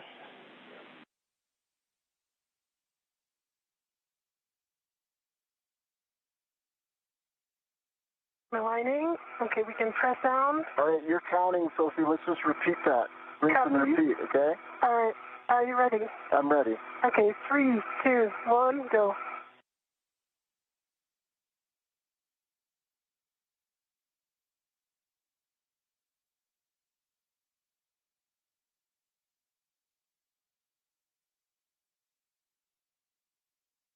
Sit. It's not flush. So that was 3.5. Again, avoiding side loading. Okay.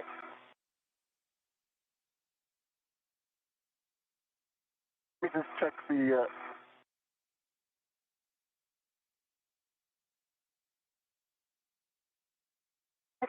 I feel that...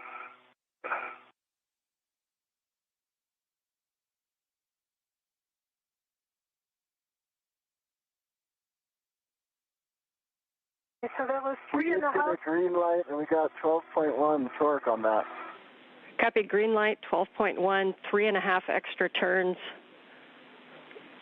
on bolt number 2. I will confirm Sophie's observation, which is... Bolt is not flush. 1 second, Sophie. I'm going to put my Hecka on it, and then if you look at it, there is a lip around the bolt that sticks out of the aluminum cylinder. On Sophie's side, that lip is completely flush with the aluminum cylinder. Copy, we're talking it. Good eyes, Sophie.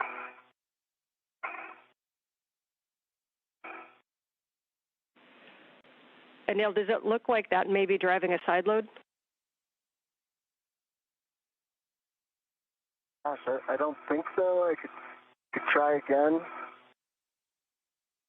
Or we could come back to it. Checking.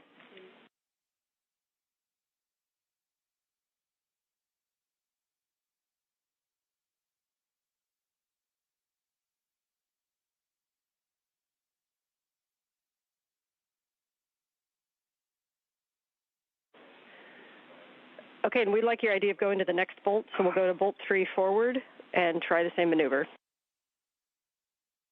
Okay, this one you cannot count, right, Sophie? I can count. Okay. 10.1.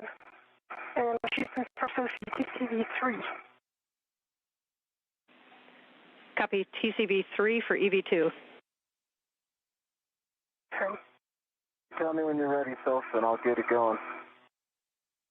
So I thought we were doing forward. Oh, we're doing forward? Yeah. Well, good call. Did you just ask us forward?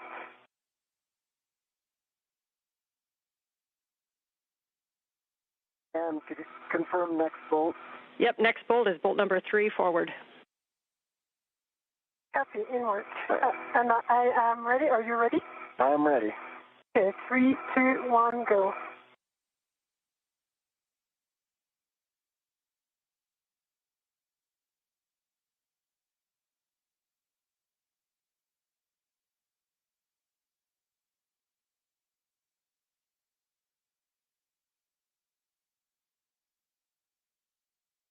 I got a green light, 11.9 torque. How many turns to get, so? 4.5. Same observation, the bolt is not completely flush. We copy green light, 11.9 torque and 4.5 turns.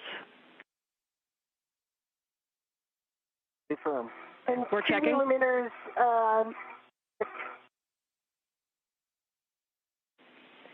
And if you could please drive that bolt one more time, please. Got a really good purchase here.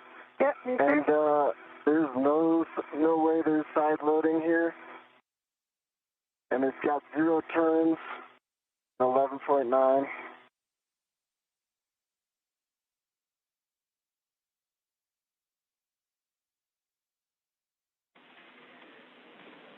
We copy, and you can move to bolt 4 on the starboard side. I'm going to reposition so that I can count. I think I can do this one if it's... I have good view now. You do? Okay. All right. All right, there's 0 side loading. I'm starting in 3, 2, 1.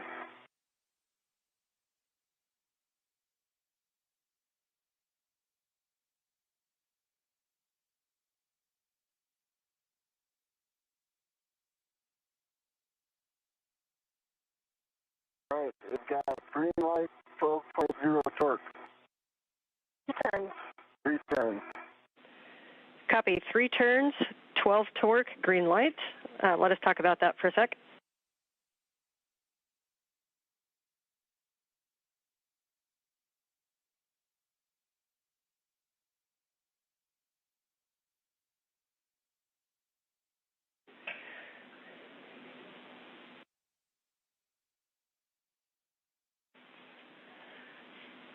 Okay, so we're going to talk about the bolts. While we do that, if you can give us a visual inspection of any gaps or misalignment and a wiggle test to see if the S-gant is moving on the boom. All right, I'll hand that to you, Sophie, to give the verbal. Okay. Gap and wiggle test is there's no wiggle. It's really stable on the boom. And if we could do the wiggle test at the T-handle, just to be able to impart a little bit more force. Sophie? Let me do that, Sophie. You watch, and I'll... I watch.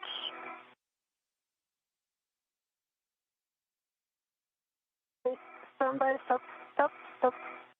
Yes, there was some wiggle. Out. But we came back to nominal, and now there's no gap again.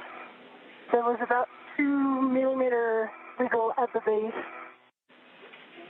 Okay, that's a good report. We understand there was a wiggle, and it produced a 2 millimeter gap, and then when you put it back, the gap went away. Yes, degree back. Copy, and we're going to talk that for a sec.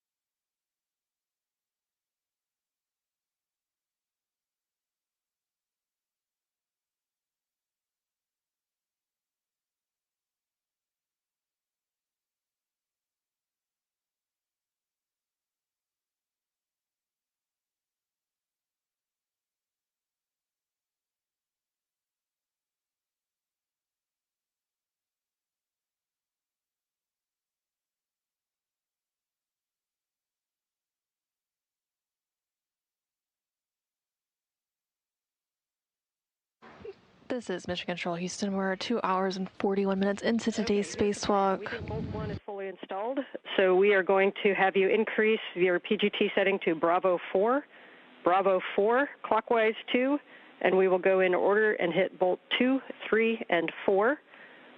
So that is Bolt 2 aft is starting, Bravo 4, clockwise 2. Bravo 4, clockwise 2 set. And we're hitting aft, Bolt 2. Good feedback. Okay.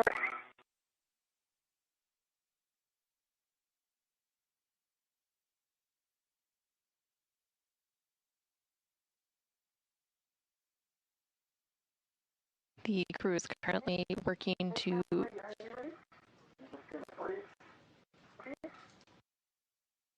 complete installation of the spare S-gant.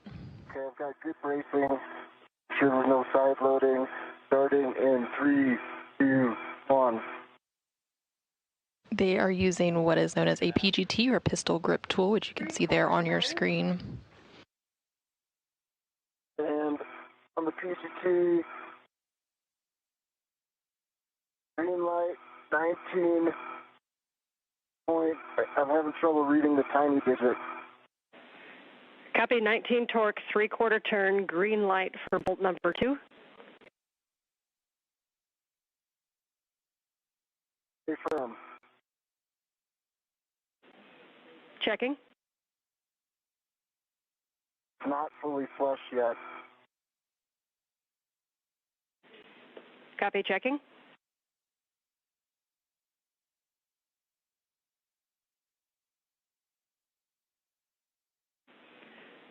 And let's go ahead and hit that bolt one more time. Same settings. Same settings. Facing. I'm ready, Sophie. 3, 2, 1, go. Turn it all. Oh, 0 time. All right, 20, green light, 20.2. Short turn. Copy, 20.2, green light, no additional turns. Checking.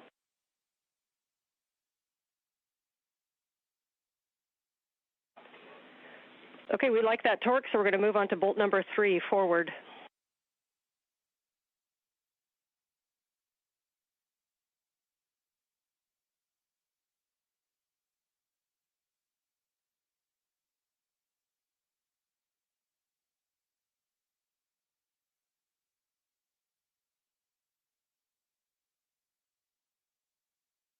Okay, you got that part embraced. Yep. Give me the count. 3, 2, 1, go. Try again. We'll do it.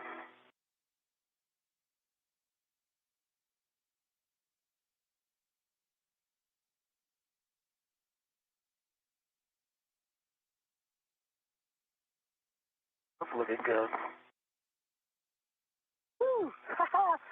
3 and 3.2 turns. Green light, 19.2 torque. And the bolt is flush. Copy, bolt flush, 3.2 Going. turns, 19.2 torque, and a green light. Checking. Okay, we like that. You can move to bolt 4, starboard. Same thing. Bolt 4, starboard. Is there a hand to press it? I think not. I think this one's like in front of me. I can count. Okay, you're gonna count. Copy. I'm gonna start in 3, 2, 1.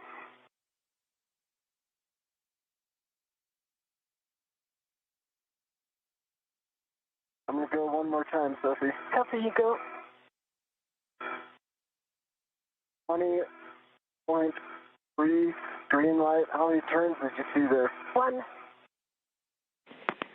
We copy 1 turn, green light, 20.3 torque on bolt 4, starboard. Checking. And just FYI, 2 and 4 are not flush. Copy, 2 and 4 are not flush. While we talk that, we'll take another wiggle test, please.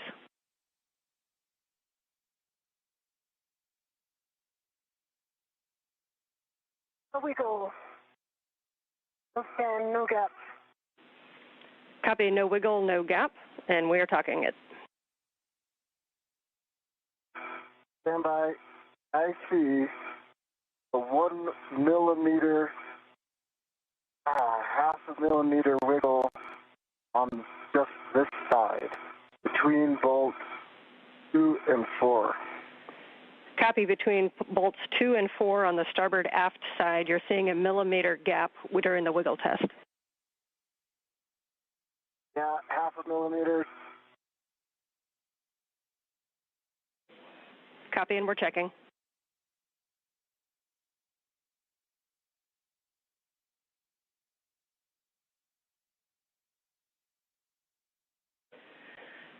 Okay, nice work on those. Our plan right now is to move on to the NZGLs, and we're likely to come back and hit these bolts again. So we want to stow the equipment, but it's okay if you leave some things set up. We're going to do the NZGLs and then come back to bolts. 1 copy. 2 copies.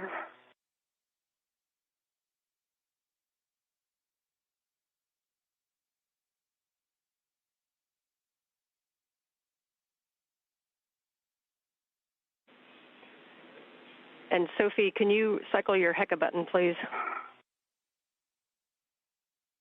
Okay.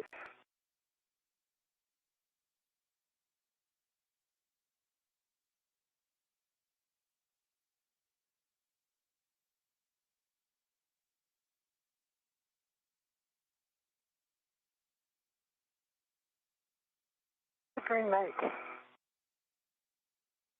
Am I going to release the red or on the Checking. On the gate handle?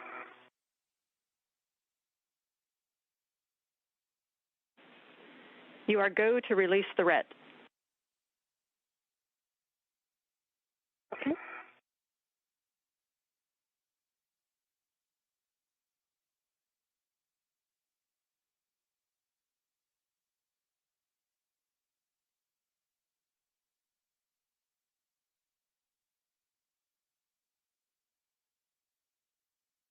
This is Mission Control Houston. We're now 2 hours and 49 minutes into today's spacewalk, which began at 7:27 a.m. Central Time, 8:27 a.m. Eastern Time. NASA astronaut Anil Menon and ESA astronaut Sophie Adenot are currently completing the installation of the spare ESCANT, or space-to-ground antenna, on the Z1 truss of the International Space Station. They were recently working on some bolts. There are 4 bolts that they had to manually drive in order to attach the ESCANT to the space station's truss. They were using what is known as a pistol grip tool, or PGT, to install those bolts. And now they are going to move on to some additional tasks for that installation, including mating some cables and other connections.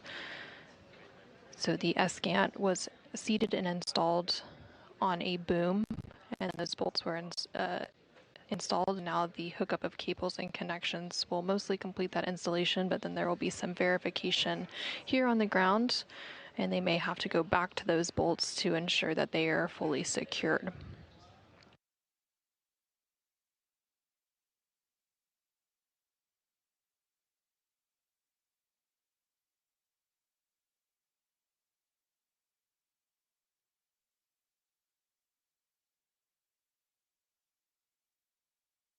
I'm in good position to help.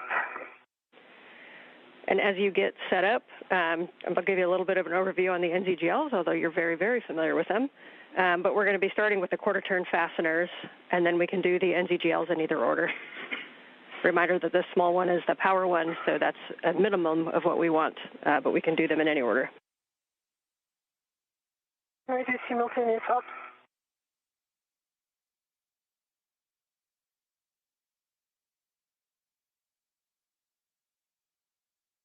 And am I go to start on the quarter turns? Yes, you can release the quarter-turn fasteners from the cable harnesses. Remember, there's 5. Copy 5. Sophie, if you're in a position to get the cap from a boom connector, you're go to remove the cap from the boom connector. Okay, in work. The quarter turns are off. I'm ready to the cap on J1. Copy quarter turns, and you are go to remove the cap from J1 boom connector.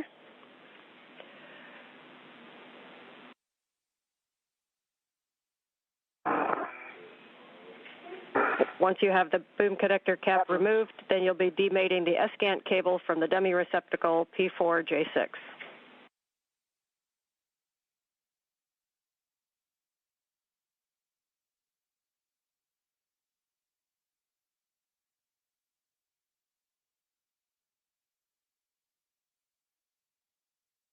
J6 is demated after center. Copy, and inspection of FOD pins and EMI band. It's right there. The pins, no FOD, good EMI, and I'm checking the receptacle too. For the jack, that is. Good words. Jack, no FOD, and the sockets it looks good. Copy, you can mate P4 to J1 on the boom. Work.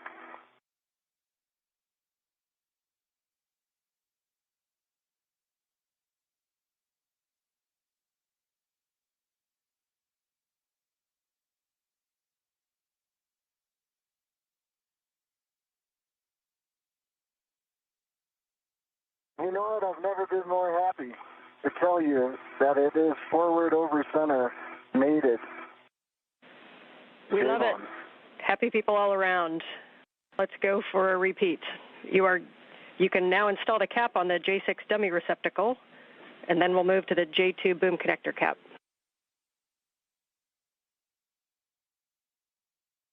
Copy. And so I am ready to the J2 connector cap, but it requires an enormous amount of force to demate, to rotate. So I tried. Anil, after when you're done with it, maybe you can give it a try as well. That's my specialty. Yeah.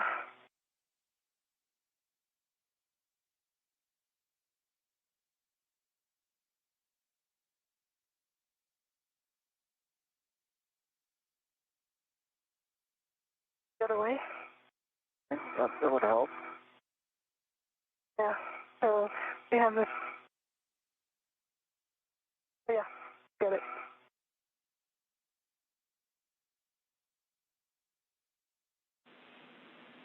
And Anil, sorry if I missed it. We got the cap on the J6 dummy receptacle. I cannot force that back. That cap is on, and it's locked. Copy on and locked on the cap. Thank you.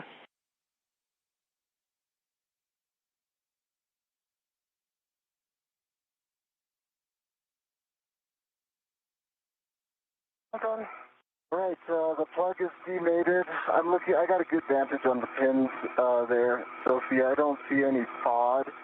I know this was a hard one, so I'm taking a good hard look, and I don't see that spring aspect to it.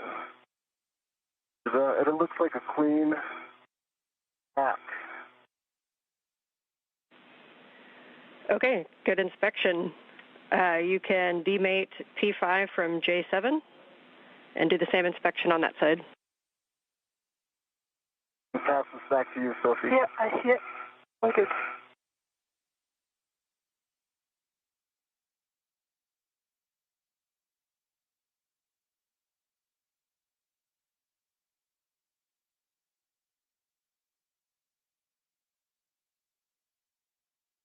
Wow. Teamwork, mate. Teamwork. Yeah. High five. High five.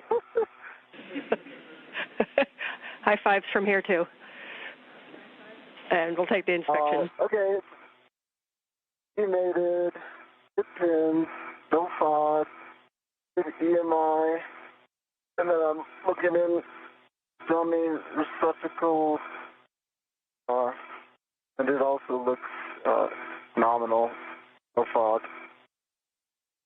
Like black lines around the ring.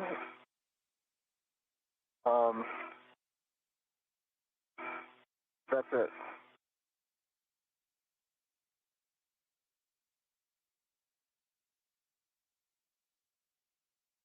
I think it looks nominal.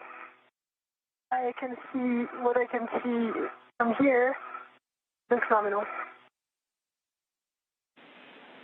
Okay, and you are going to mate P5 to J2.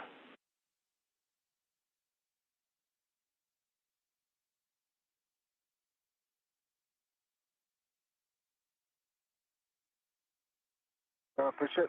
Yeah, 3, 2, 1.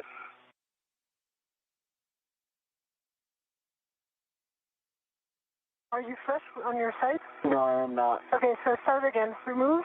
Remove. Okay. Now, go.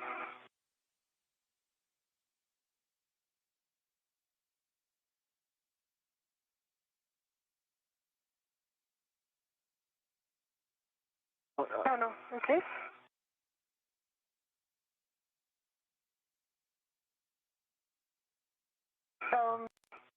No. It's flush on my side, but not on yours, so you might... I think we're off on the angle, aren't we? How about this? What do you think? This is good. This is perfect. You think this is good? Yeah, this is well. Okay. Flush on my side. How about yours? No, it's not flush on my side. Okay, so let's try again. Okay. Get it right sooner or later. Yeah, that's good. It's 2 millimeters on my side. 2 millimeters on my side. Copy. Pushing. 3, 2, 1. Flush on my side. Not flush on my side. Oh. Okay.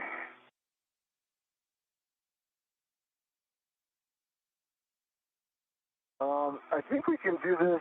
Let's give it a couple more tries like this. I think if we just... Yes, agree. We're just kind of like off in terms of just our alignment. I think I hit it. Okay, so if I'm looking on this side, I see about 2 millimeters. How about you? I see 4. So 4. So maybe like that? I see 2. Okay, I see maybe like 3. 3, yeah. Okay, so why don't you do a direct center, push back. See? I've got a good purchase, so if you can hold stable. Okay, I'm holding stable.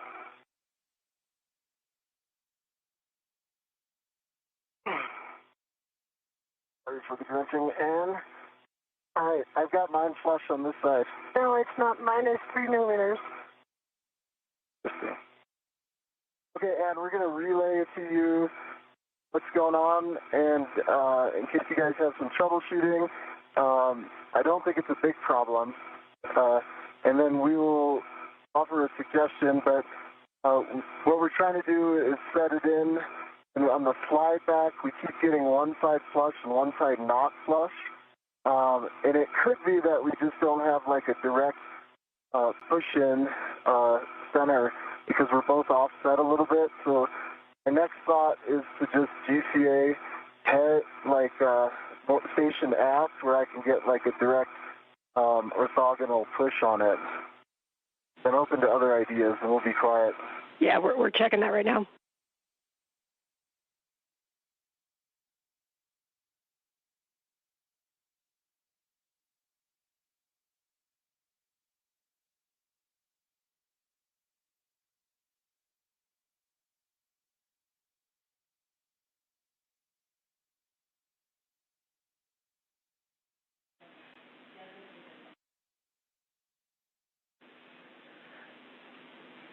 Okay, we're just talking a little bit about a roll. It looks like maybe what you're doing right now. So if you can kind of wiggle it while rolling it in to try to get it flush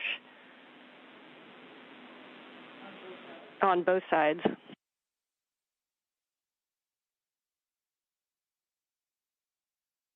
I understand the strategy. It was kind of like working.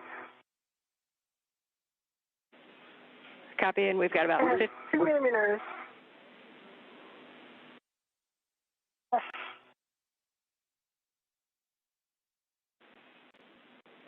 coming up on handover. See you on the other side.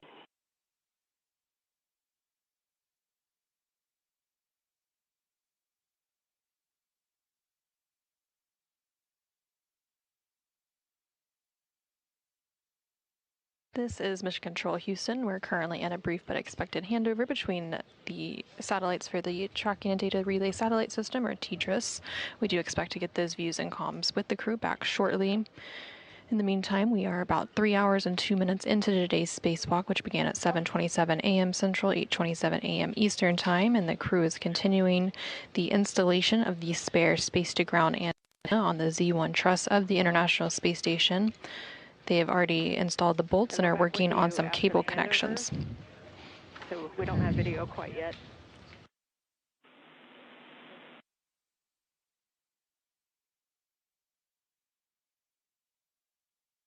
Are you flush on your side? No, 1 millimeter.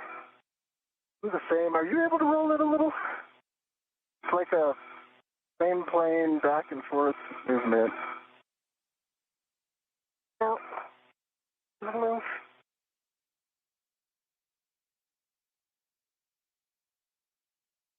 I think this time it's really well aligned. It just needs a final push.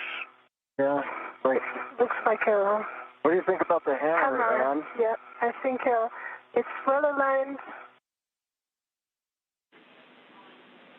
And so just want to make sure the handle stays fully aft, and then you can continue to work it.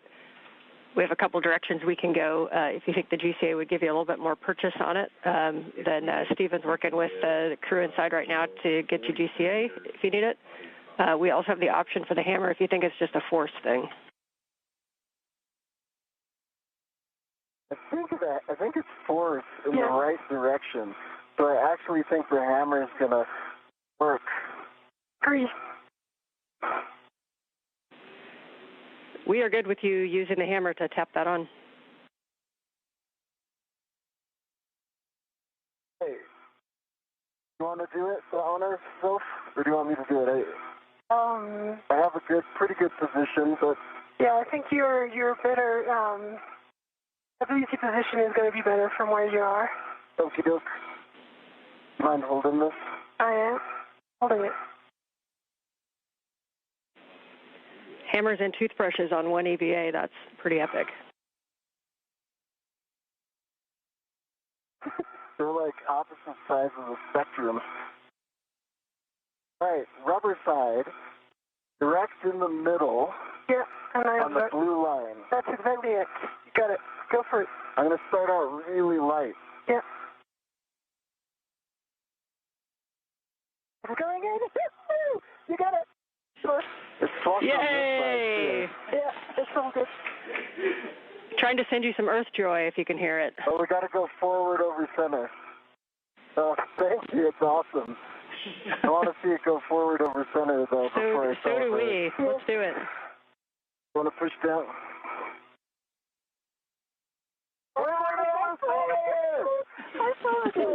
Yay. Nice job, you guys. All right, back to work. Install the cap on the J7 dummy receptacle.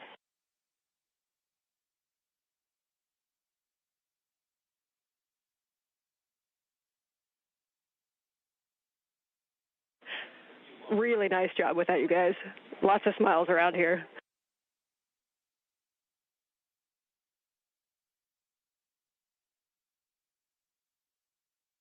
Great to hear.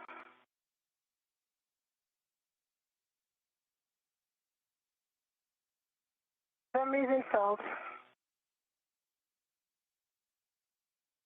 Cap is installed on the dummy receptacle.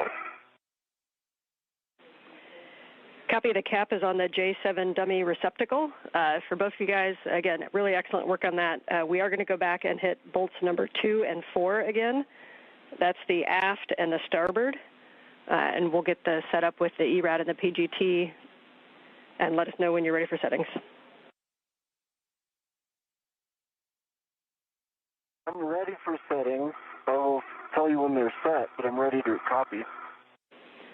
Okay, we're going to use that Bravo 4 again, Bravo 4 clockwise 2, and just a reminder that's kind of the max that we can put in the bolt. So Bravo 4 clockwise 2 with the ERAD, bolt 2 aft, and bolt 4 starboard. I'm going to stay here so that I can help her. Okay, Bravo 4 clockwise 2 is set on the ERAD, and I'm sorry, the PGT.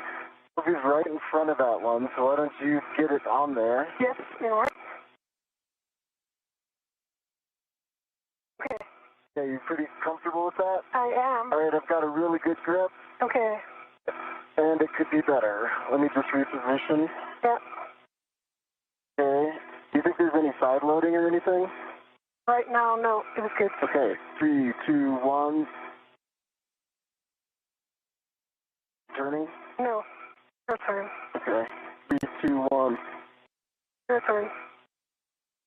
All right, that was another 19.8 green light. We'll try one more time. 3, 2, 1. Your turn.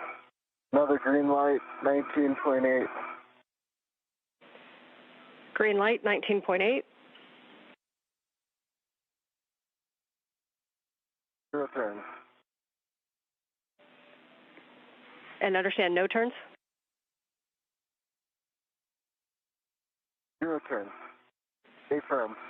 Copy, 0 turns for bolt 2. Checking.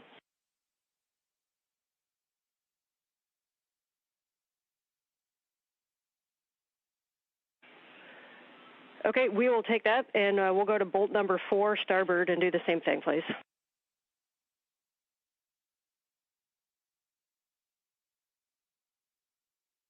Okay, moving to starboard. Thank you, Sophie. Yep. Starting in 3, 2, 1. Okay. Your turns 19.8. Copy, 19.8 and 0 additional turns on bolt 4, starboard. Checking. As we check this, you guys can start thinking about whether you want to use that ERAD on the gimbal lock bolts, or if we're going to end up swapping. Either is okay with us. And we're checking on the agate bolts.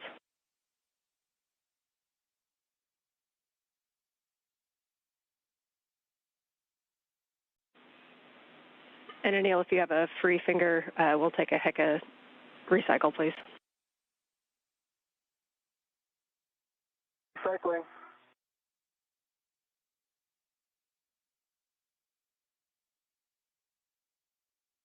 Green light on. Copy, green light, thank you. And we're still chatting.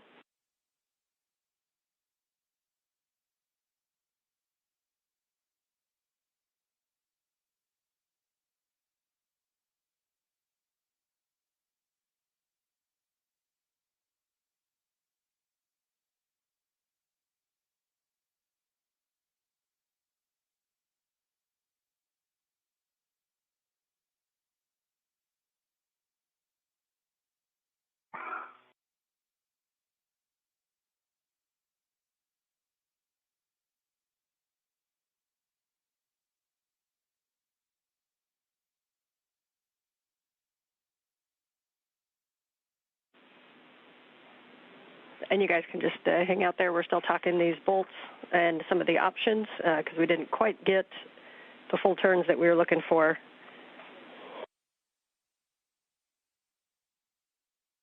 In the meantime, is there any value in another wiggle test while Sophie's got eyes on the boom?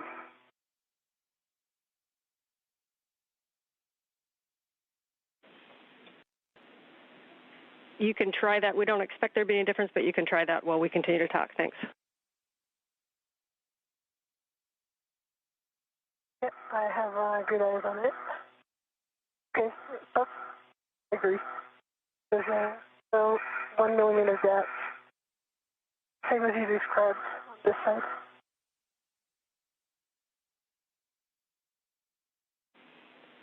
Okay, and we have the next plan when you are ready. Ready. Ready? Okay, we are going to use the ERAD with Bravo 4, so same settings, and we're going to hit bolt 1, 2, and 4. That's bolt 1, 2, 4. So that's one on Sophie's side. On the port side, bolt number 1 first.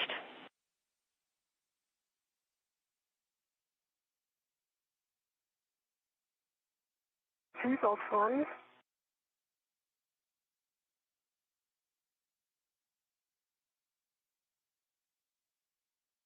Can you just reposition? Yeah, take your time.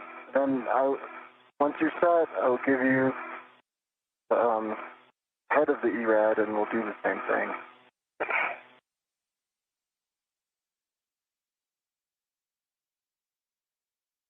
Position.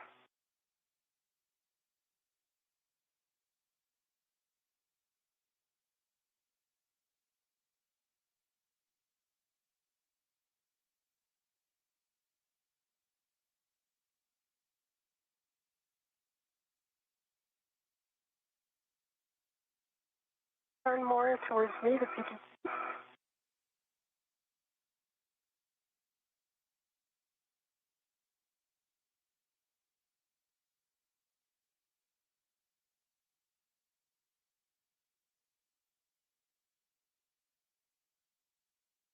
Turn the head towards me. The head towards you. Yeah, that's good.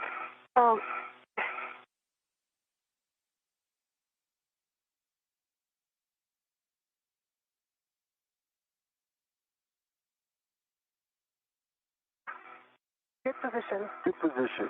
Yep. Okay, I'm going to brace really hard. Yes. And I'm going to start in 3, 2, 1. How's the turn? Oh, wow. Copy. Can you look at the PTT and read the... I can't see it. It's a green light. How's the turn? 19.2. 19.2, half of a turn on bolt 1. Nice job. So we can go to bolt number 2 on the aft. Can you remove the PTT? Okay, we're going aft. Good All work. right. Bolt number 2 aft. You want to take the handle, maybe? Or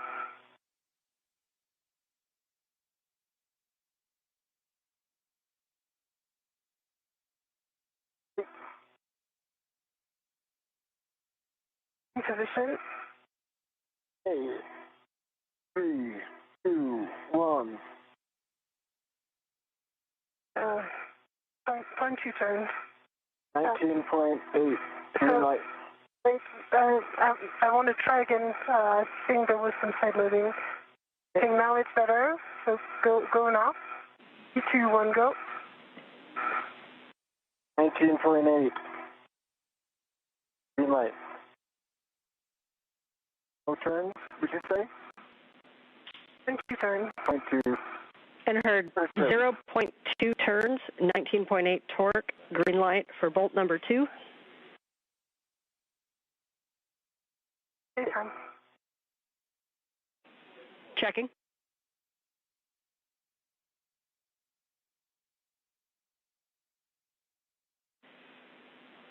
And Neil, can you report on the bolt being flush? It is not flush. There's a 1.5 millimeter bit that is outside of this aluminum receptacle.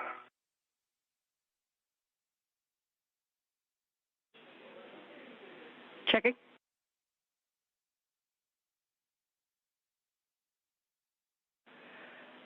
Okay, what we're thinking is using the T-handle to impart a little bit of force to close that gap and then try the driving again.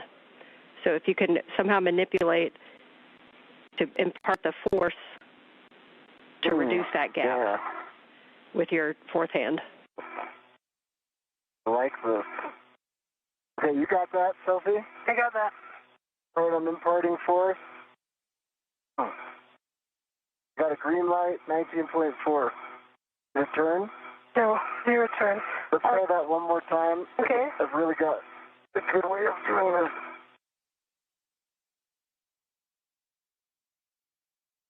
Your turn. Okay, 19.4. I had some good, solid pressure towards that. Okay, we monitored no turns. We're checking. Okay, and we'd like to go to... For your information, there is no gap between the surface, the top of the boom. Okay, we understand no gap. So we'll go to bolt number 4 and try that same thing on the starboard side.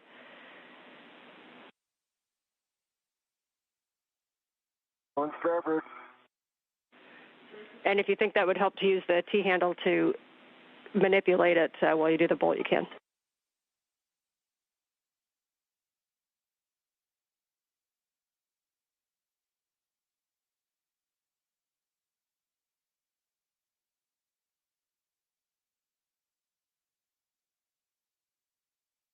Yeah, I'm pressing.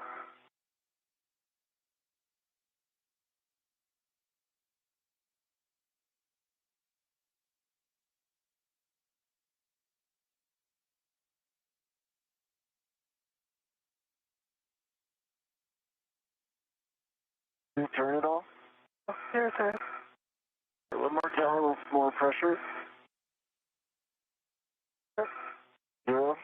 And I got some really good pressure in the direction of bolt 4.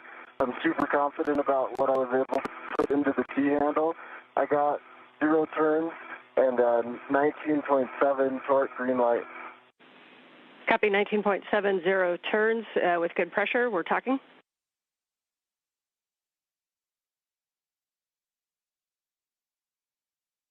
Sophie, I feel like there's less movement.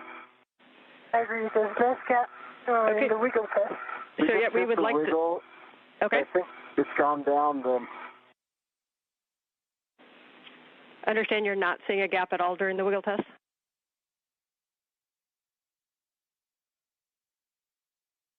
Okay, let us assess. So there is a gap.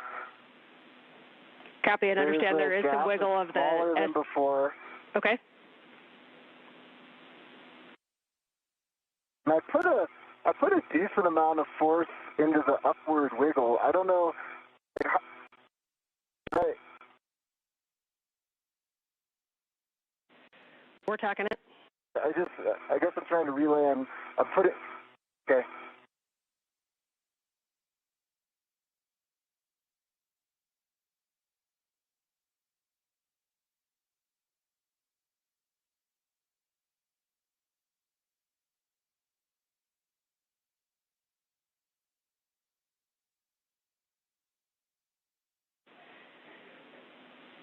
So you guys mentioned that there was a millimeter between. Does that change when you wiggle, or does that stay static?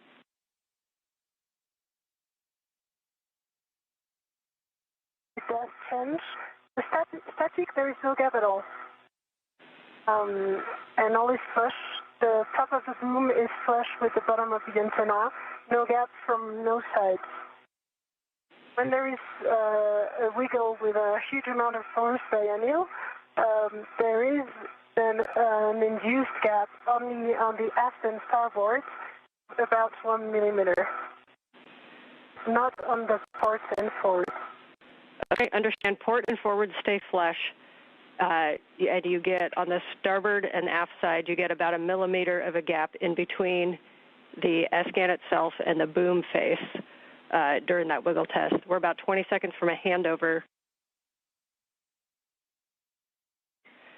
Sophie, can you head down and get the torque wrench out of the ORU bag, and I'll meet you on the other side of the handover with instructions. Copy, torque wrench in work.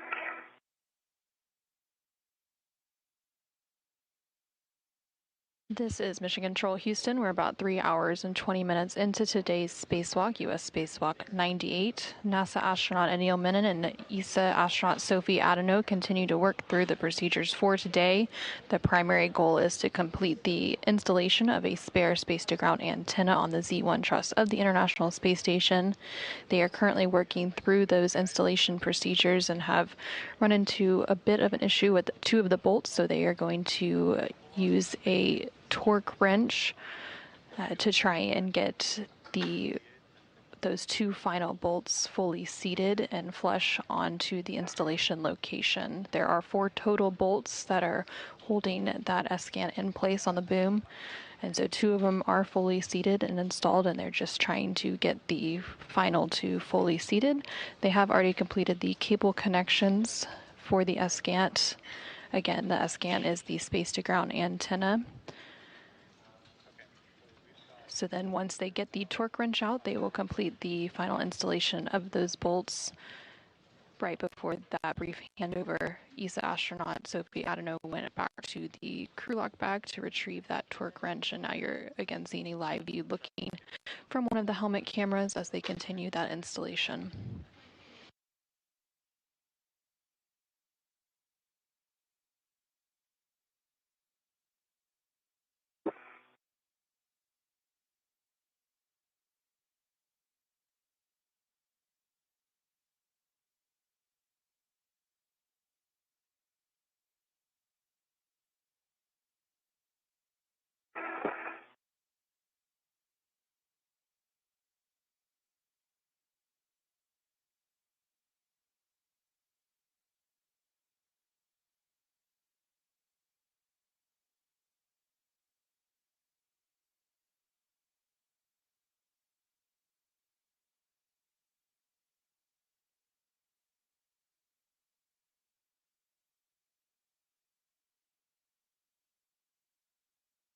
Neil, would you be able to get it? Yes, I've got a hand. I've got control of it. You get control? I do not have a ret, but I'm going to tell you when I'm ready.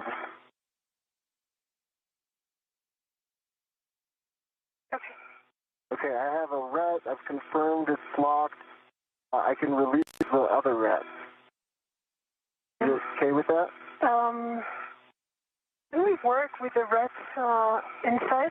I mean, if we lock it, then we don't remove the ret from the bag? Yeah, we could give that a try. If it gets cumbersome, then I say we just let it go, but it's locked now. Okay.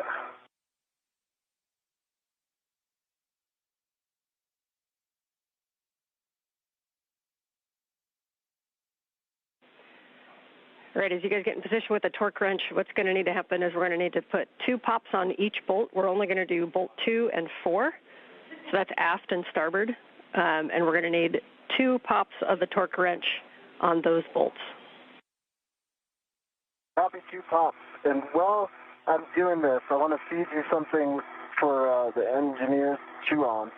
But when we're going to put on these return fasteners again, the only ones I'm going to be able to get on are the Zenith one and the aft Zenith one.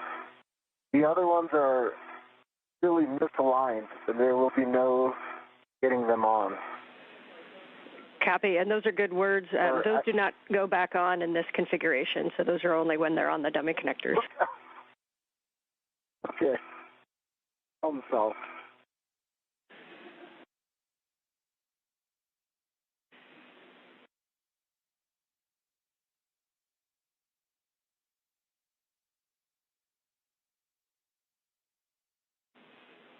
And whenever you're ready in position, it'll be bolt 2 aft first.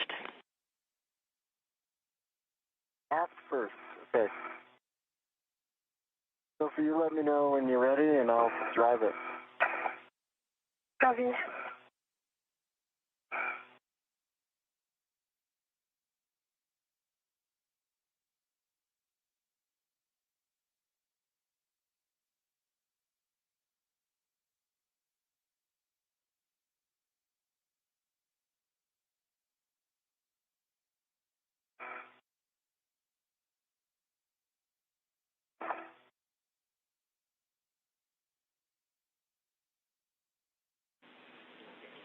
And in addition to the 2 popovers, we would like to know if you happen to get any extra turns on those. I did not. Okay. In position? I am in position. All right. We're going aft first.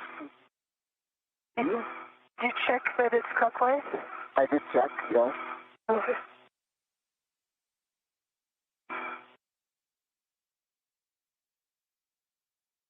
There we go.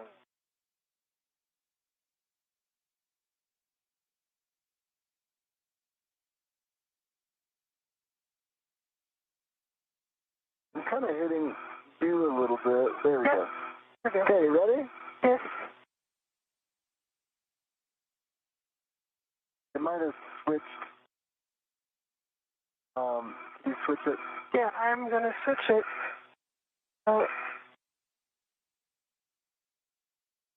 That should be good. Yeah.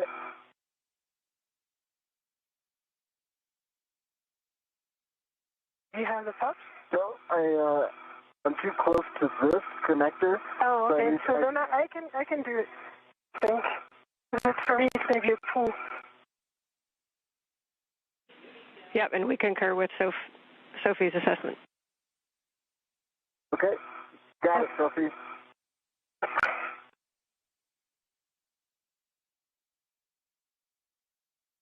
One. Pops. 0 turns. Copy, understand 2 breakovers and 0 turns on bolt 2 aft. So we can go to bolt 4 starboard for the same thing.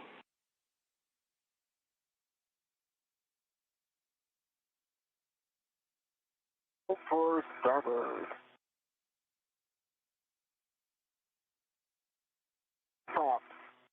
turn.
And confirm you guys did both bolt 2 and 4? 2 and 4. Starboard first, and then, aft first, then starboard second. Okay, and we're still talking about it. Copy. Copy.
We're still chatting. We're just in a weird middle ground. We'll get back with you in a sec.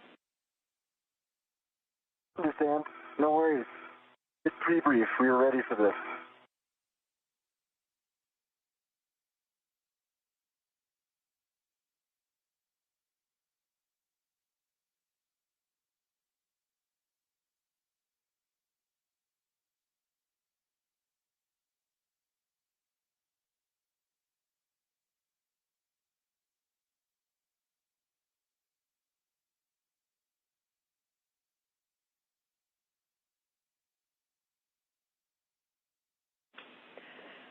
Okay, now that we're all refreshed, we are going to move forward with removing the gimbal locks. So the team down here is confident that we can remove the gimbal locks. We will likely come back and hit these bolts again, so keep your tools handy. But right now we want to move on to focusing on the gimbal locks. So for that one, Sophie, your first step is going to be retrieving a RET and attaching it to an MWS AET and getting that AET set up. You can either retrieve that RET from the ORU bag, or you can use one from your mini workstation to your AET.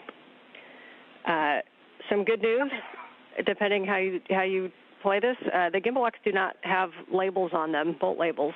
So we're going to be using directions to kind of talk you onto them. And then you guys can talk about if you'd like to use the ERAD setup again for the gimbal locks, you may.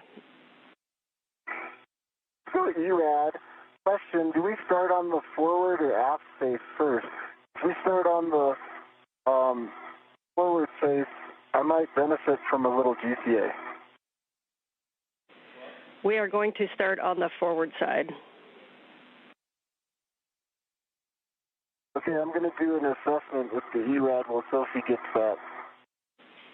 Copy.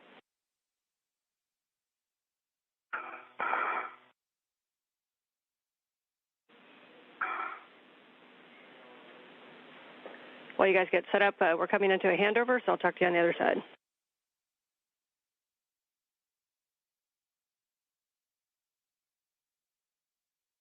Hey, Jessica, just as like some heads up, I am going to benefit from head down, feet down, pushing forward about 30 centimeters if that's possible.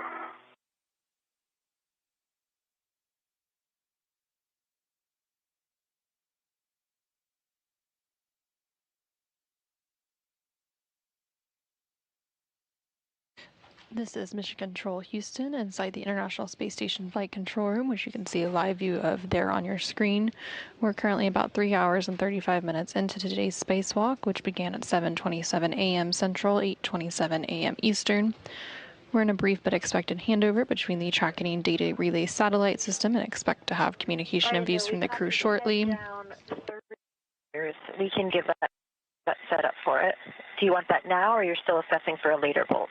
I would want it now. I think we just have to coordinate that whenever they're back. I did not request.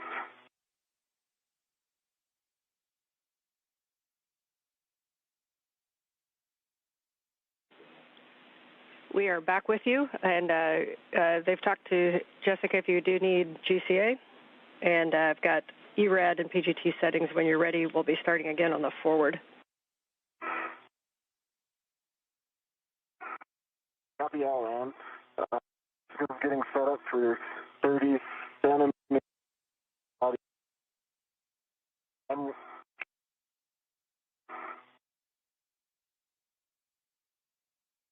Anil, let us know when your brakes off.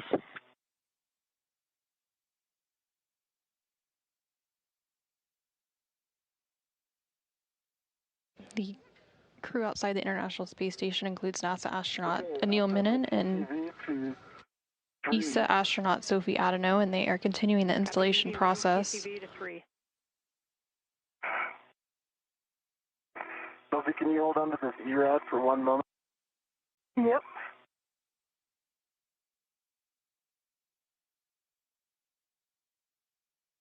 They are continuing the installation process of the spare space-to-ground antenna, or SCANT. Okay, Jessica, I am ready for GCA. I've got good clearance. I am ready to the torque wrench, but I've got a lot of slack in it, so I can monitor that. I've got my crew lock bag in my eyes, and the dish clearance, too.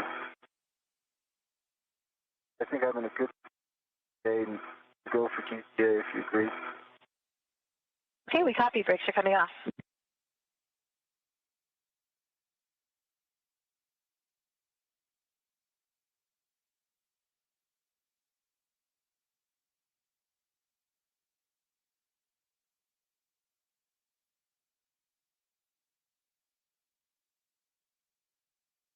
We're going to give you that 30 centimeters on you for clearances from you from the SCAN.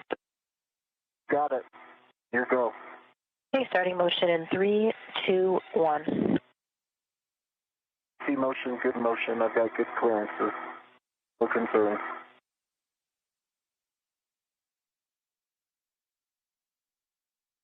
You're continuing to hear some communication between NASA astronaut Neil Menon, who is EV1 today, and NASA astronaut Jessica Meir, who is currently inside the International Space Station and working to maneuver the robotic arm, which NASA astronaut Neil Menon is currently attached to the end of using an articulating portable foot restraint. FYI, we can give you 20 more if you end up needing it. Okay, we'll try like this. Okay, Sophie, I'm in a good spot. And you said you had some PG for me? Yeah, your PGT settings will be Alpha 6 Counter 2, Alpha 6 Counter 2. And Sophie, can you confirm the AET with one hook to each gimbal lock is installed on a RET? Negative. I was still working on my VRT position. Okay, copy. Alpha 6 Counter 2 set, and I'm standing by. Copy PGT settings are set. For your awareness, we're going to be starting with Bolt Lima. The order does matter for alignment, and so Bolt Lima that is unmarked is on the forward side. It's going to be the outermost set of bolts on the port side. So farthest from you, Anil. If you were looking straight at it from the forward side, it's on the very bottom right. Yeah. I see it.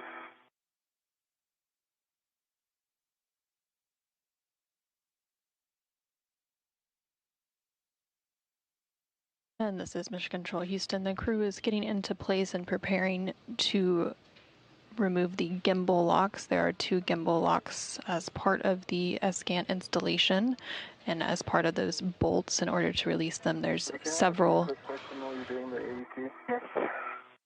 Are you going to be able to guide this ERAD on? Yes. Okay, then I won't ask for any more GPA.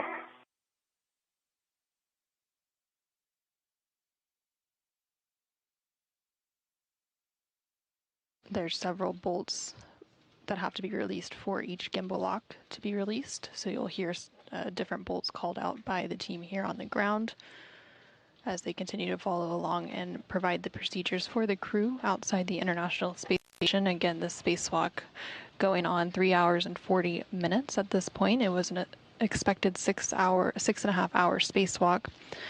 They are running a little bit behind schedule. They ran into some issues with a couple of the bolts installation on the S-Gant. So there was initially 4 bolts that needed to drive. Copy, good config. So you guys are go to start with Bolt Lima. Again, on the forward-facing gimbal lock, that is going to be the outermost nadir bolt. So if you're looking from the front, it's on the very bottom right. Bolt Lima, Alpha 6, Counter 2. We expect 7 to 8 turns to release. 7 to 8 turns expected. And we're going for Lima. Copy, Lima.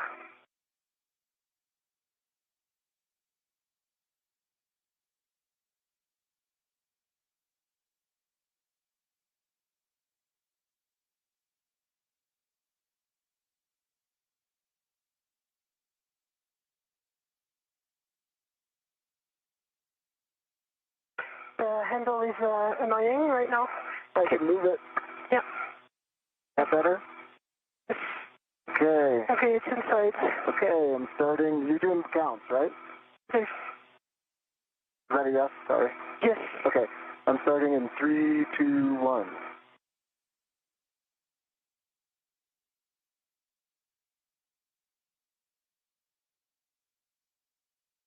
Tell me when to stop. I'll tell you when it's released.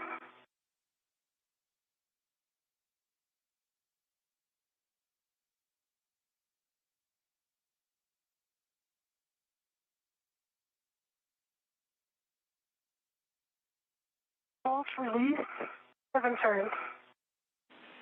Copy, 7 turns to release on Lima. Your next bolt is going to be Juliet, which is going to be the one directly kitty corner from it. So on Anil's side, zenith most, on the outer bolts, Juliet. Okay, Juliet. I think I put Juliet on. We got a good... Do the counting, I'll just get it on Juliet. Okay, I do the counting. Okay, I'm starting in 3, 2, 1.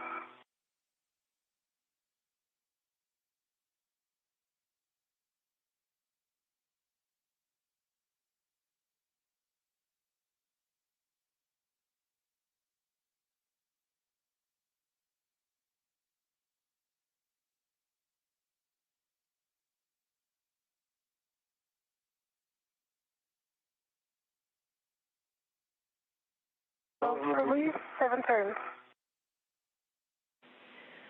Copy, 7 turns. Next bolt will be bolt Mike. That is back on Sophie's side, on the port side. Zenith-most bolt, the one directly across from the one you just did.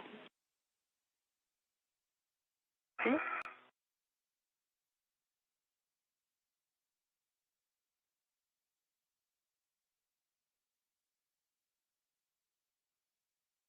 Was it? Wait.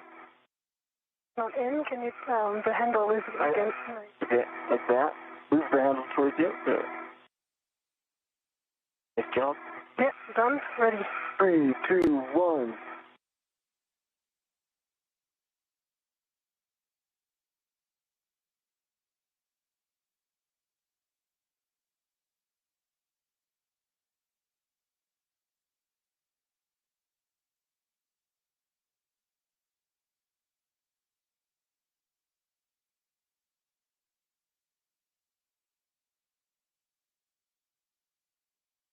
Seven turns. Bolt release. Copy, 7 turns on Mike. You can go to bolt Kilo, which is back over on Anil's side. It's the nadirmost bolt next to the Juliet that we did. So directly across from this one, bolt Kilo.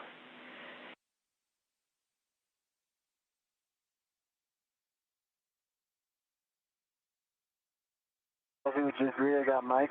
You've got Kilo. That's good. That's a good one. Okay, I'm going to start. Are you counting?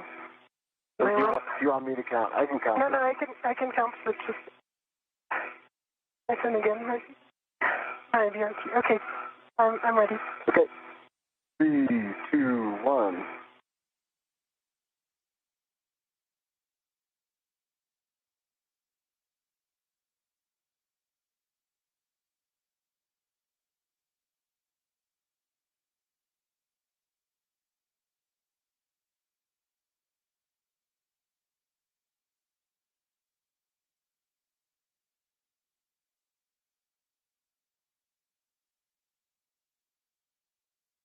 Oh, 6.5 and bolt release. Copy, 6.5 on Kilo. Next bolt is Hotel. That's going to be the Zenith port bolt. So on Sophie's side, up on the Zenith side, bolt Hotel. Pretty high, isn't it, Sophie? I think I can get that on, actually. I can finesse it. I'm just I don't feel like... changing again my GRT. Yeah, you get set. Let me take a stab at getting that on there.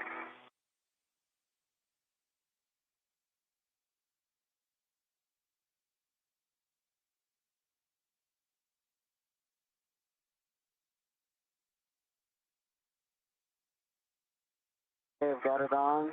No, not fully. Now it's good. Okay, ready to count? Ready. 3, 2, 1.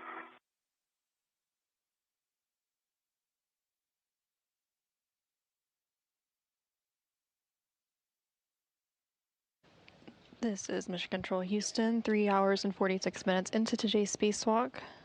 NASA astronaut Anil Menon is currently there on your screen. You can see him from the helmet camera view from Sophie Adenot, ESA astronaut, her helmet camera looking at him. They're currently working to remove bolts. 6.5 on Hotels. You're going for bolt Echo next, which is the one right next to that one. It's also on the Zenith side, but on Anil's side. Okay. You got it. Okay, so we see that. Would you agree? Are you ready to count? I am ready to count. They're currently working to release a series of bolts onto gimbal locks. They are working on the first set of gimbal lock bolts. There's 8 total bolts on that gimbal lock. They've completed the release of 5 of those, and they have 3 to go. And then they will move to the second gimbal lock, which has 4 additional bolts that need to be released. And then the release of both of those gimbal locks for the SCANT, or space-to-ground antenna, release will be complete. Copy, 7 turns. Bolt release. Copy, 7 turns on Echo. You can go for bolt Gulf, which is port Nadir, so close to Sophie, bolt Gulf.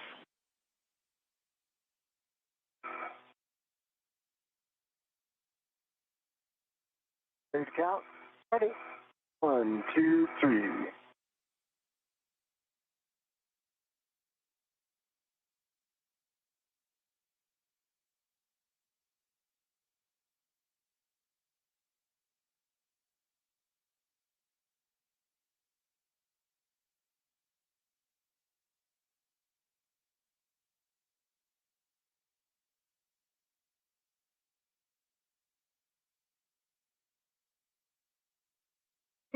6.75, bolt release.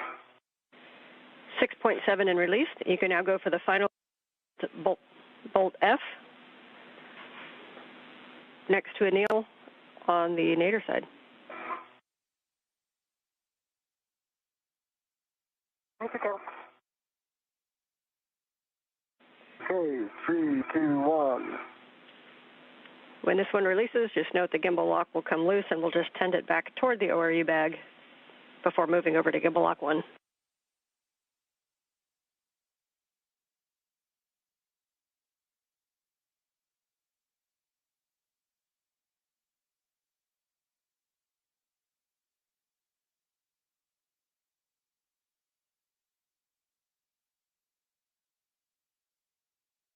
Seven turns. Copy, 7 turns on bolt F. So you can tend that gimbal lock toward the ORU bag and we'll get set up to release gimbal lock 1. So right now it's on my Menon station.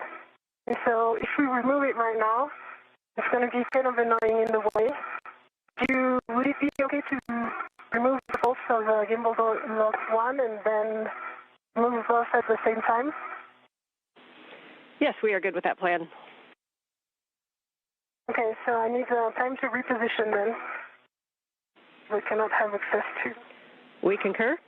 As you guys get in reposition, I'll just give you some big picture on what we're going to do next. After we remove these gimbal locks, Sophie will be putting them back in the ORU bag and retrieving the agate heat shield. And Anil, we're going to have you grab the torque wrench and hit bolts number 2 and 4 again. Copy. And I set my TCV to 4.5. Copy, EV1 TCV 4.5.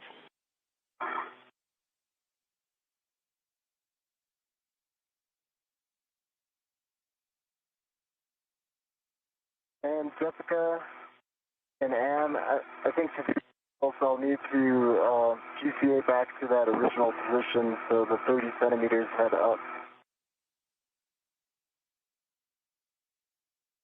We copy, back to the original position, 30 centimeters body up. And when you're ready, I can get you all the clearances. Okay, are you ready for brakes off now? Sophie, would it be okay if I GCA? Yes. Okay, I've got, you need any comm or anything? No, I'm okay. good. Yes, ready for brakes off, ready for GCA. Brakes are off.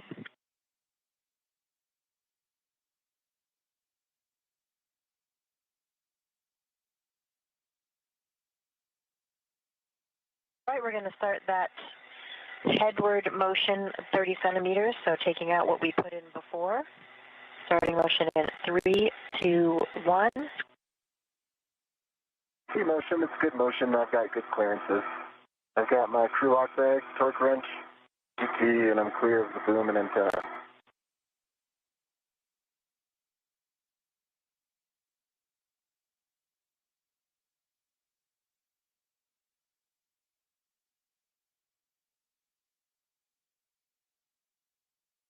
All right, that's your 30 centimeters. GCA complete, I've got good reach to all the bolts. Copy, GCA complete, brakes are on. Copy, brakes on. I'm going to go up and then rigidize my BRT so that I can help you. Sounds great. Do it again. Good news is there's only 4 bolts on this one. Order still matters, and we're going to be starting on bolt alpha, which is on the starboard side, most zenith. Zenith starboard bolt. Copy, zenith starboard. And I am not ready, Anil. I understand. I'm just moving it around.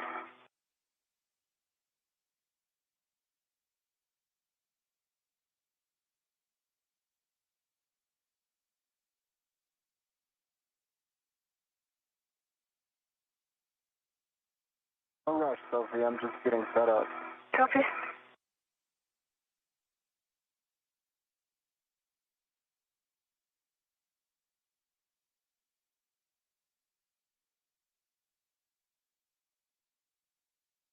Yeah, I'm ready when you are. No rush.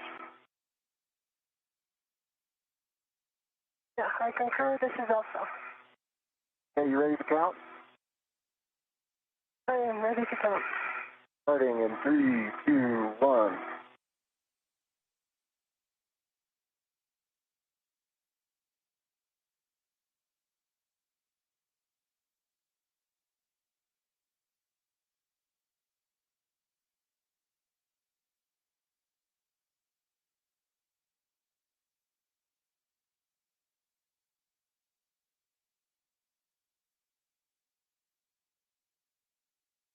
Seven turns.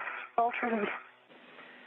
7 turns on Bolt Alpha. Next one is Delta, which is also Zenith, but on the port side. So port Zenith, Bolt Delta.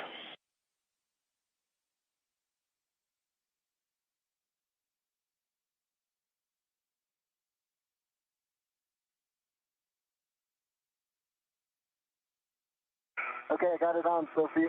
Yeah. If you can count, then I'm ready. I am ready. 1, 2, 3, going.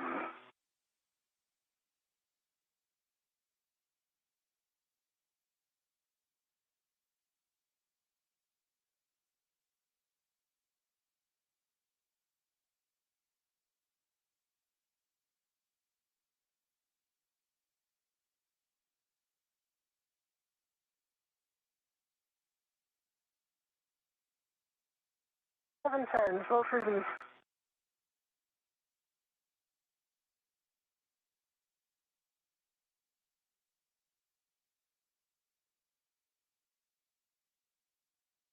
Thank you for the help. You're welcome. I got it. Yep, okay, you got it.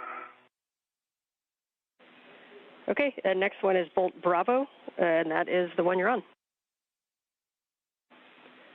About to have a handover, and we'll see on the other side. Phil? I'm ready.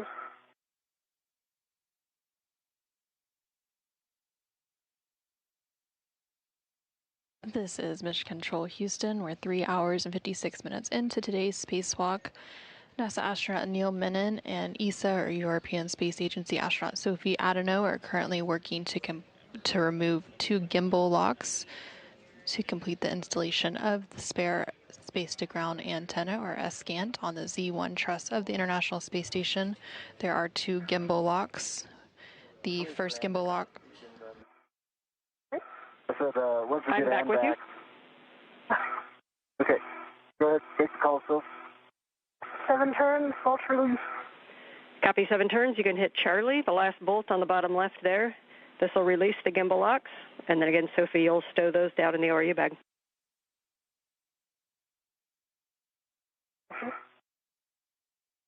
Ready, on the clock.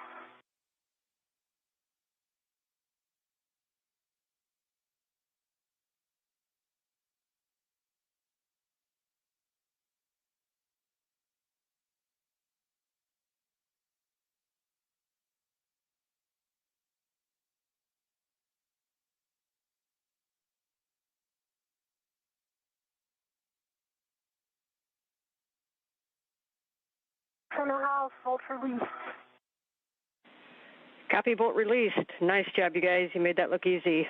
We can stow those gimbal locks down in the ORU bag, and Sophie, you'll be retrieving the agate heat shield. For Anil, you can stow the PGT.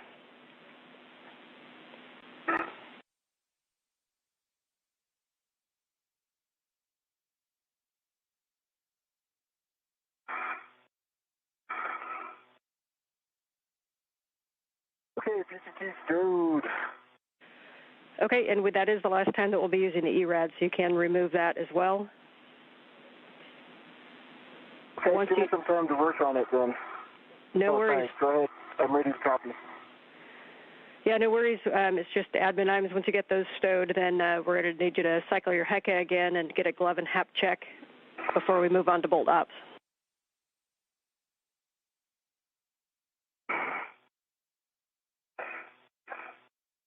circling the heck is easy. That's happening now. Can we chat a second for the strategy to remove the gimbal lock? Yes. Anil? I think that's a great idea. I'm with you. I'm listening. Okay. We'd like to remove the forward one first. Okay. And then I will need to protect my visor, because it's going to come towards me. Okay. And then we'll remove the aft one. Okay. As soon as they are removed, of course, no touch of the T-handle. And, yeah, just, I will need my two hands to translate, so, I'll wait until I remove my local. So, yeah. Okay. How are you able to help to... I can help a lot if I can just clean up my workspace. So let me get this ERAD off, the PGT back, and then I'll be with you. We like the plan. And if, in the meantime, Houston, I just start cycle my hacker.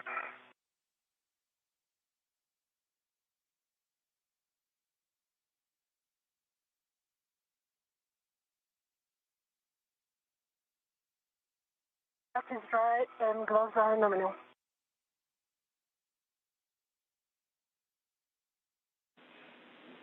Copy, Sophie.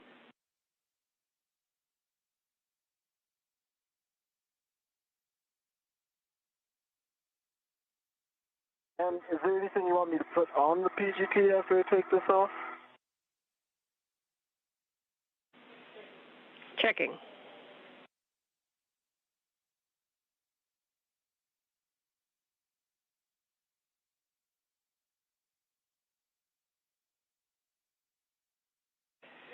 And Anil, you are going to want this 6-inch wobble back on to reinstall the bolts at the FSE. Okay, the ERAD's off, and it did pull test on the tip pin. It's in the bag, and I'm going for the wobble. Copy. I'm almost there, Sophie. No worries, take your time. Do what you need to do.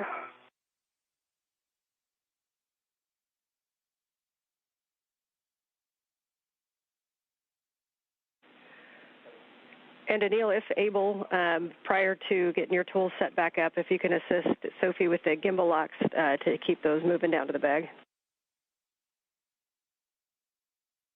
I'm going to assist her right now. I was just worried the ERAD would be a spatial conflict. Yeah, good point.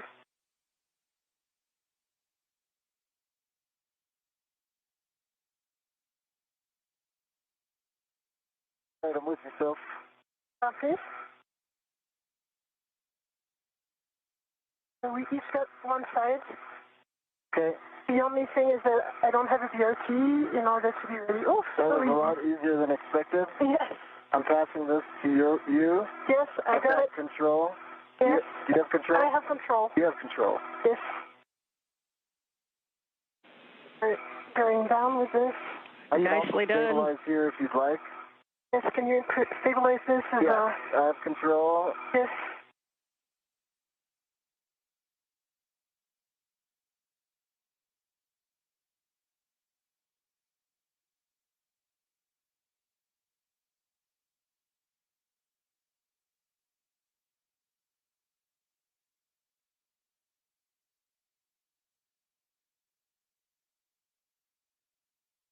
Okay, you keep control. I'm going down a little bit, and then you'll send them to me.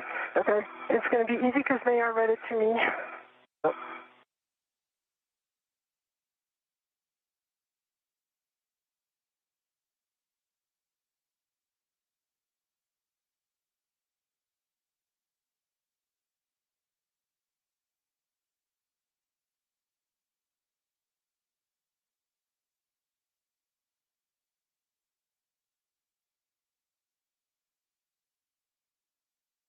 All right. Okay. I'm ready to receive them. Okay, the rec's going to bring it to you, but Yes. I'm going to wait until you got a hand on them before I let go. I got it. Okay, you have control. I have control. Nice handoff. Okay, and I'm in a good spot for whatever you want me to do next. Okay, so we'll do a glove and hap check first.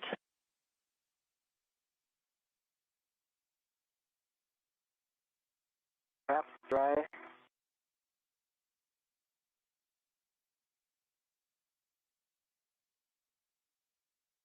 Phenomenal. Copy, glove and hap.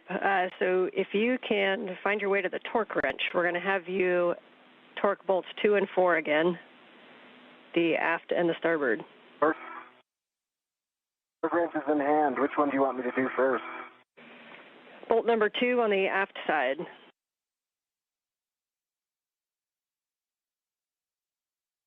Starting with bolt 2.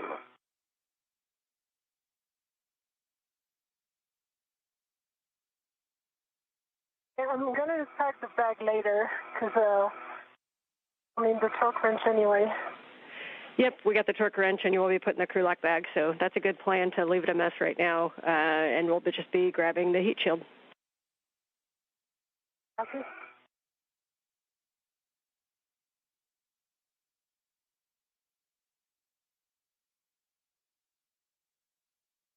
Okay, I got another 2 pops on the aft side.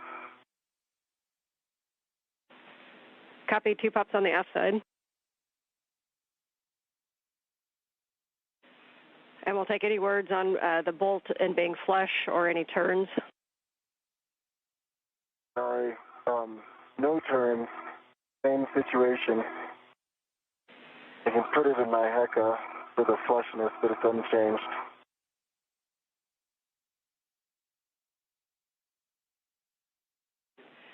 Okay, we can go to bolt 4, and then we're going to end up having you kind of wiggle that T-handle, see if we can offload and get any turns on these bolts. Do you want me to do bolt 4 without the wiggle or bolt 4 with wiggle first? Just hit bolt 4. Hey, we'll do the wiggle at the end, so just hit the bolt.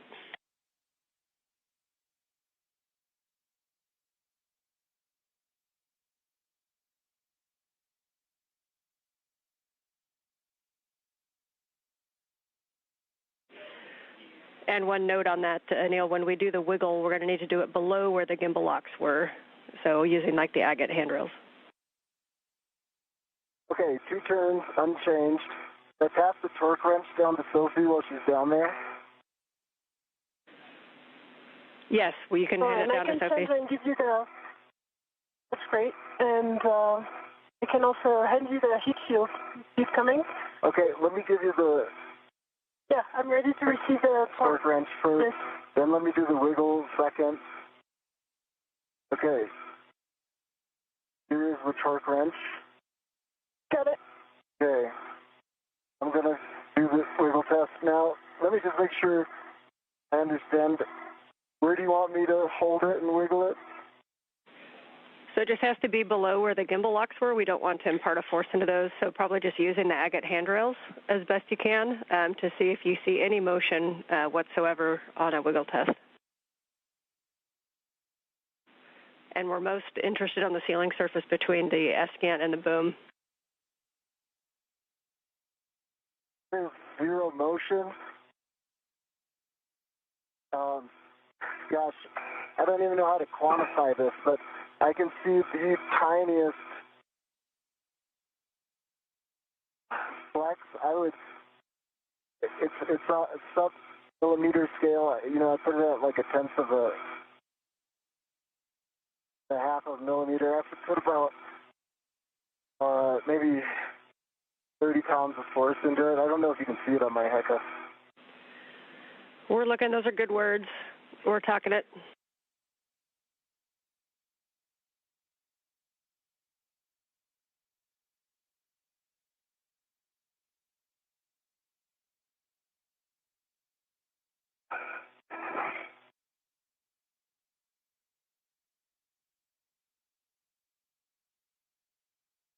Hey, while you're talking, Houston, Sophie, guys.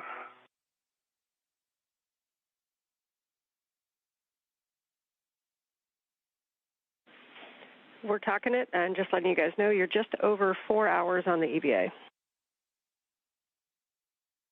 One copy.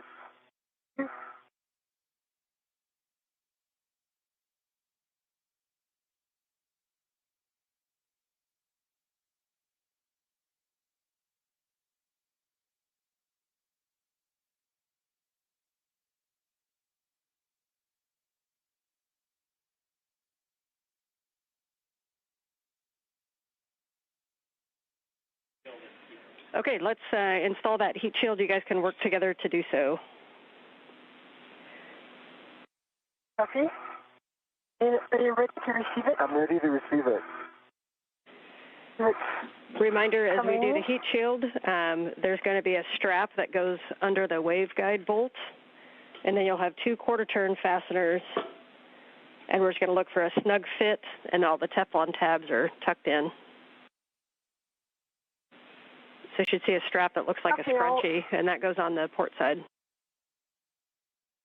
Scrunchie to port side. Copy. I'm on my way. Want me to start it? Sophie? Yes, please start, and it goes under the cable, right? you start. That's exactly it. You got it. And yes, under the cables. Sorry.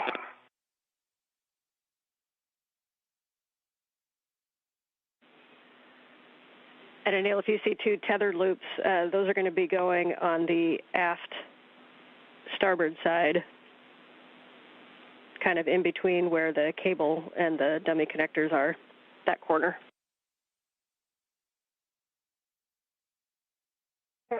Just the RT so that I can help you.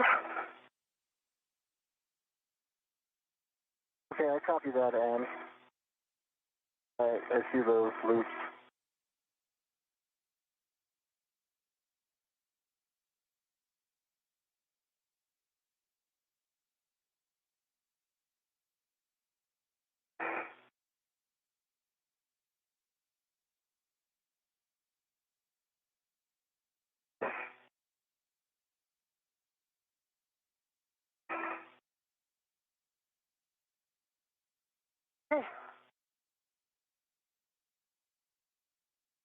Here's the scrunchie.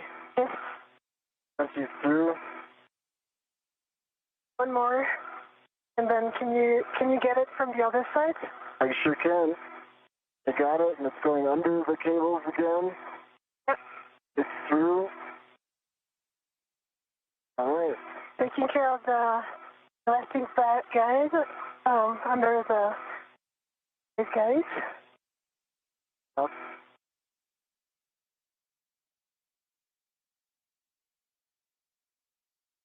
I'm going to go for these quarter-turn fasteners, if that's okay with you. Yep, okay with me. You can do the 2 quarter-turn fasteners and the Velcro.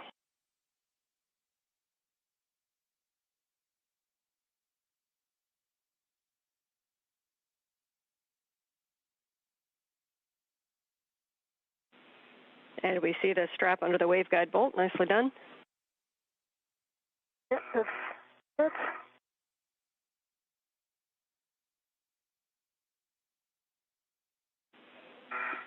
Can you check that it's protecting bolt number 3 forward? Yeah, I can check. Oh. Yes, it's over bolt 3. Okay. We've got 4 good covers on the bolt. I see that the Teflon tabs are tucked in. The quarter-turn fasteners, you're working on it. Those quarter-turn fasteners are secure. Okay. And I'm just putting on the last Velcro. Copy. And the strap is under the waveguide bolt, and there's a snug fit around edges and pockets. Copy. Nicely done. So, Sophie, as Anil finishes that up, you can go down and retrieve crew lock bag number 4 from the boom and stow it on the ORU bag, and then we'll get a glove and a hap check from you. Can I go to unret this and disregard on glove and hap check. Sophie, you're good. Copy. You are go to remove the ret. That is removed. Sophie, is it okay if I release it to the bag? Go for it. In the bag. That's a three-pointer.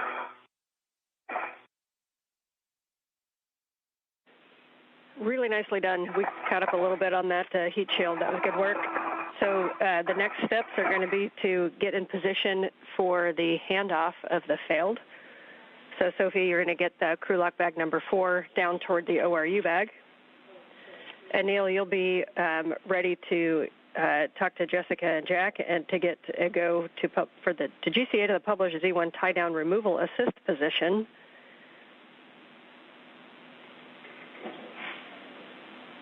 No copies. Sir, Sophie, when you... All right, go ahead and use Mike.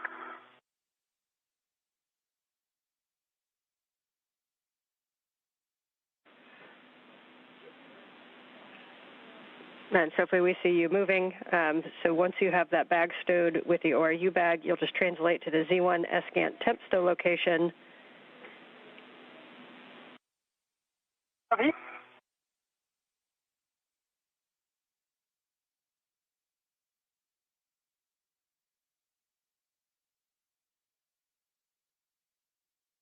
And am I clear to talk to Jessica? And yes, Anil, you can give M1 the go to published Z1 tie-down removal assist. Just work with Sophie on clearances from the boom. We are in the procedure reference sheet now. We're looking at the tie-down removal assist position. Awesome. Let me know when you're ready. I'm ready. Okay, are you ready to take brakes off? I'm ready for brakes off. Brakes are off.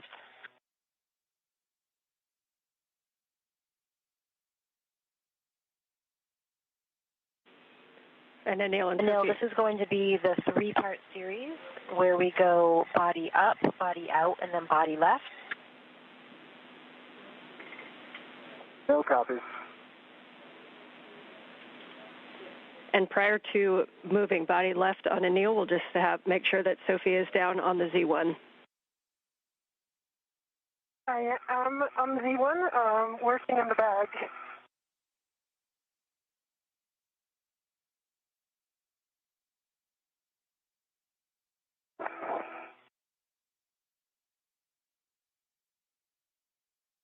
And Anil, we did give you that extra body right, about 20, body in 20 centimeters. So just making sure that if we come body up now, you'll be able to maintain your clearances. Yeah, I can maintain my clearances. How much are we going body up? Oh, yes. It will be body up 30 centimeters. Absolutely, I can maintain my clearances. You want me to pause and help? No, I've got it. It's working. Copy. Thank you. I'm ready. You go, Jessica. Okay, copy. Here comes that body up motion, starting motion in 3, 2, 1. I see motion, good motion. I'm watching my ingress aid. It's clear. I'm clear of the dish. I've got good clearances. Out, body up, and now we're going to take you body out. Body out. Starting motion in 3, 2, 1.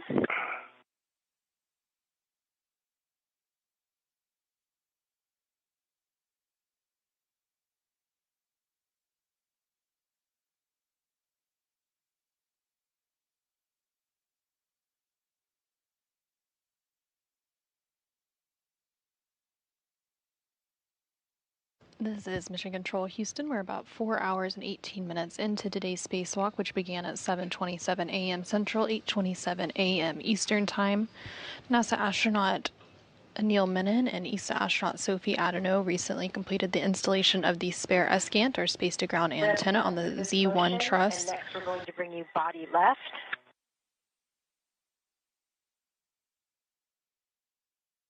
As part of that installation, they installed 4 bolts and mounting... Sophie and Anil, are you ready for that body left motion?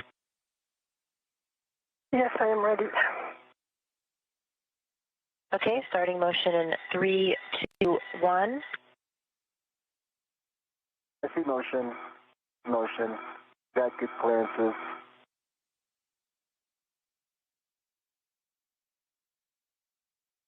We got a meter.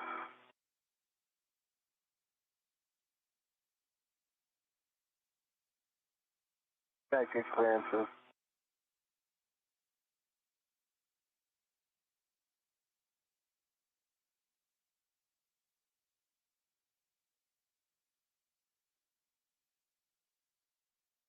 Good clearances. 50 centimeters remaining.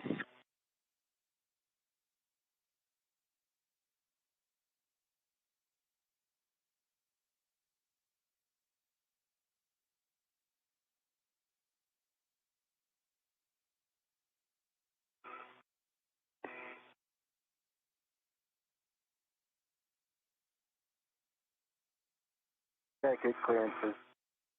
Okay, Anil, this is the published position. What do you think? Well, I think if you could do 30 centimeters body forward, you could probably get a ret on it. Is that possible? I don't think so, but stand by. We're going to check first. While they talk that, the first step is going to be to put a ret on the S-Gant. That can be from either of you. And then we'll be releasing the long-duration tie-down tethers. And Sophie, if you wanted to start the long-duration tie-down tethers, you can. Yeah, I'm going to first start on the red. Sophie, while they talk about that, tell me when you're done with your ret.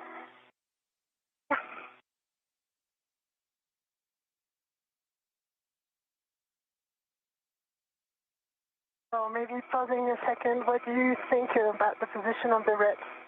Well, if you were able, if I lock out this ret and pass it to you, if you were able to reach across the T-handle and put it on the one near me, you'd be in a really good shape. So this I can do that, yes. Do you think you can? Then I'm Yes. gonna get some length here and lock it out. I learned this from Anne McLean. So does it mean that I do not put my red on it? You do not have to put your ret unless it gives you extra stability. No, I think it's good if I'm going to work on yours rather than mine.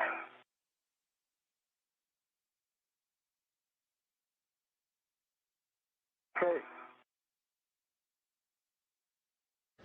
This is Mission Control Houston. We are 4 hours and 21 minutes into today's spacewalk. NASA astronaut Anil Menon and ESA astronaut Sophie Adenot recently completed the installation of the spare S-Gant, or space-to-ground antenna, on the Z1 truss of the International Space Station. They installed 4 bolts, which mounted the new antenna to the S-Gant boom, and they also mated the power and data connections. They did experience some trouble achieving the desired torque values on 2 of the 4 bolts. However, the antenna is structurally stable, so they went ahead and removed the gimbal locks, and they completed the agate heat shield installation, which is the antenna group interface tube on the S-Gant antenna. So that installation process is now complete, and the crew members are now moving on to their next task of the day, which is retrieving the failed S-Gant, or space-to-ground antenna, from its temporary stowage location where it was left after last week's spacewalk on August 18th. I'm with you. So all you need to do is rotate it about a foot towards me, and I'll have control of it. That's along the pitch axis, like pitching it towards me. Copy. Think that you can achieve that? I'm just assessing tight arms, which are super tight. Get too good of a job. No, we can give you up to 13 centimeters of body in. I'll take it, Jessica. Okay, we're starting motion body in 3, 2, 1.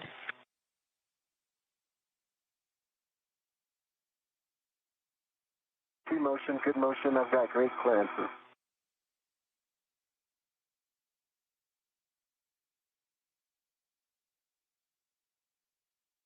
Okay, and there is your body in limit. All right, TCA complete. Thank you.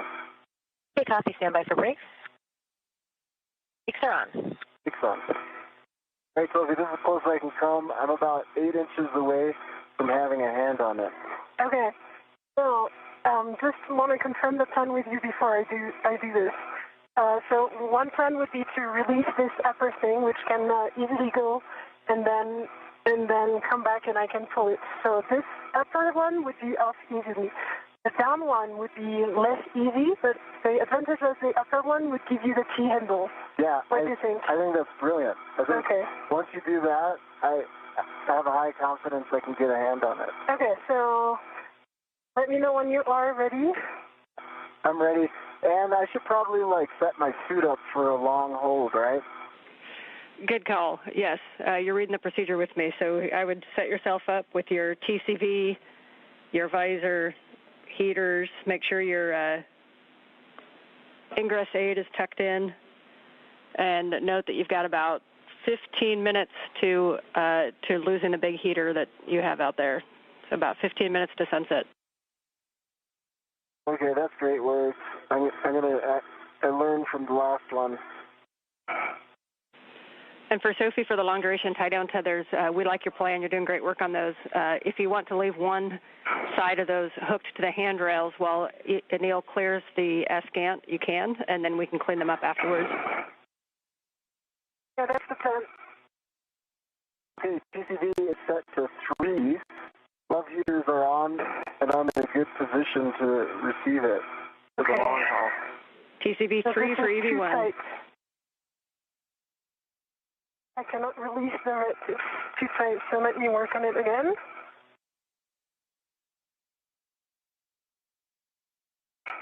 What time?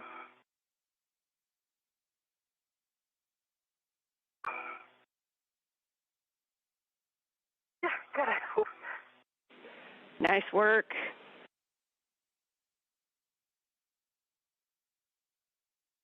Nice job. One is still attached to me.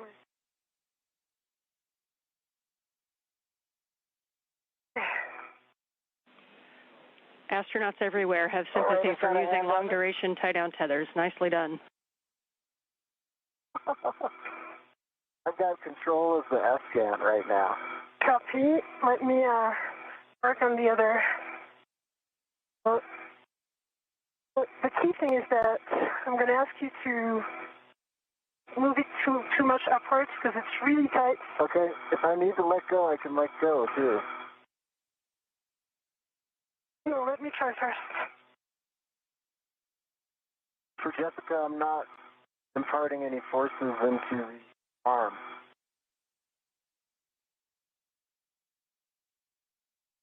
Okay, we copy, and brakes are on and no.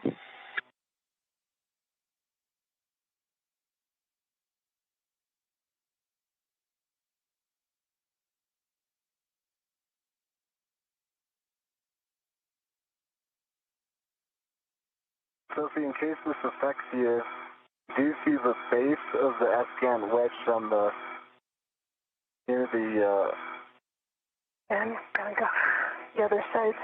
Yeah. Because this one doesn't work. Too tight. The one on this side, it actually looks loose. I think you can get it off.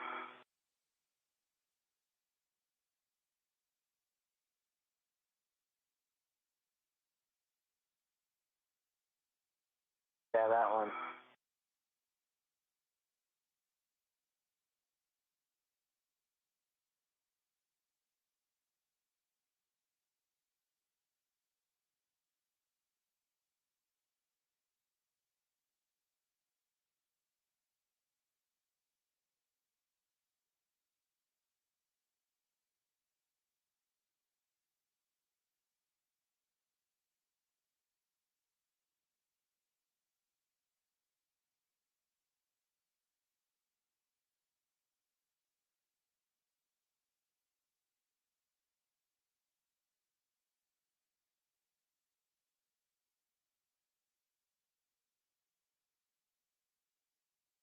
Okay, I'm trying another body position.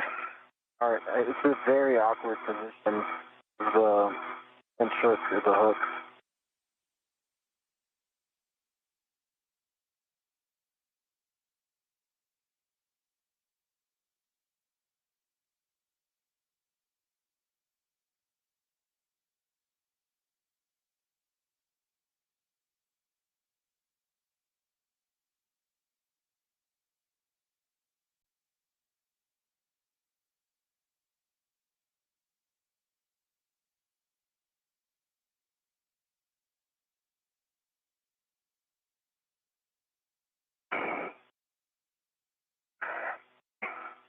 Would it help if I rolled it away from you? Need some more space?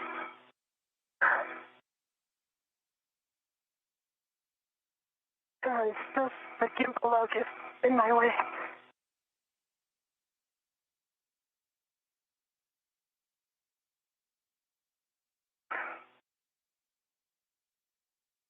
All right, let me know. Do you get it? No. Can I give you a suggestion? Yeah. If you do a full body, if you put your body on this side of the boom, my side of the boom, and you just square up on that hook, you'll be facing it. It'll take a little time for translation, but it'll make the hook really easy. Yeah. Let me try again this one, just in case. Anil, if it would help you, we can offer you a body pitch in. So basically you would pitch in about 5 to 10 degrees. I think I'm fine, thank you. Okay, I need to translate completely the other side. Yeah, I agree with you. Don't worry about it. Once you get there, that hook will become very easy.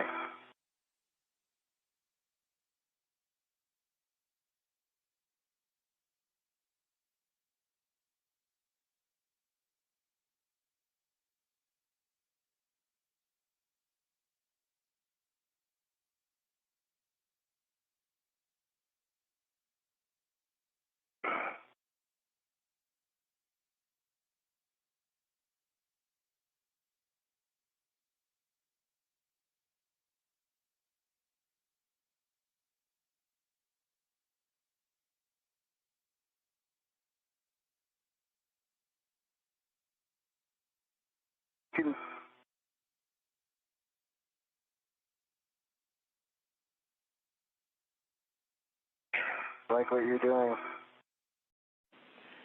We like it too. Got your feet?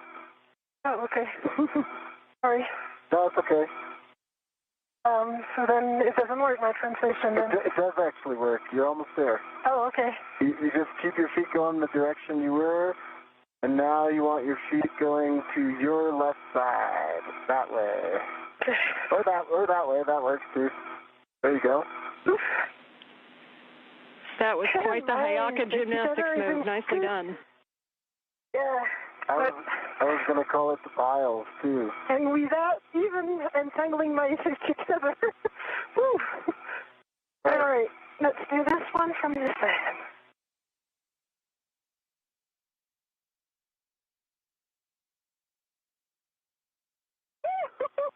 Got it.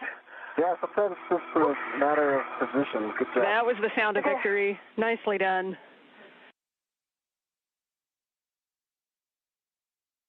Okay, now I need to go back the other side just to check that there is no... Can you reverse all that? No, my plan is to not reverse. Okay. Just slide this inside. Especially the wire tie.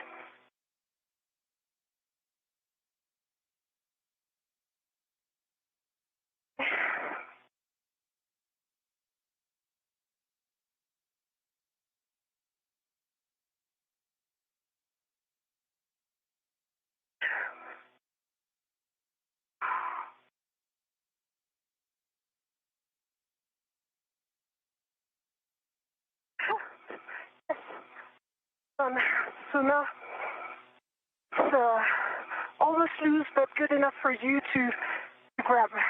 So let me just get in a good body position. I've got great control of it, by the way.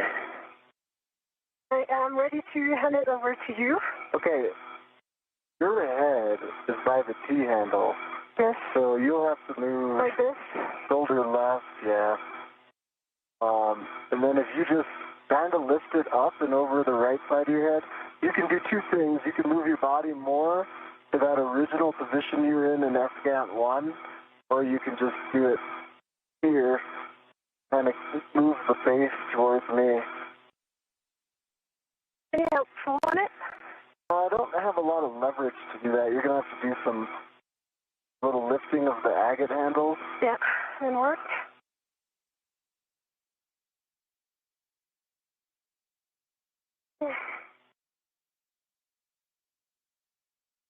Really? Okay, it's the agate bolt. It's here. Okay. I've got it. I've got it. I've got it. I've got it. And I'm moving it towards me so I can get a handle there. There you go. I release it. Release it out of control. Nicely done, you guys. I know that felt painful, but that actually kind of got us back on the timeline a bit. So that was very efficient work. So this time, Sophie, you can go ahead and clean up the workspace. You're going to be getting everything back to the ORU bag and taking that ORU bag toward the airlock. Okay. And we'll hand the comm over to Anil to give M1 the go to GCA to publish Z1 back-off position. Okay, Jessica.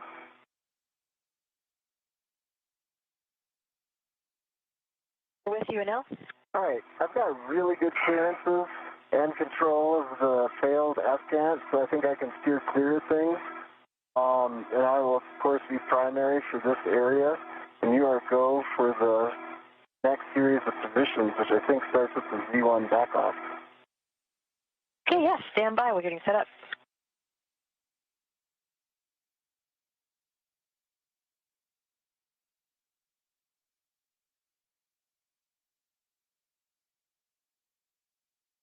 Sophie, your tethers are looking clean.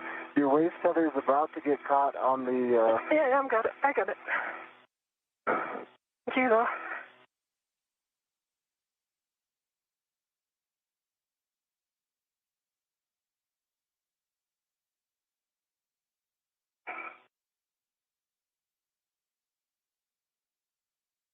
Camera's caught. Did you say? The camera loop is stuck on the...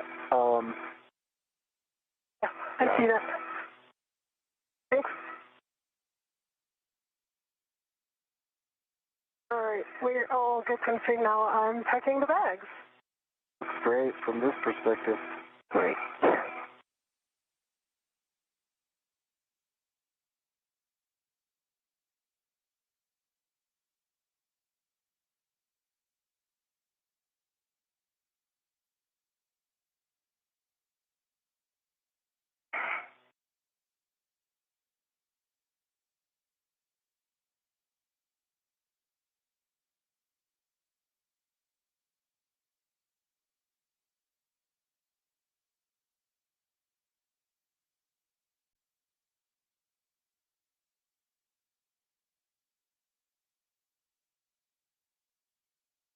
Anil, this is going to be two maneuvers. First, we're going to bring you body out, and then we're going to bring you body right back to that Z1 back-off position where you were.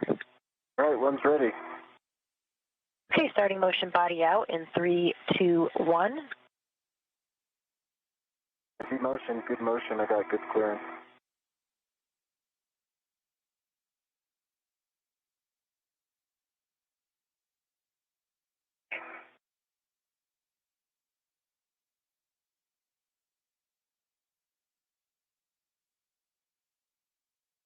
This is Mission Control Houston. We are 4 hours and 38 minutes into today's spacewalk, which began at 7:27 a.m. Central, 8:27 a.m. Eastern Time.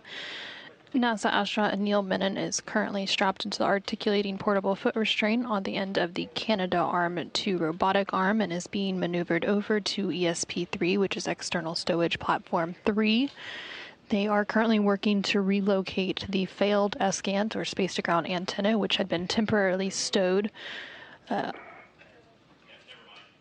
over on the Z1 truss following during the EVA, which took place last week on August 18th. So they retrieved it from its temporary stowage location and are now working to maneuver it to its permanent location, which will be over on ESP-3. Again, that is the External Stowage Platform 3 outside the International Space Station.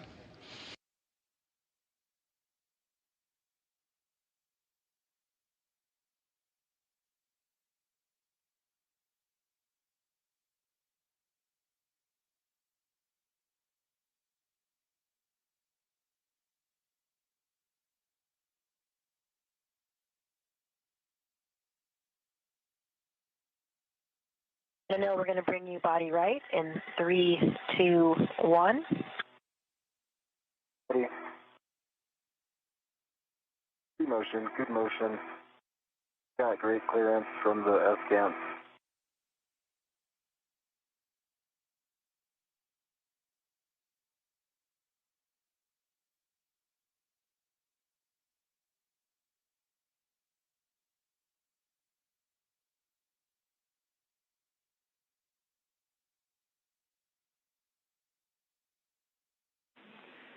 We're coming up on a handover.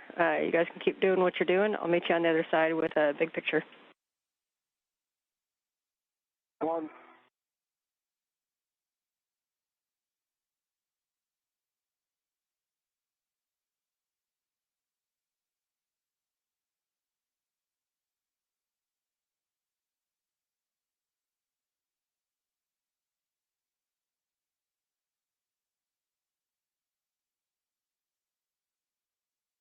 This is Mission Control Houston. We are currently in a brief but expected handover between satellites as part of the Tracking and Data Relay Satellite System, or TDRS.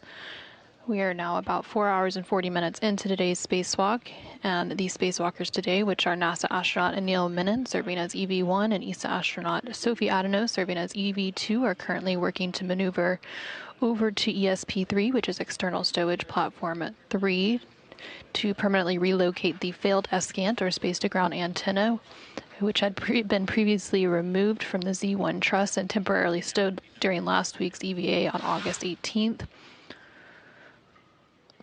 Following that installation over on... In 3, 2, 1.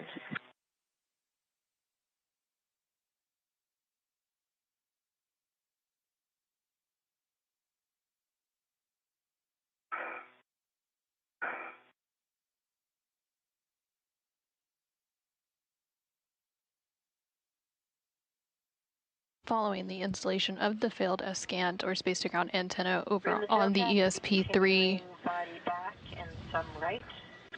or That station's Venus position. or External Stowage Platform 3, the crew will then move into some cleanup activities. So specifically, they will begin cleaning up the SSRMS, which is the Space Station Robotic Manipulator System, also known as the Canadarm2 robotic arm. Yeah, I'm good with course. And just for coordination, we're going to have Anil hold at this Z1 back-off position until Sophie's ready to start translating after cleanup.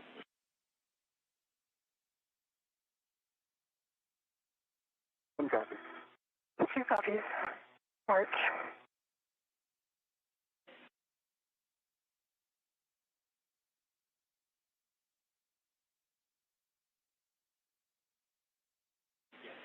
Okay, so a couple words for both of you. First, for Sophie, when you have a free finger, if you would power cycle your HECA, then we can help you with the inventory, so you don't have to do that quite so detailed. We're going to have you finish cleaning up at the Z1, get the ORU and crew lock bag 4 bundled with the long-duration tie-down tethers inside. We'll get a good look at that work site because we'll not be coming back. Once you're completely clear of the boom and start the translation, we'll have Anil start his JOCAS, and at that time we can have Cronus is going to start playing with the antenna that you guys just installed to verify how that went. We have plenty of time. That handoff, like I said, it seems like it was a little bit challenging to do, but it actually went very quickly compared to what we expected. So we're very healthy on time and very healthy on consumables. So our plan is to get the failed antenna back over to ESP-3 and just kind of go back on the nominal timeline. So really excellent work to both of you guys. Copy. One copy. Thanks for the word. Thank you. it a good time now for me to ask a question? This is a perfect time for questions. By me. Okay. So I know you need an inventory, but I just worked super hard to pack the bag. So why don't I just open on the side here and tell you what I see? Do not open like the full thing because now the bundle is ready. Yes, that works for us. Okay. I see the two gimbal locks. I see the torque wrench. I see the mud ball stack, mud scoop, and I see the extra AET on the red. I see Cruller Bag 4 with everything in it. I won't open the doors because I tucked the two LCTV inside, and we would lose a lot of time if I opened the doors. But the cap keeper, the whites, from the transparency, you can see them. Yes, we agreed not to open those doors, and that's a good inventory. We're just checking on it. If you'll just give a good scan of the work site, make sure you don't see anything hanging out. And did you already get the HECA button recycle? Yeah. No, it's done.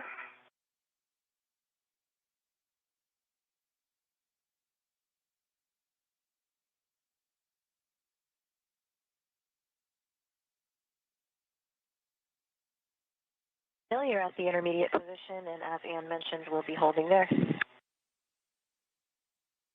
Happy to hold.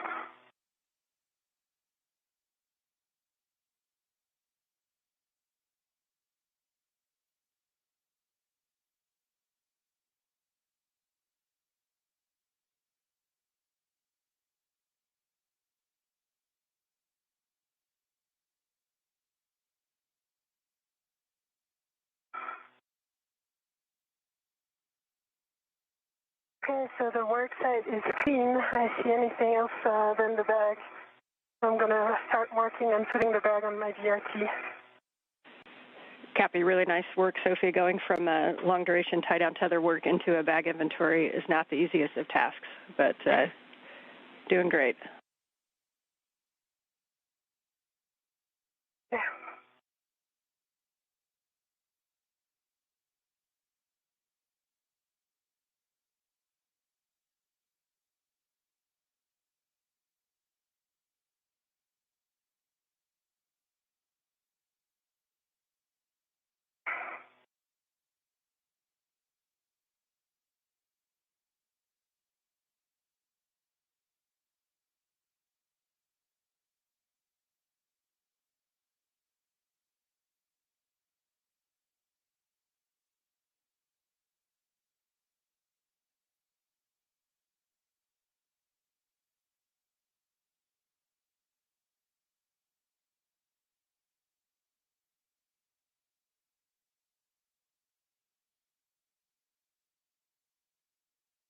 This is Mission Control Houston. We are 4 hours and 47 minutes into today's spacewalk. You are currently seeing a live view from the helmet camera, or HECA, of NASA astronaut Anil Menon. He is currently situated on the end of the space station's robotic arm in an articulating portable foot restraint, and he is currently holding on to the failed SCANT, or space-to-ground antenna, which had been previously uninstalled and temporarily stowed on the Z1 truss during last week's spacewalk on August 18th.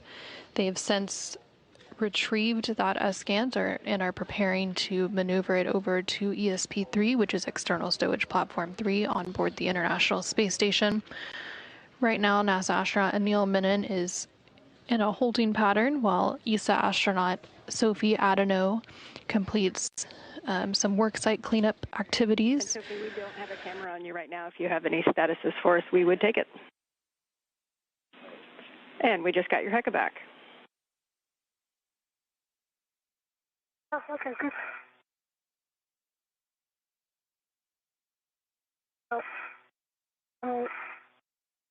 Almost done with the outs of the bag.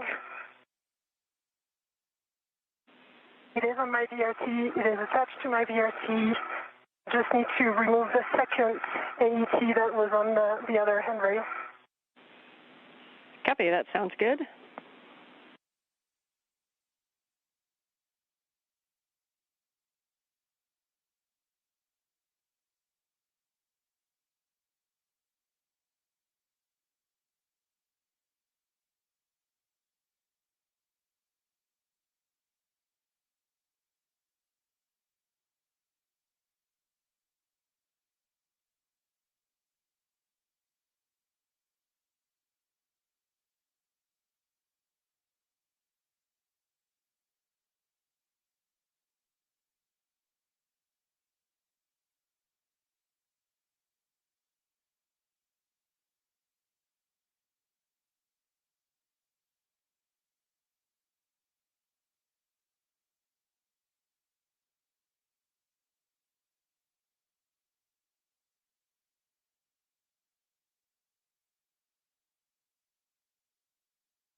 And burn.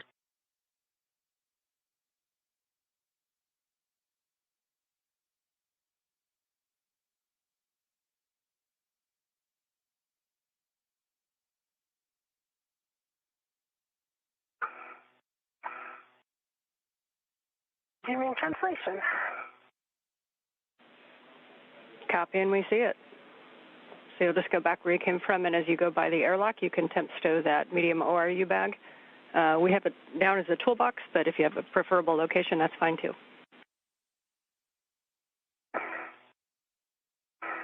Okay.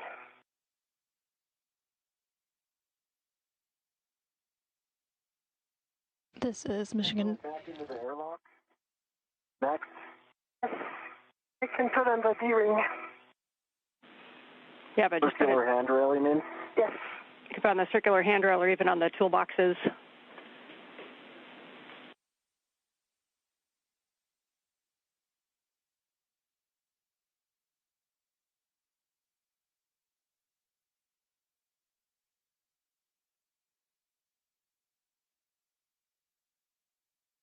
This is Mission Control Houston. We are 4 hours 51 minutes into today's spacewalk, and you're currently seeing a view from the helmet camera of ESA astronaut Sophie Adenot. She recently completed some worksite cleanup tasks over at the Z1 truss, where they recently installed the spare S-Gant or space-to-ground antenna. Following that cleanup, as well as a inventory of the tools and items that are in the bag that they have been carrying, she began her translation back over to the airlock, where she will drop off the bag and toolbox, and then she will head over to meet NASA astronaut Anil Menon over at the ESP3 or External Stowage Platform 3 work site to complete the installation of the failed S-Gant or failed space-to-ground antenna that had been removed from the Z1 truss and temporarily stowed over there during an EVA or spacewalk that took place last Tuesday, August 18th.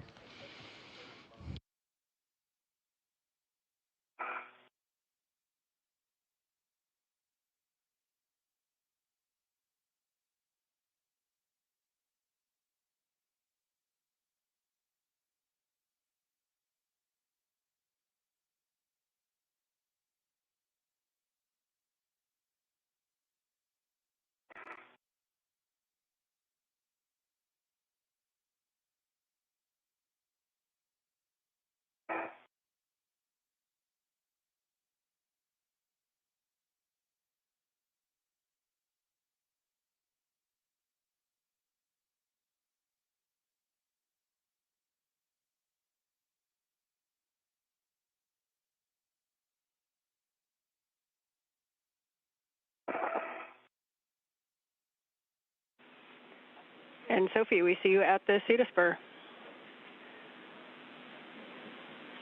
So one recommended location would just be to put that on the front of those toolboxes right there if you want to save the translation going underneath. But just a reminder, we're healthy on consumables and healthy on time, so there's no rush.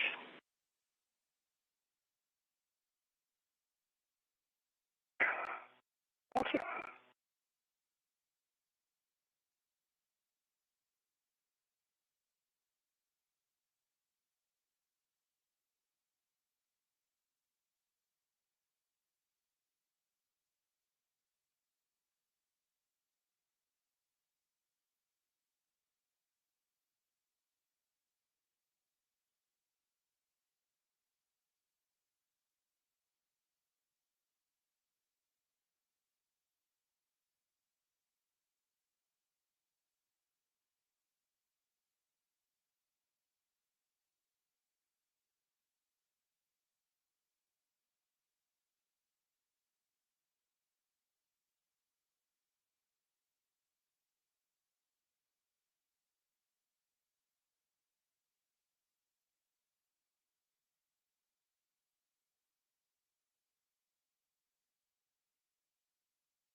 For the crew, just be advised that we're going to be doing Thank you for your patience. You're crushing it, Sophie. We're going to do the KU checkout, so we're going to be down video for a little while. So if you guys can give us verbal statuses, we would appreciate it.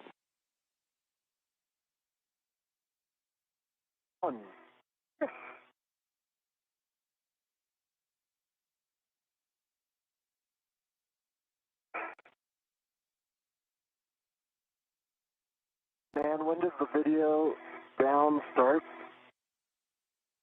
Has it started? It has not started yet.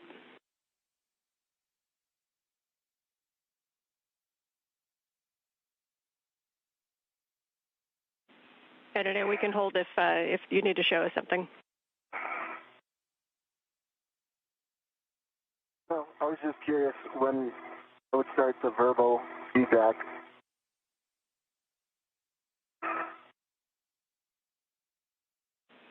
We'll give you a heads up when it's imminent. Copy.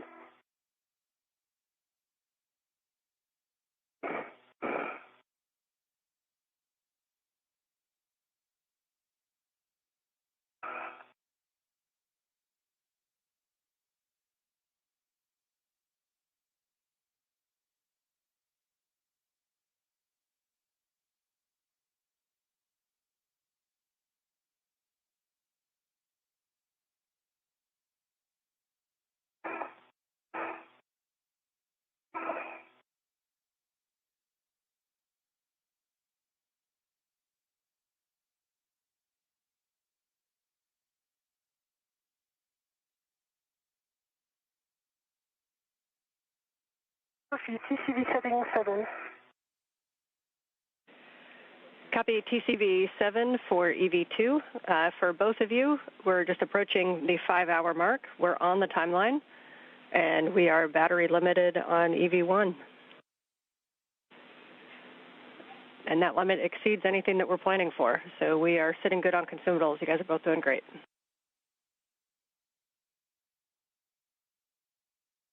Thank you.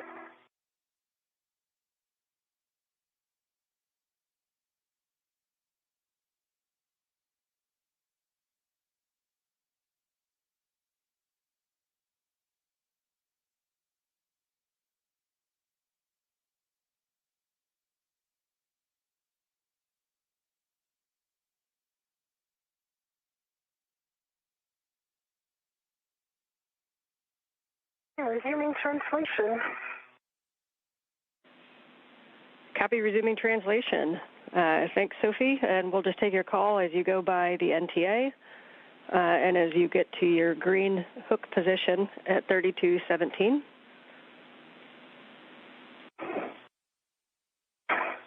Okay, NTA green hook position.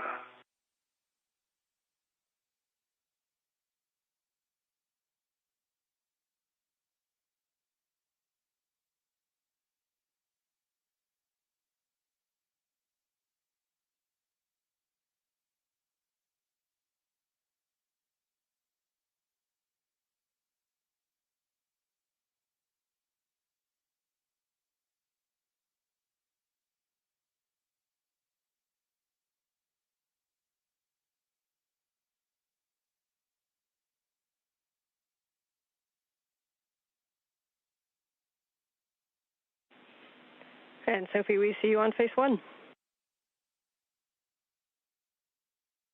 Fine. Sure.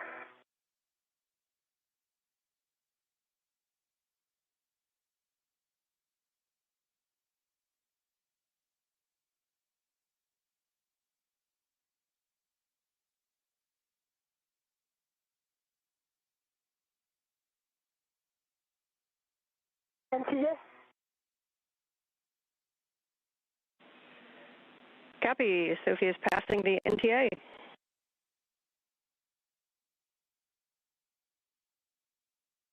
Okay, we copy. Anil, we will get you set up for the ESP3 JoeCast. Mill's ready.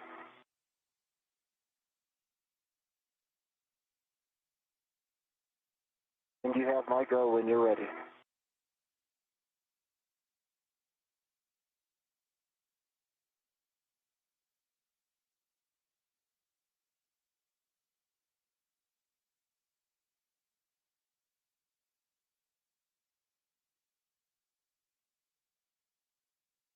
Okay, Anil, this motion will bring you a body in, left, and down. And we're starting motion in 3, 2, 1.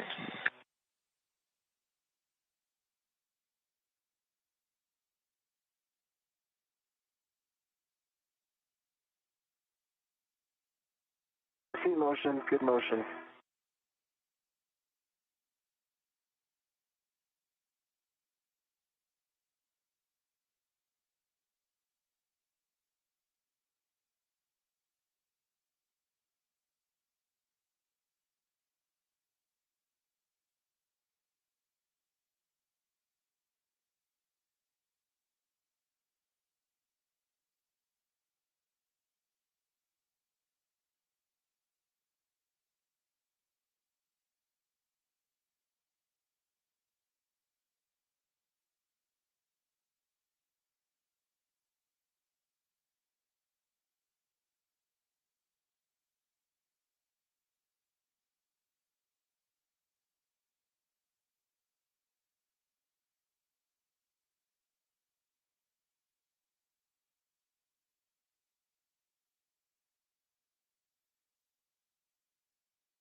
Copy.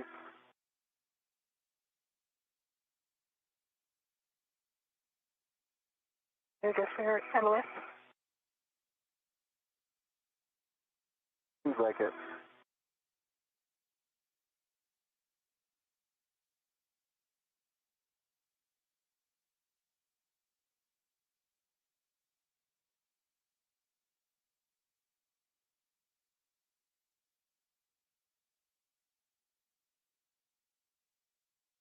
We hear the IV crew. What's that? Have good come with the IV crew. We loud and clear, and we have good green status for comm with ground. You think it's related to the KU checkout? Nope, I got you guys loud and clear, and we can still see you too. Oh, okay. Oh, nice. Thanks. Yep, and we see you at your Green Hook location.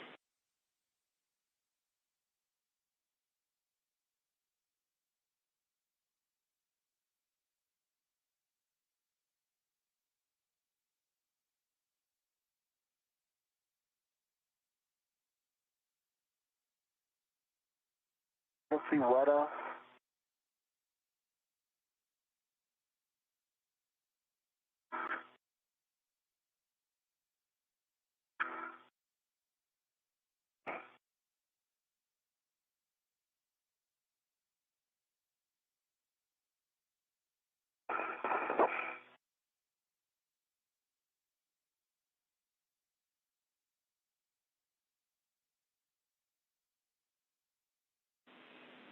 Passing Weta, crew lock bags tucked.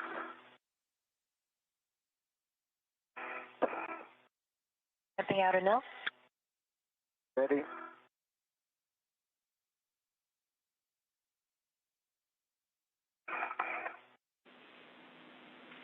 And Sophie, once you have the Green Hook on 3217, you'll be taking that same path that you did before down to the FSE. Copy.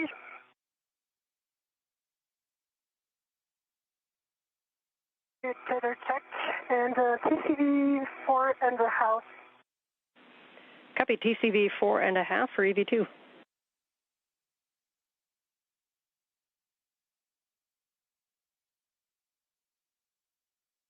You know, we're going to get set up for that single joint maneuver for the ESP3 bolt access. One copy.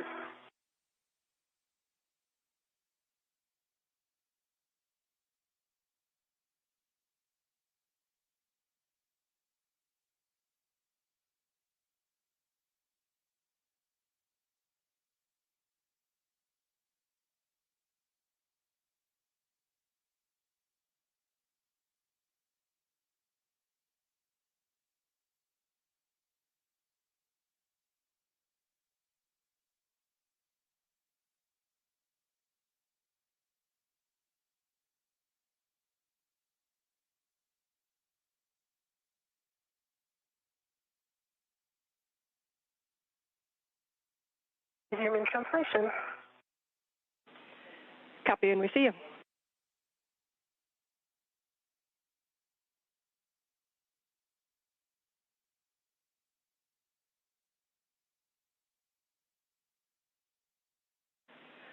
And we are now one command away from losing the KU video. So we'll take a little bit more prescriptive updates on where you guys are. Sophie, as you get down to ESP3, reminder to avoid contact with the grapple fixture target pin shaft to target. You know exactly where that is. And that as we do the robo to maintain clearances to the Weta antenna and the trunnion pin. Copy. And Sophie will also add the grapple fixture by Anil and then the one to his left, like you were monitoring last time. Okay.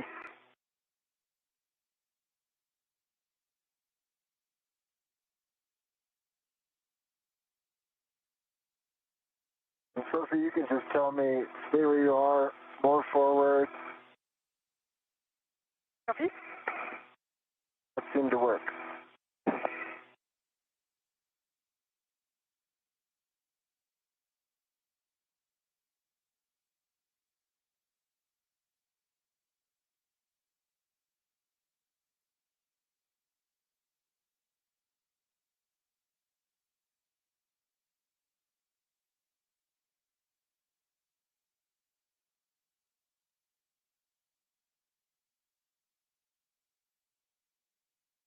My shell lead on 3-0, so that's going to be better for me. We copy, Sophie.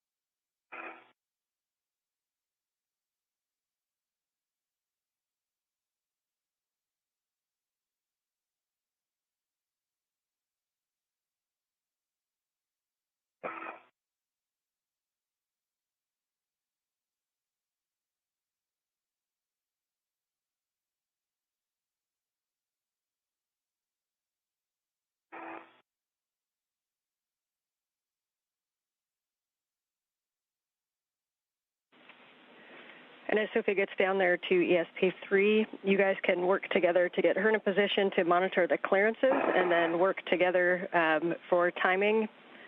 When you're ready, then Anil, you can give the go to GCA to the published bolt access position. Copy. So you tell me when you're in a good spot. Can work.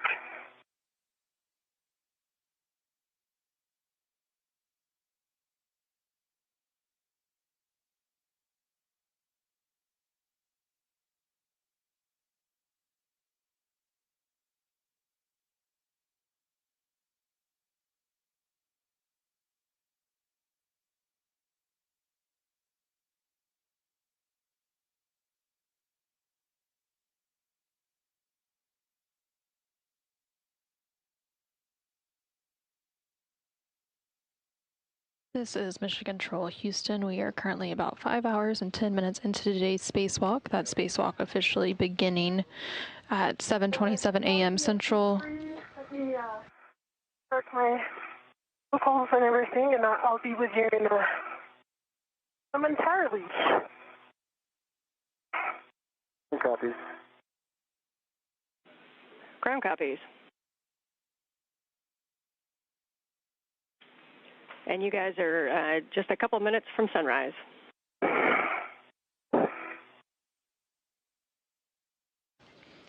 Again, that spacewalk officially beginning at 7:27 a.m. Central, 8:27 a.m. Eastern Time. Say that, so Flight 1 hadn't arranged for it. The crew recently made their way back over to the ESP3, or External Stowage Platform 3. Awesome, and I'm ready for giving the clearances. All right. Jessica, you ready? Okay, we are ready. Anil, this is the one that's going to bring you mostly left and a little bit down as well. We're starting motion in 3, 2, 1. Yeah, I see motion. It's good motion. I like your speed. The first movement I'm going to ask you is lean forward. Lean forward. Yes. How's that? That's looking great. And Anil and Sophie, you have eyes on the crew lock bag as well? I've got eyes on the crew lock bag. I've got it.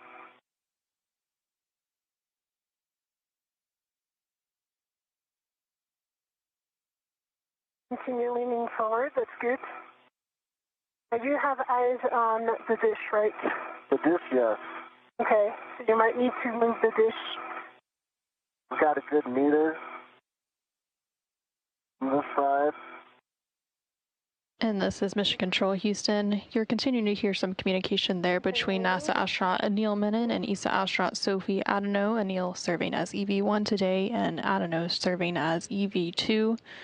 They recently made their way back over to ESP3, or External Stowage Platform 3, to complete the installation of the failed S-Scant, or space-to-ground antenna, which had been previously temp stowed over on the Z1 truss following its uninstallation last week on August 18th.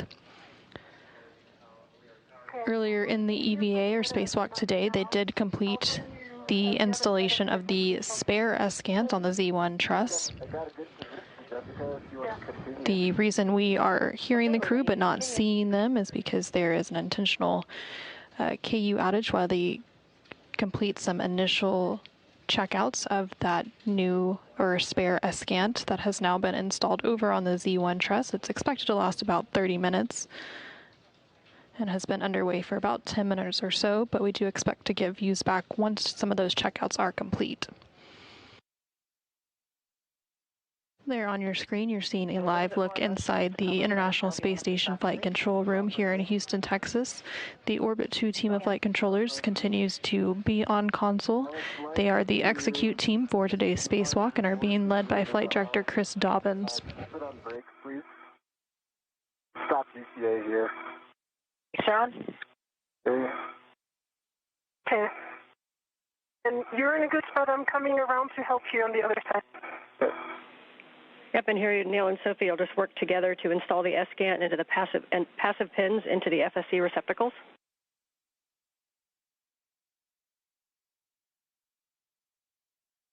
Copy. Passive pin.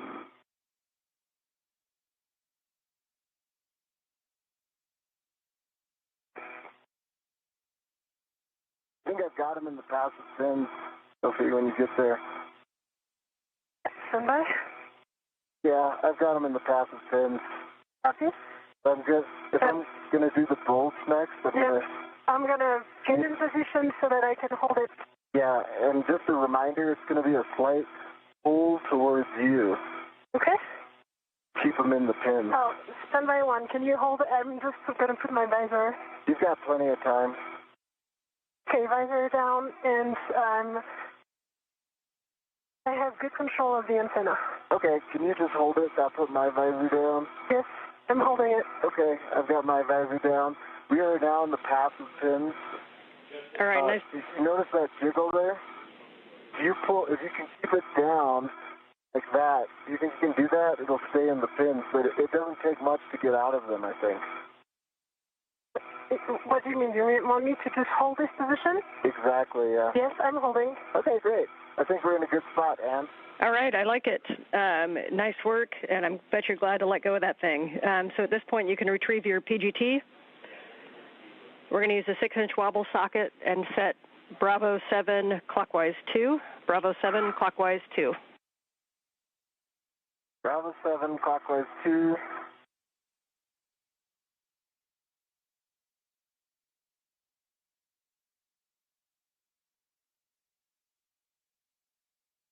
Bravo 7 clockwise 2 is set on the PGT. Copy. You are go to drive FSC bolt number 1, which is port. It's away from the pallet. You're going to expect 28 to 35 turns to engage.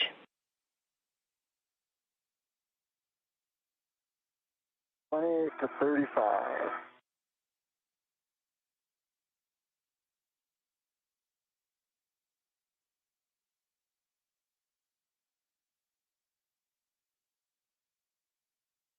And Dad, I'm gonna cal it. I'll be back with you in a second.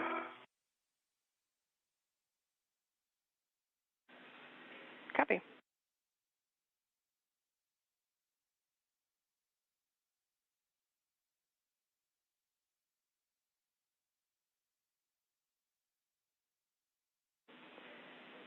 As you guys are working that, great news from Earth is that we have good power and data to the recently installed SCANT antenna. You guys will always have some ownership over that. Nice job. Oh, makes us happy. Thanks for letting us know. Yeah, that is great news. Okay. I'm ready to drive that bolt.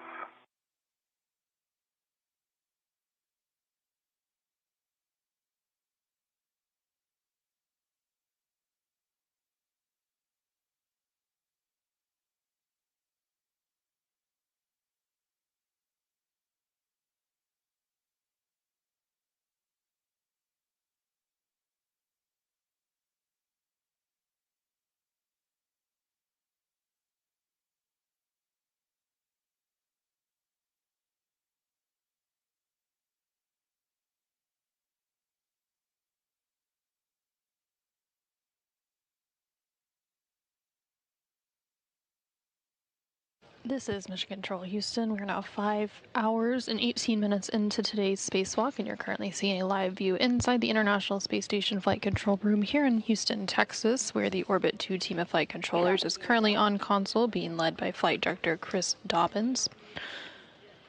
We did hear confirmation that the newly installed spared SCANT, or space-to-ground antenna on the Z1 truss, does have good power and data being received.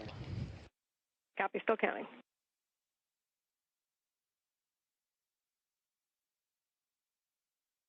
The spacewalkers for today, following that installation of the spare SCAN on the Z1 truss, went ahead and maneuvered and translated over to 25.3 green light. Green light, 25.3 torque, 36 turns on FSC bolt 1. You're going to drive FSC bolt number 2, starboard bolt toward the pallet. Towards the pallet, inward. Copy.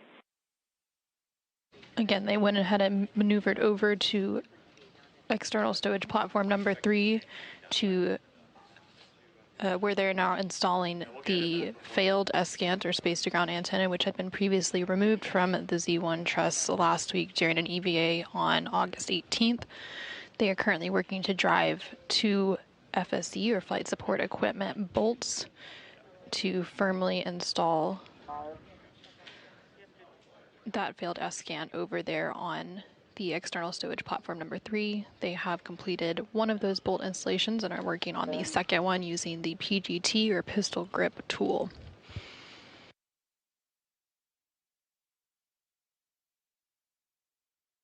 $15.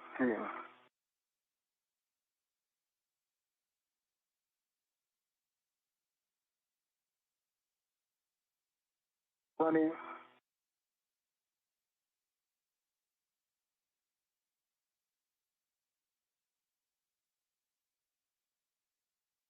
30, 25, sorry.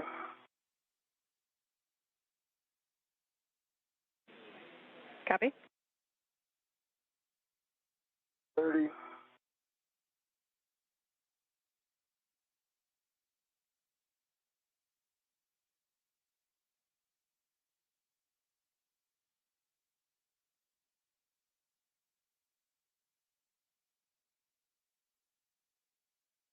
36 turns, 25.3 torque. Green light. Copy. Nicely done. We got 36 turns, 25.3 torque, green light. You can now stow your PGT, and you'll install the MLI booties on the FSE bolts. And Sophie, you can get back in position for arm clearances. Green mark.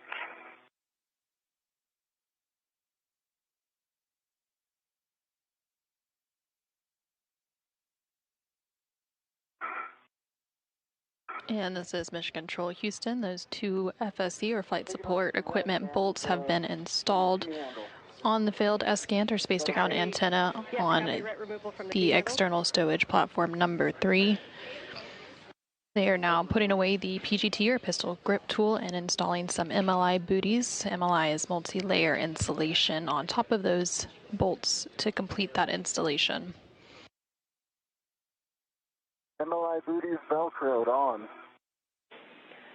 Copy. Very nicely done. Good work there. At this time, we are going to go clean up the arm. So once Sophie's in a good position, actually we'll get a glove and a hap check from both of you before starting. It's checking. North.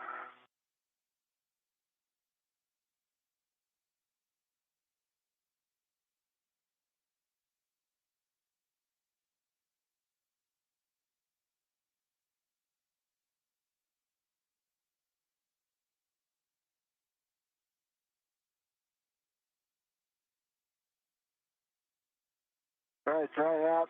Nominal gloves for EV1. I have nominal gloves for EV. Copy. Glove and hap check for both EV1 and 2. Thank you. Once you're in position, Sophie, then Anil, you can give M1 go to GCA to the published ESP3 back-off position. I'm in good position. Sophie, any advice here? Or just Stay lean forward. you lean forward? Okay. Yeah.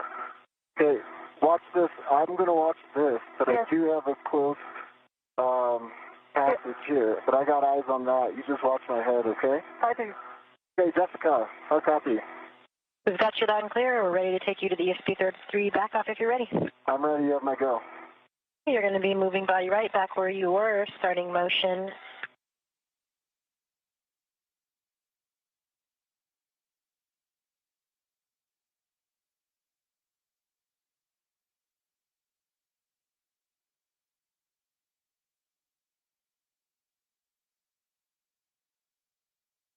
I know we're starting motion in 3, 2, 1.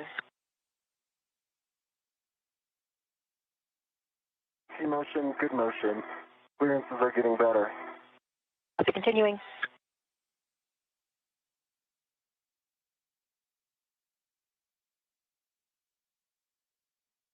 This is Mission Control Houston. NASA astronaut Anil, Menon, and ESA astronaut Sophie Adenot have successfully completed the installation of the spare S-Scant or space-to-ground antenna on the Z1 truss of the International Space Station. They were also able to go ahead and retrieve the failed ESCANT from its temporary stowage location and install it on the ESP, or external stowage platform number 3. Now that those tasks are complete, they are being maneuvered back over near the airlock, and the final cleanup steps for the SSRMS will take place, and that is the Space Station Robotic Manipulator System, also known as the Canadarm2 robotic arm. Throughout today's spacewalk, NASA astronaut Anil Menon, serving as EV1, has been positioned on the end of that robotic arm using the articulatory portable foot restraint.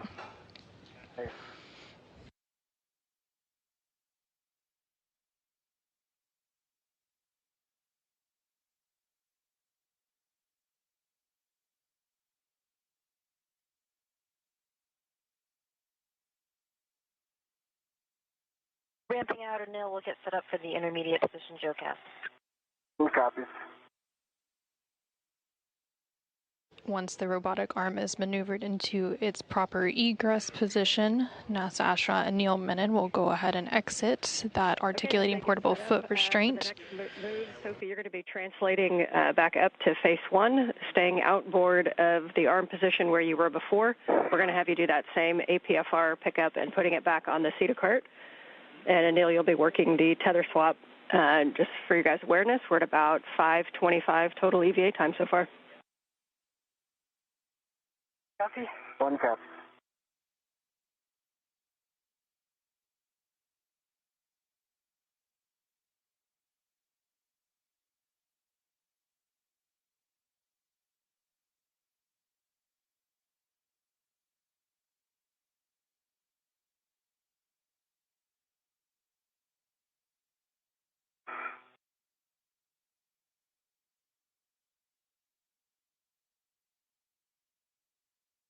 Anil, we're starting motion back up to the intermediate position in 3, 2, 1. And Sophie, you're going to translate to your green hook. And what?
We have you both back on video.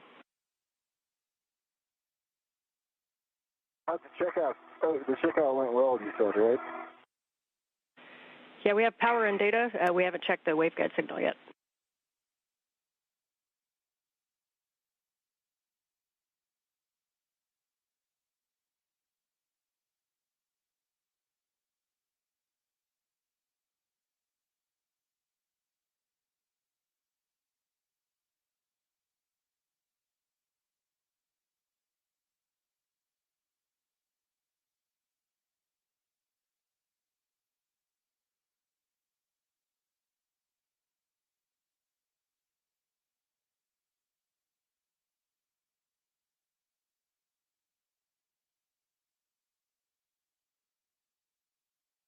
I'm on the starboard Cedar card. Do you want me to tap twice?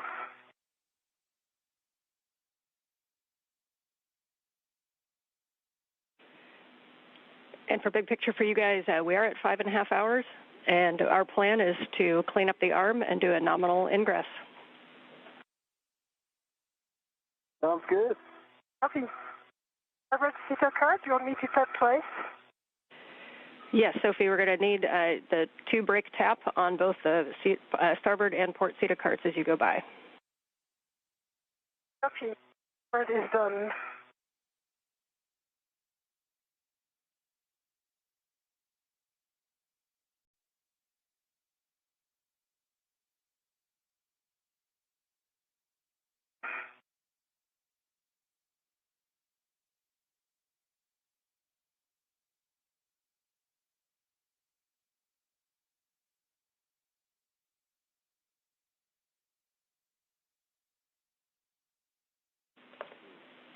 And we copied the 2 taps on the port Cedar cart. It's the starboard one. I'm arriving at my Green Hook location. Copy, yes, starboard one.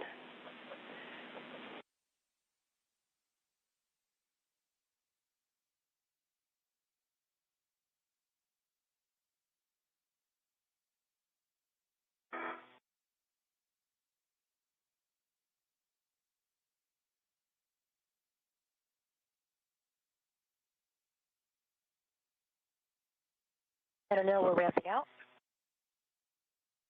One cap.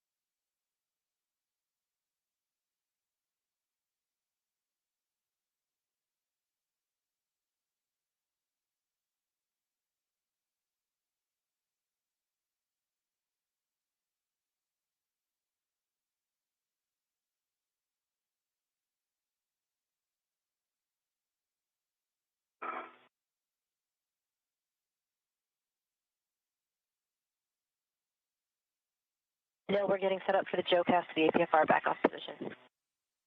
One cap.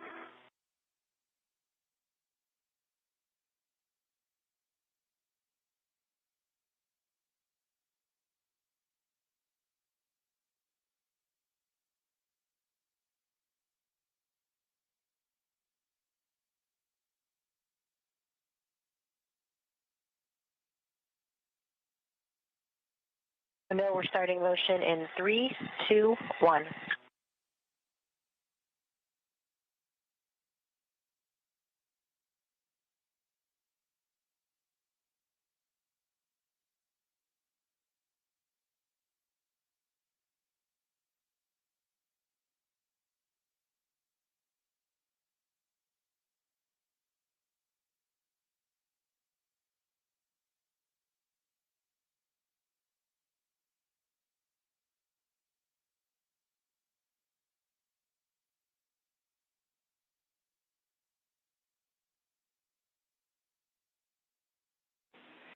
Sophie, can you pause there real quick?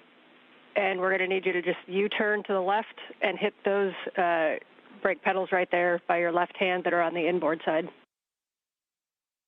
Copy. Work.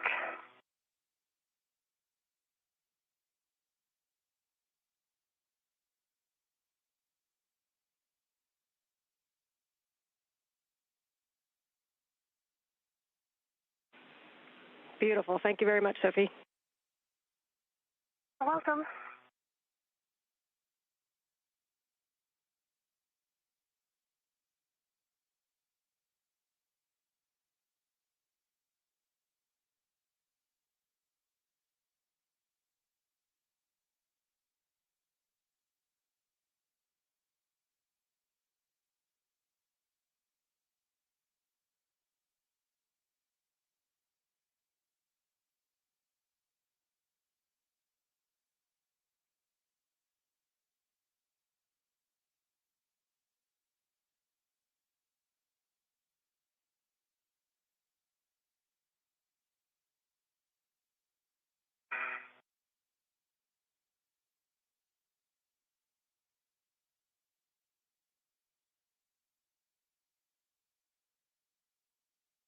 Two taps on the starboard side of the port cart. Copy, and we're going to need those on the inboard side as you translate off the other side, and you can find a good position where you can watch your crewmate come into phase 1. Okay.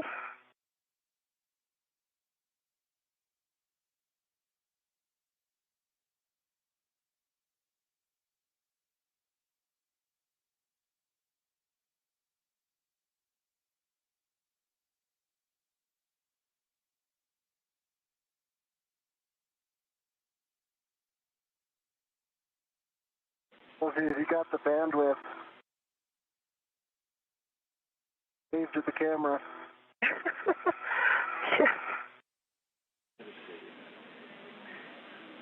You're behind. And we saw your two taps on the port seat of Kurt, and we'll want to hold you there, Sophie. I don't want to move too much farther inboard, because Neil's going to be coming right over your right shoulder. Okay, so I'm going to go 1 mile marker outboard. Yeah, that looks pretty good. I think that'll be clear. Okay, Anil, we are at the back-off position. Be back off. Let Sophie get situated for 1 second. Give me a sec. Yep, and once you guys are ready, and you'll be given the go. We're getting set up for the next maneuver. Yep, Yep, and I think you already know your next step is to give a go to the published APFR egress position whenever you're ready, and Sophie's set up. For that, TCV set to 5. Copy, EV1 TCV 5.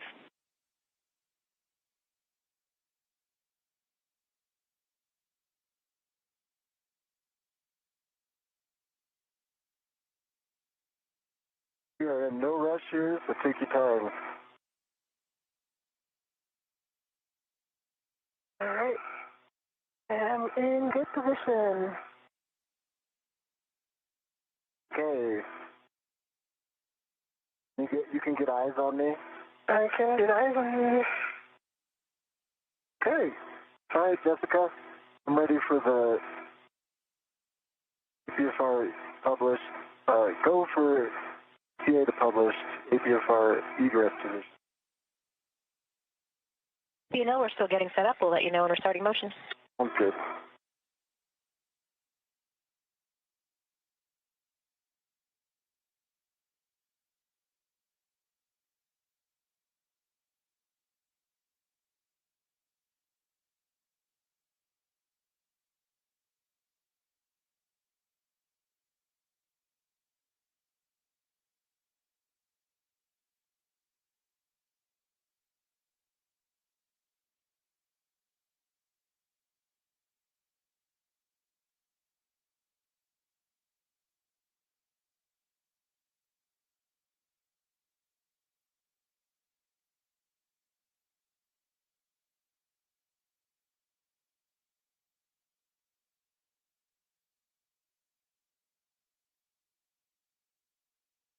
Okay, now we're ready to bring you station aft, starting motion in 3, 2, 1.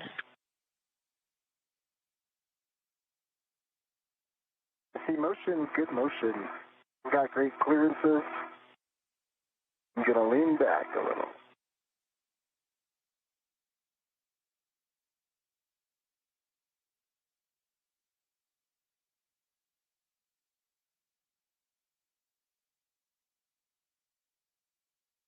Off your right shoulder, Sophie, but I've got clearances from you.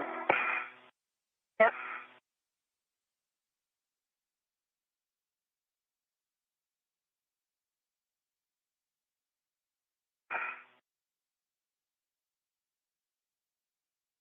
See a meter to trust, and I've got good clearances leaning back. Clearances confirmed.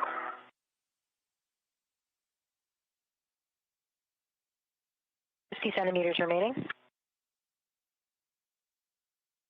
Yeah.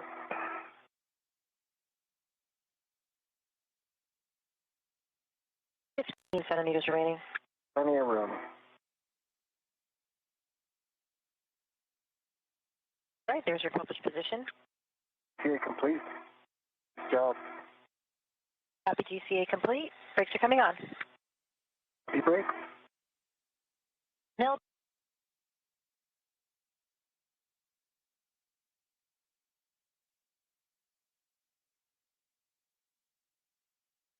This is Mission Control Houston. We are currently in a brief but expected handover between the tracking and data relay satellite systems. We are about 5 hours and 39 minutes into today's spacewalk. Today is US Spacewalk 98. NASA astronaut Anil Menon and ESA astronaut Sophie Adenot are currently completing Okay, we're back with you after handover. So, Anil, you are go to egress the APFR. Sophie, your next step is going. Yep, and Sophie, you'll get in a position to retrieve that APFR. In work.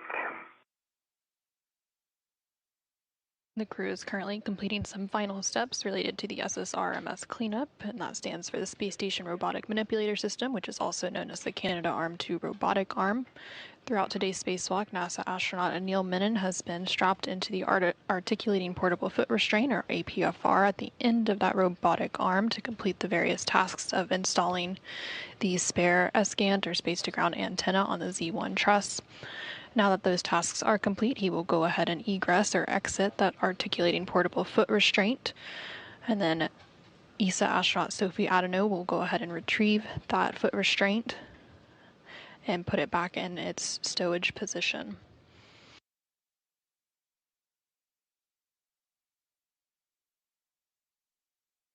What's your RIT? What? I'll give you a RIT. Oh, yeah. Oh, you could just put it on that if you want. Probably easy to put it right here. I put it in last time? Yeah, perfect. All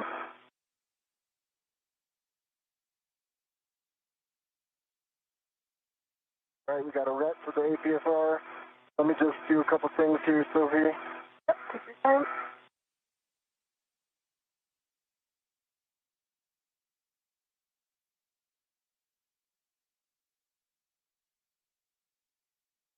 Currently on your screen, you're seeing a view from the helmet camera, or the HECO, which stands for HDEMU Camera Assembly, which is attached to the spacesuit of NASA astronaut Anil Menon.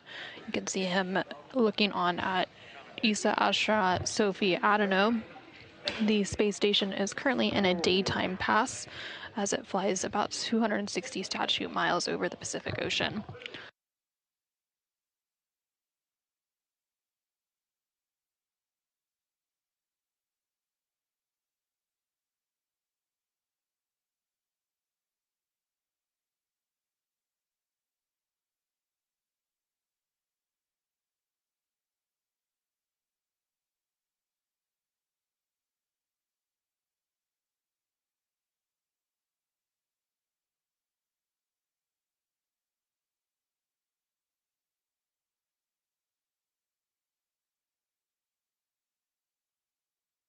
Okay, so you've got a RET to it. I'm going to remove it, okay? I'm ready for that.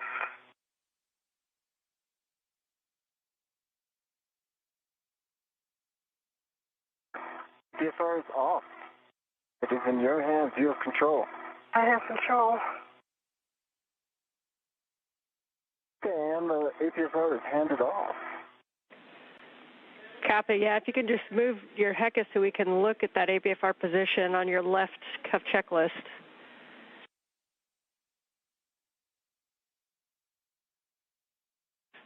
Who are you talking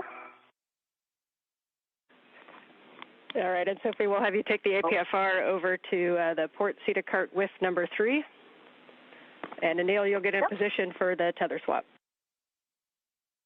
Okay, I'm in position for at least taking off the yellow hook when it's time. Or sorry, that is not correct. Okay, yes. Let's wait for a sec there. So we'll get your waist tether down. And the first thing we're to do is to retrieve your green hook from the NTA vertical handrail.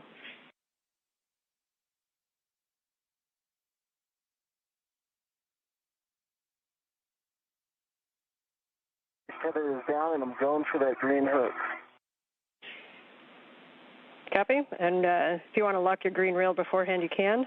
You can retrieve the green hook and put it on your red rail. I'm going to lock the green rail.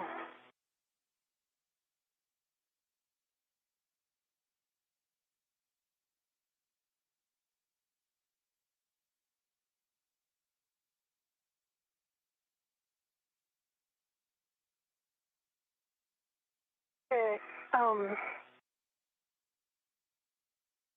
so from Sophie, I'll let you finish your steps, but I have something. Yeah, that'd be great. Yeah, I'm almost there. Okay, green hook on red reel, locked, black on black, closed. Copy. You can unlock that reel.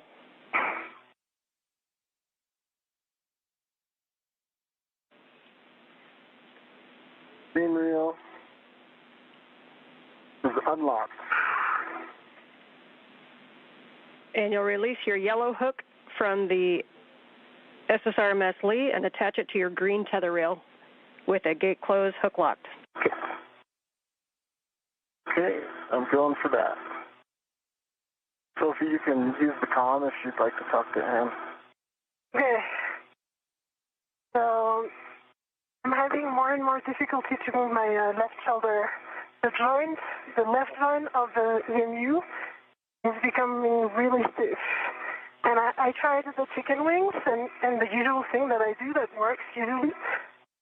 It's not a problem of me being sorry, I'm fine. It's just the joint is really, really stiff.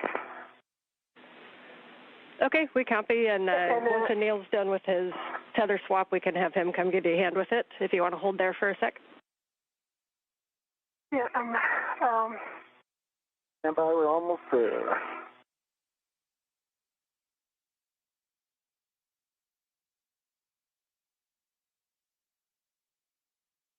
Nice heck of you.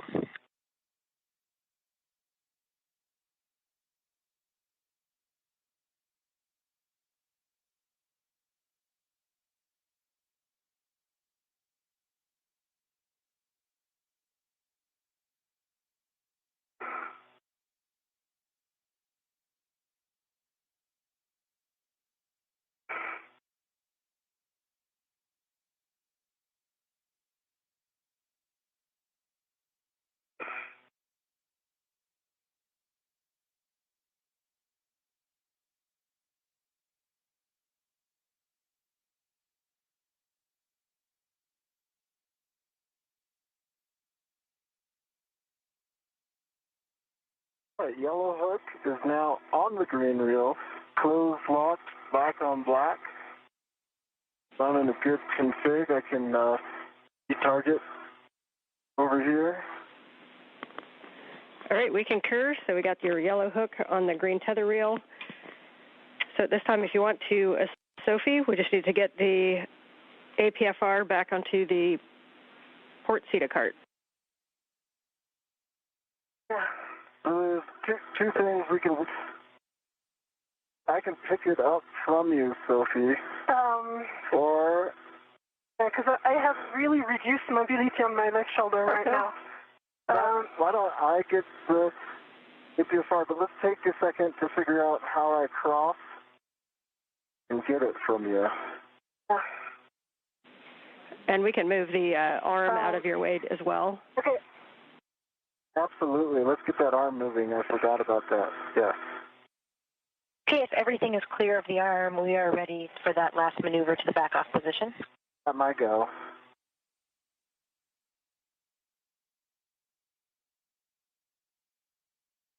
Okay, what I suggest is I go back to the port CETA cart.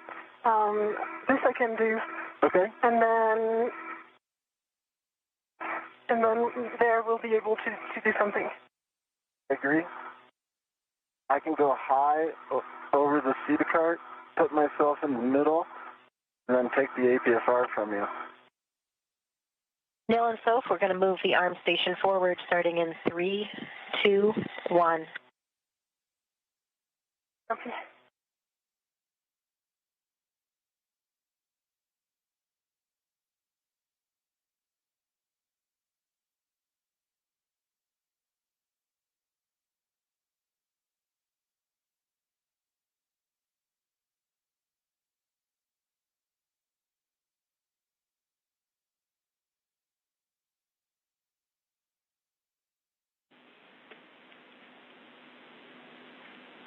And Sophie, you seem to be translating now. Did the arm work itself out?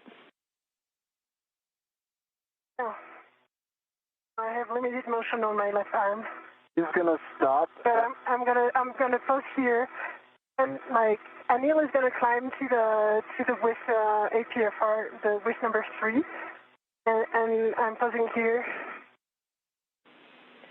Okay, yeah, we like that plan, and if that arm joint got a little bit twisted on the suit, then Anil may be able to help kind of move it back if the normal swimming motion didn't work. Yeah, I did a ton of the swinging motion, the usual one, and it does not work.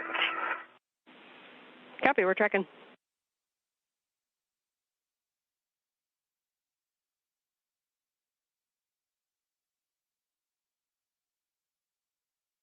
Yeah. Let me get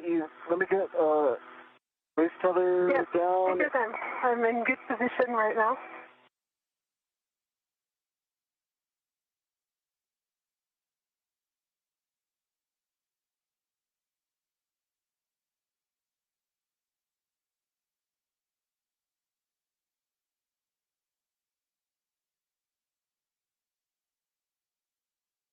Okay, I'm in a great position. I need to ret to it first.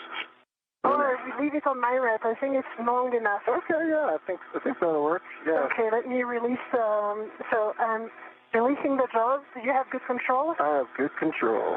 Okay, releasing the jaws now. Leaving my reps. Right. I've got it. Copy, I see it. And confirm APFR settings for stowage. APFR will go into WIF 3, and it's going to be 6 Papa Papa Fox 6. That's 6 Papa Papa Fox 6.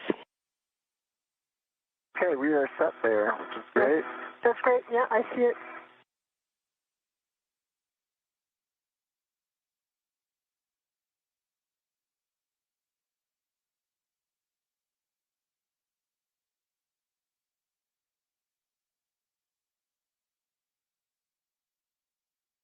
Have it off dock. I'm almost there.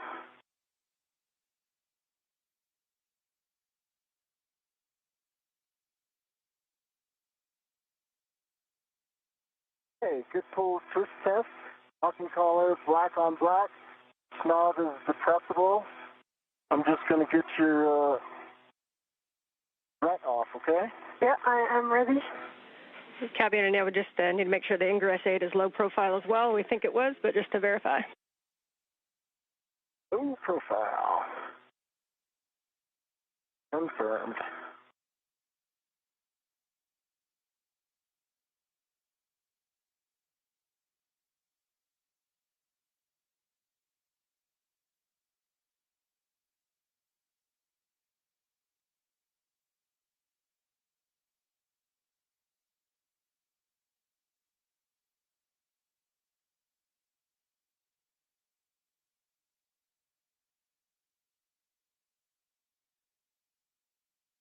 Okay, I got your ret free, Sophie.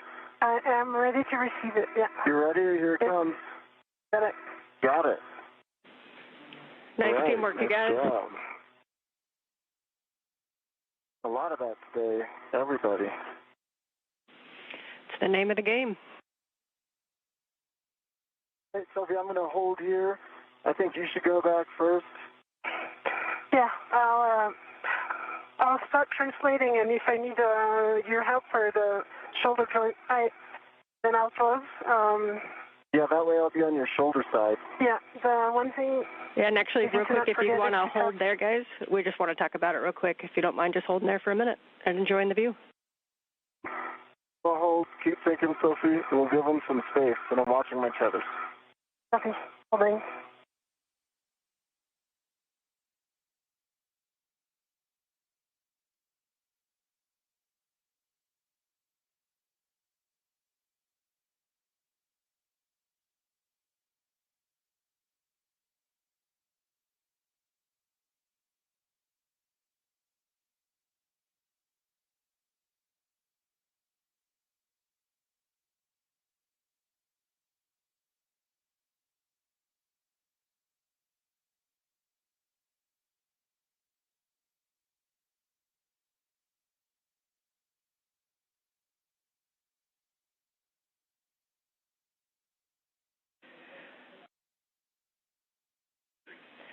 And Sophie, the question here is if we did a nominal translation, just kind of a nice slow translation, we got plenty of time, get back to the airlock, how much is that arm joint bothering you right now?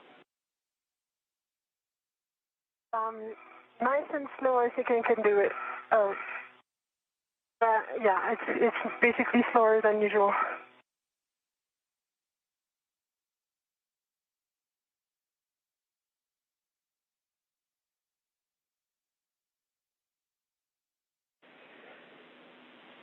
Okay, so we can have you guys go ahead and translate back together. Sophie did lead out. If you guys are comfortable that your tethers will stay straight, then you can have Sophie lead back, or we can go in the order that we came out, and Anil would go first. Reminder that we'll run into a big medium ORU bag when we get to the airlock, or to the airlock toolboxes, rather. I'd rather go first, Anil, if it's okay for you, so that you're on my left shoulder, and if you need to help, then you'll be positioned.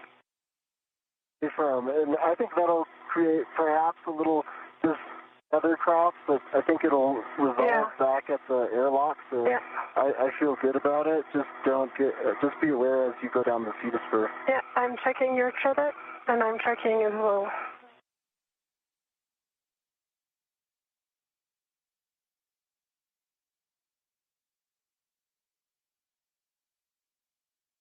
I'm going to wait until you get to the feeder spur. Copy.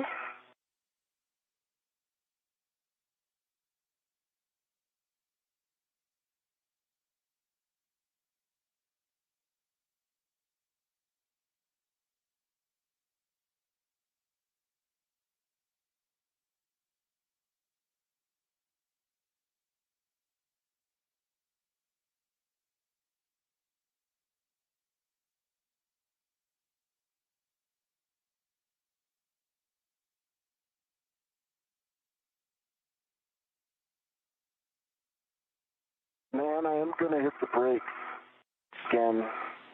Copy. Good plan. Only one.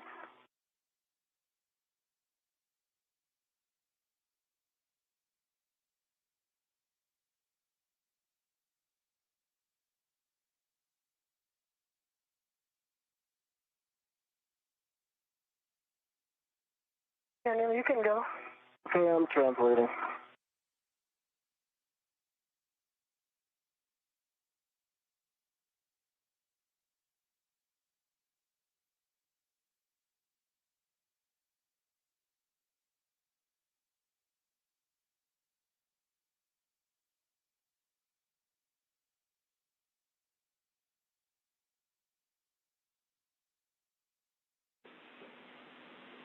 And we see you continuing down, Sophie, as you come down the cedar rail. Reminder that the bags will be down there at the toolboxes. We'll have Anil pick those up.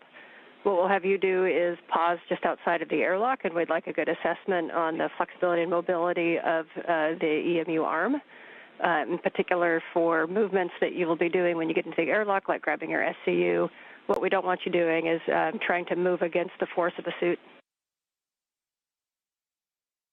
Copy. Is there any assessment photos, Hector, that I can provide?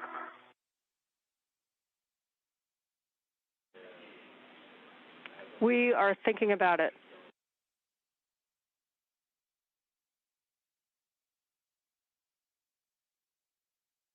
I'm at the feeder spur, Sophie. Copy. And Anil, we appreciate the offer. We don't think that there will be anything that you'll be able to grab from there, so we'll just continue the ingress.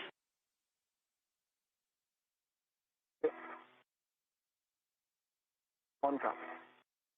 Copy.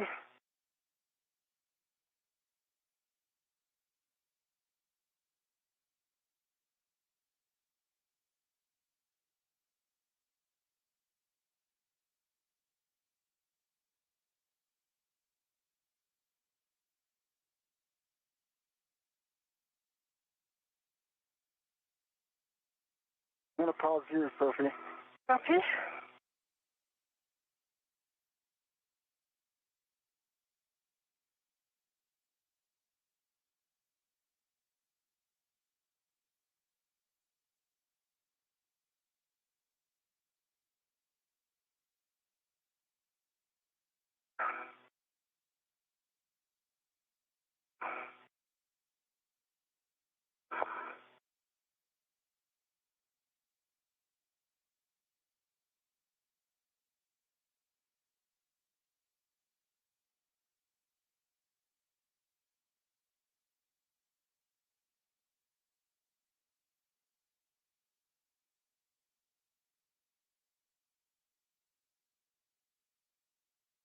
Thermal cover is open, and I'm going to put my waist tether directly on the airlock waist tether.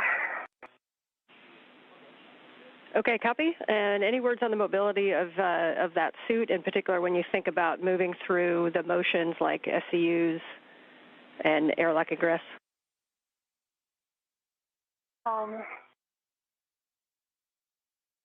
Airlock ingress will be definitely okay. SCU, I think so as well. It might take a longer time. VA to press might be the tricky one. The O2 actuator to press is going to be the tricky one, just because I cannot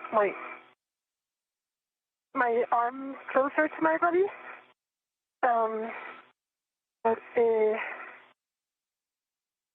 Yeah, I think I'll make it work.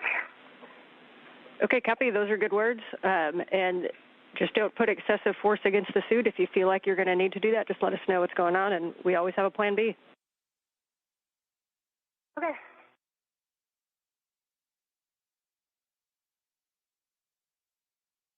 All right, so load pass to station, check. I have the waist tether, the airlock waist tether, all hook gate close lock, black on black. Copy, airlock. Hook gate close, black on black, and my waist tether on gate close lock, black on black, with a large hook and small hook gate close lock, black on black. So I have a good load pass to station. Copy, and we agree. You can turn off your HECA and ingress the airlock. Okay. Do you want to pass me the bags, Anil? Yeah, I can do. One option is you get in the airlock and I can pass it to you in the airlock. Okay, let's do that. And would that be okay? That works for us.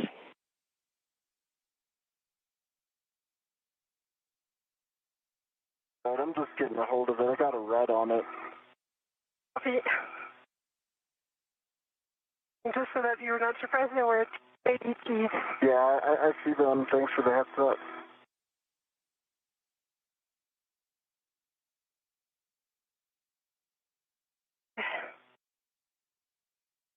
This is Mission Control Houston. We are now 6 hours and 2 minutes into today's spacewalk, which began at 7:27 a.m. Central, 8:27 a.m. Eastern Time. The crew is wrapping up their final cleanup activities, and they are reporting their tether configurations. And soon they will be ingressing back into the crew lock portion of the Quest airlock to round out today's spacewalk.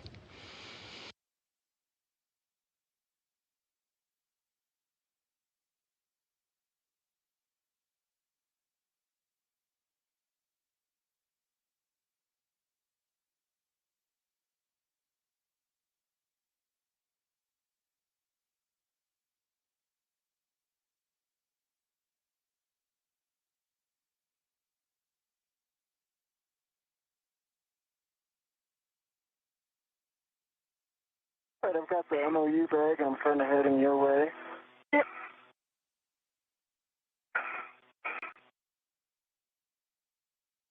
All right, I'm in, and I am ready to receive the bags. All right, I'm at the toolboxes, and I'm going to be doing Nader right now.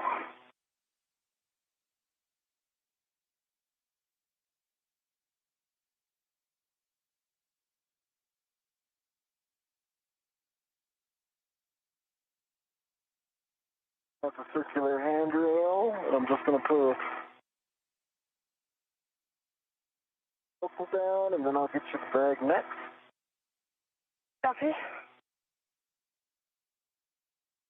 For the bag, I've got a ret on the handrail. Copy. I'm ready to receive with a ret, and as soon as I'll get it, I'll let you know. Yeah. Oh, careful, calm. Got it. All right, we see the ORU bag in the airlock. Sophie confirmed that she had her waist tether to the airlock D-ring extender waist tether. I do confirm my waist tether is, let me just double check as well as I do that. My waist tether is on the airlock, on the waist tether of the airlock, and all 4 sliders are locked. And I just released your red. It's on my MWS already. Okay, great. And I'm ready. So give me a sec before giving me your bag. Yep, and when you're ready, Sophie will be giving Anil the go to retrieve your anchor hook from the aft D-ring. And I was thinking maybe I just pass through my crew lock bag and then do that. Is that okay? That'll work. If the BRT jaws are down, but you can get both of those, I think. And work.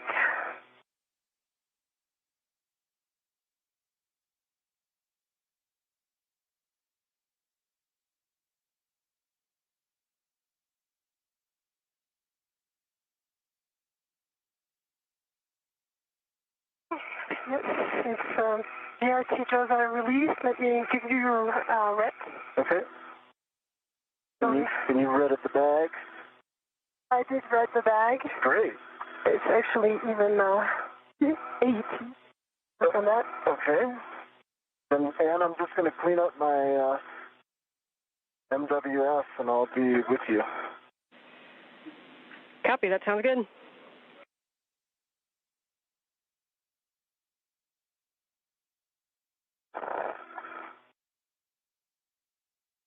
This is Mission Control Houston. You're currently seeing a live view of the outside of the International Space Station. There in the center of your screen, you can see the outer thermal hatch for the Quest airlock, and you can see NASA astronaut Anil Menon, who has served as EV1 for the duration of today's spacewalk. Okay, so when you're ready, you can retrieve EV2 anchor hook from the aft airlock external D-ring and attach it to your waist tether.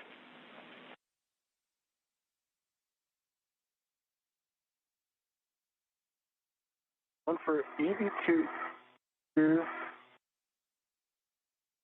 anchor hook, attaching it to my waist tether. Or to your red reel. I'm going to put it on my red reel if that's okay with you, Alan. We are also happy with that.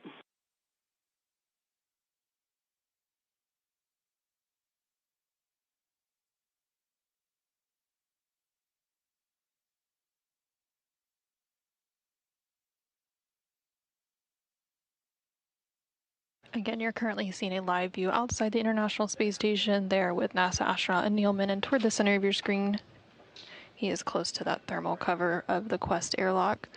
ESA astronaut Sophie Adenot, who has served as EV2 for the duration of today's spacewalk, has already ingressed or gone back inside the crew lock portion of that Quest airlock. Now NASA astronaut Anil Menon is completing some final tether configurations, and then he will shortly thereafter join Sophie Adenot inside the crew lock, after which they will close that thermal cover and the hatch, and then that repressurization process will begin. Once the crew lock portion of the Quest airlock does begin repressurizing, that will mark the official end of today's spacewalk. Right now we are at about 6 hours and 8 minutes of spacewalking time. Again, the spacewalk began earlier today at 7:27 a.m. Central Time, 8:27 a.m. Eastern Time.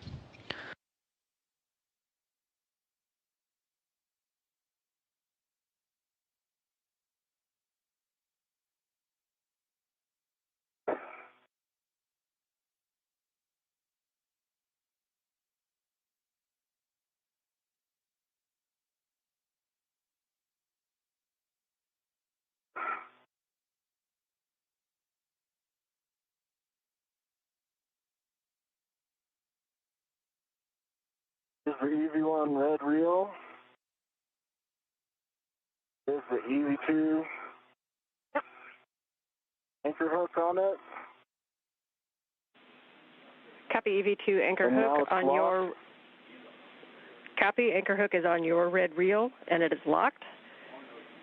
So you can stow your EV1 anchor hook on your workstation and turn off your HECA. All right, I'm doing both of those things right now.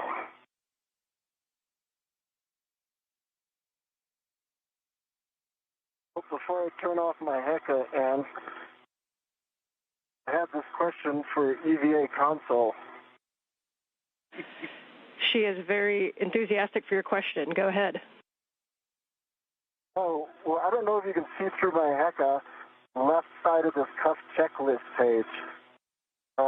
I think we should add it as a permanent addition. It's a picture of Sandy, and it says, "Don't worry, Sandy has thought of it." And I think that's emblematic for this series of EVAs.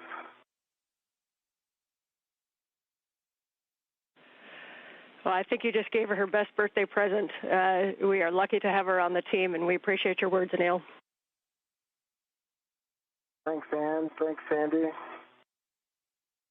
Going in now. We copy.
Hey, Sophie, I need to grab that thermal cover. So I'm going to turn.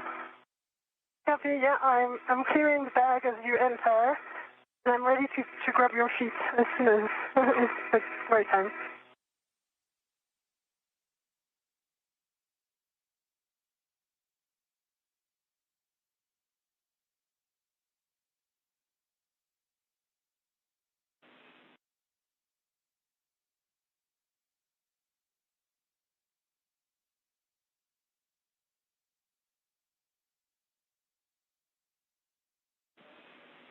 And we see your HECA off, so you can continue the ingress and close the airlock thermal cover.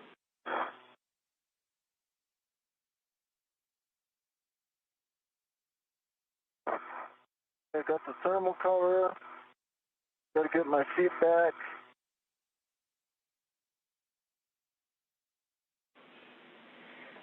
Copy. You'll be attaching that integral strap to the magnetic plate D-ring, cinching until snug, and report Sharpie lines.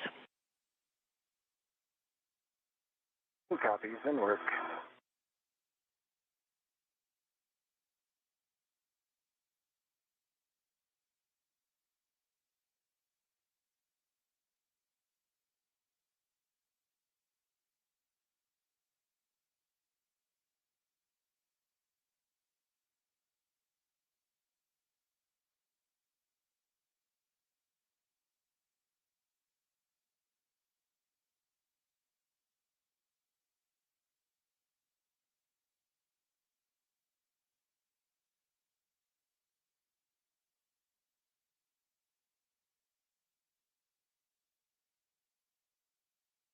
This is Mission Control Houston. We just surpassed 6 hours and 14 minutes for today's spacewalk. That spacewalk officially beginning at 7:27 a.m. Central Time, 8:27 a.m. Eastern Time. Hey, 6 Sharpie lines. Copy. 6 Sharpie lines. You can both remove the SCU from your stowage pouch, remove your DCM cover, and connect the SCU to the DCM and verify locked. On in work. Both crew members, NASA astronaut Anil Menon and ESA astronaut Sophie Adenot, have now ingressed. Station water is warmer than your plus water, so if you want to turn down your cooling to a higher number, you may. Uncap. They have now ingressed the crew lock portion of the Quest airlock, and the thermal cover has been And closed. I know you've got a handful of SCU, but when you're done, if we can just verify that the magnetic plate is engaged on the thermal cover. I can verify that now. It is engaged. Good work, thanks.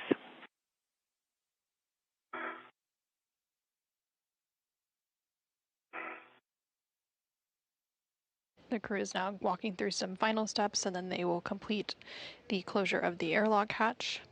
Once that airlock hatch is closed, they will begin the repressurization process, which will officially mark the end of the spacewalk.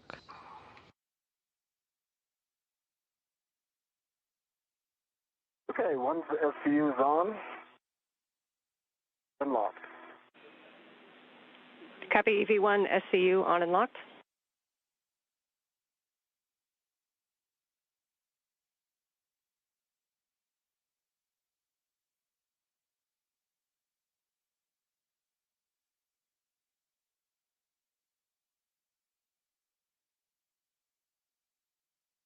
And while Sophie's working on it, I'm just clearing the hatch area and taking a look at the hatch seal. Copy, thank you. SCU on and locked. Good word, Sophie. We like that. So at this time, you both can switch your water off. Okay.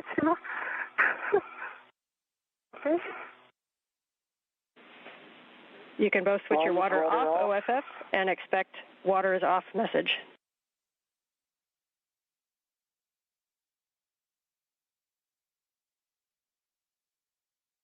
Active alert tone. One's off. Off. Copy for water EV1 and 2 is off, OFF. So while we have a couple of minutes, a promise made is worth keeping. So at this time, on behalf of Capcom and I, we're going to count down like a bolt. 3, 2, 1. You just saved the video dish. You just saved the video dish. Yeah. Oh my God. Oh my God. It's hard to top that, but if we had a moment, we wanted to say a few things as well. Is that okay, Ann? Yes, the floor is yours. All right. I just wanted to congratulate the entire team on executing this complex, time-critical operation successfully. We just, with more checkouts, established communication redundancy for station.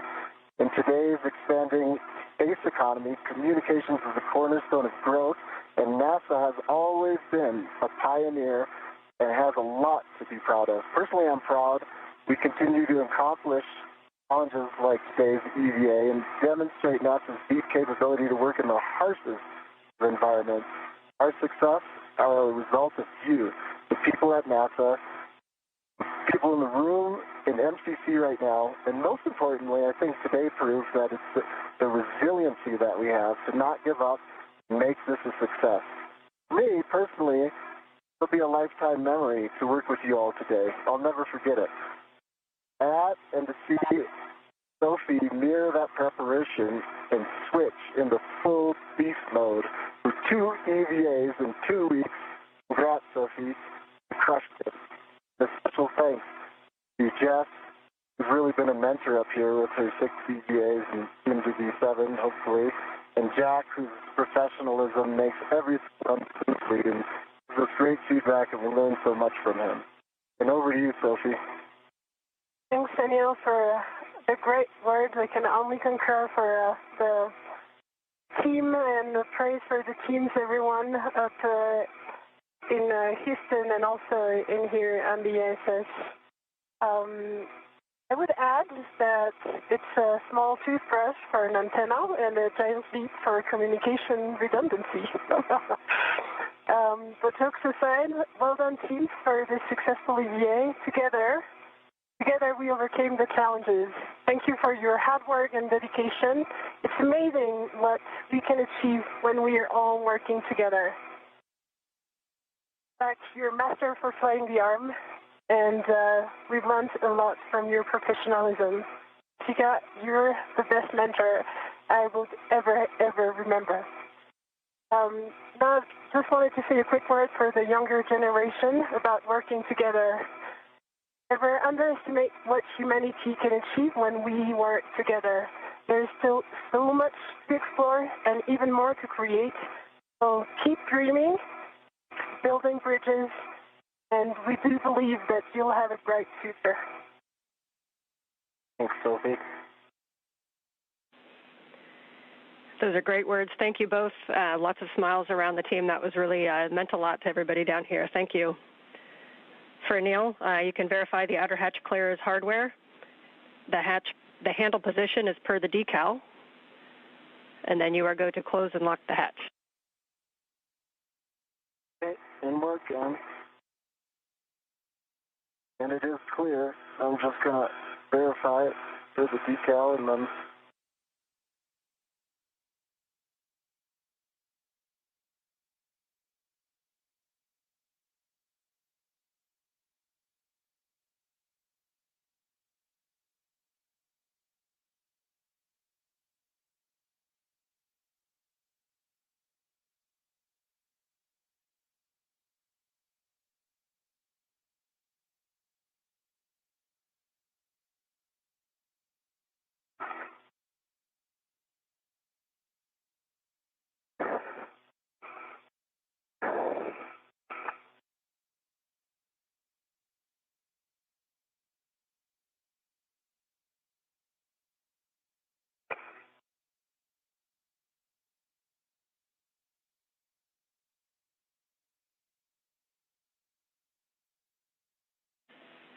Ten seconds to a handover. All right, I'll keep working on it.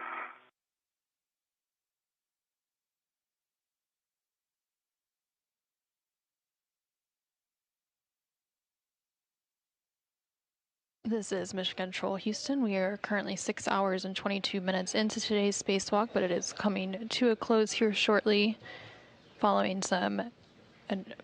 an exchange of words between the flight control team here on the ground in Houston, as well as NASA astronaut Anil Menon and ESA astronaut Sophie Adenot, who are currently in the crew lock portion of the Quest airlock. They are now completing the final steps to close and lock the airlock hatch, and once that is confirmed to be complete, they will begin the repressurization process. And that will officially mark the end of today's spacewalk clock. Again, that spacewalk time started when the crew switched their suits to battery power, taking place at 7:27 a.m. Central Time, 8:27 a.m. Eastern Time.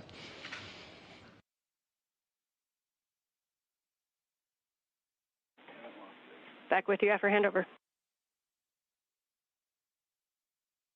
Awesome, we're almost there. Off the hatch, keep. Come down.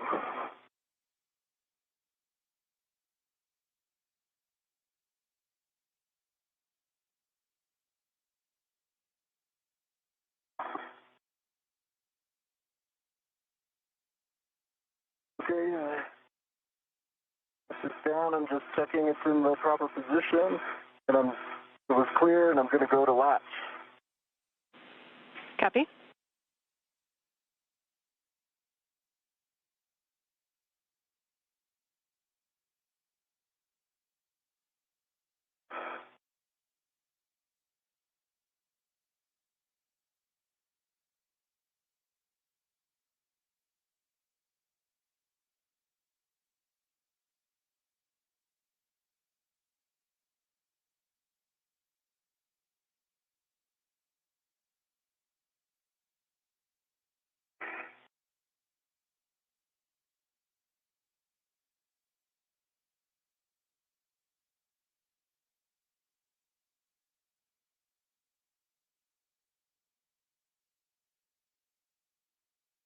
Tree with FCU, Sophie.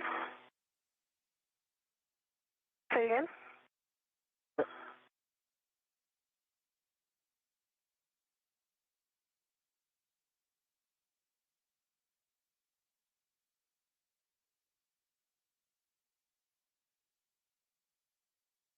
Anything I can do to help? Nope, we are.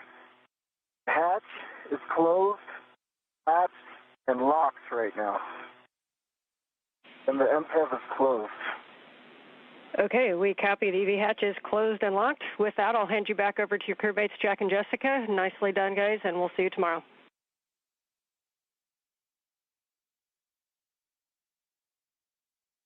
Thank you, Ann. Thank you, Ann. All right, welcome back inside the hole, Anil and Soph. I'm on step 4 of the crew lock repress cue card. Soph, on the UIA, check the oxygen, EMU 1 and 2 valves. There's 2 of them. They're both open. Oxygen EMU 1 and 2 valves are open. All right, switch the EV 1 and 2 power to on, OS. Hey, Mark.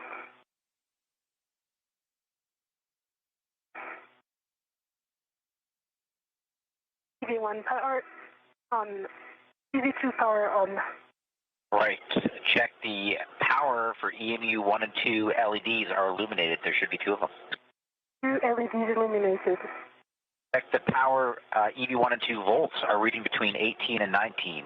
18.8 and 18.6, check.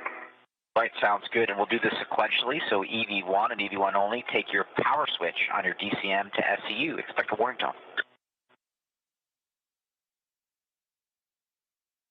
Power to SCU.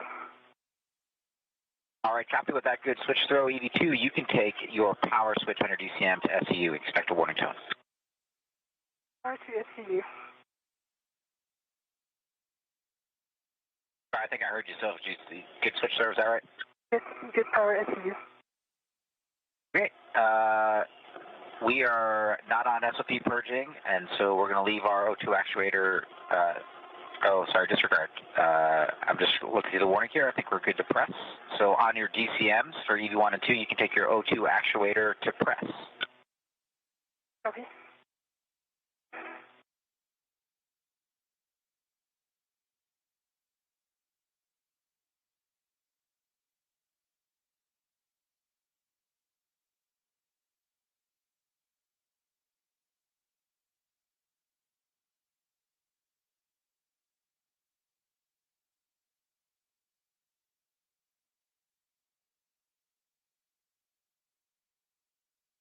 O2 press, EV1. And just verify you see on your DCM O2 pause is press. O2 pause press on DCM. For EV1.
O2 press EV2.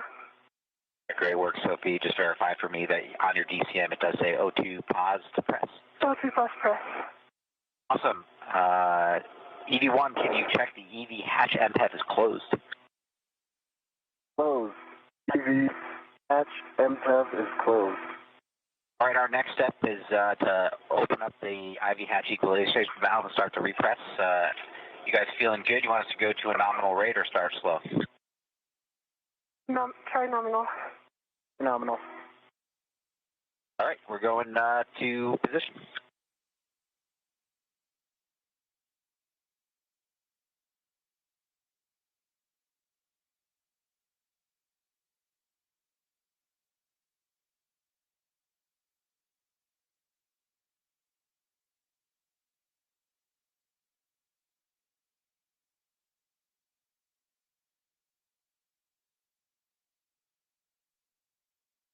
All right, you guys might get an alert tone as we start this refresh.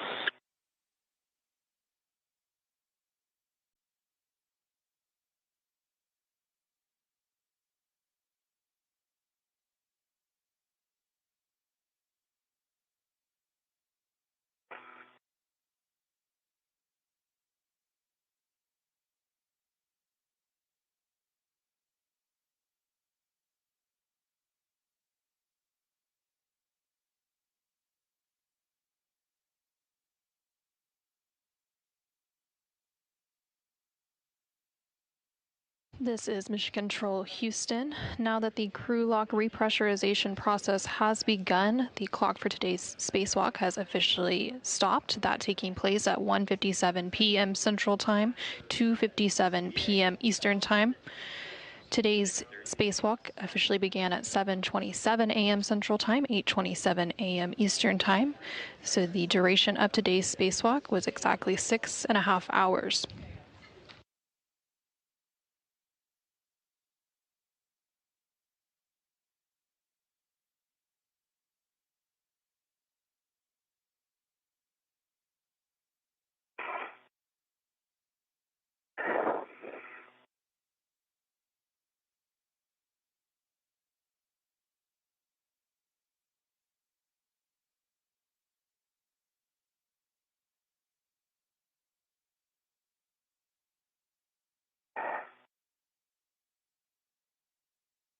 Currently on your screen, you're seeing a live view inside the International Space Station.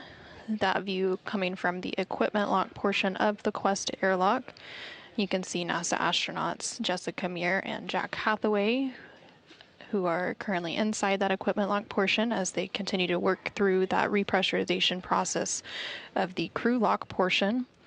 Again, that repressurization process began about 2 minutes ago at 1:57 p.m. Central Time, 2:57 p.m. Eastern Time, to officially mark the end of today's spacewalk. The crew lock will continue to be repressurized until it reaches the pressure to match the rest of the station, which is about 14.7 psi or pounds per square inch. It had been previously depressurized down to vacuum ahead of today's spacewalk, and right now it is at about 1.5 psi.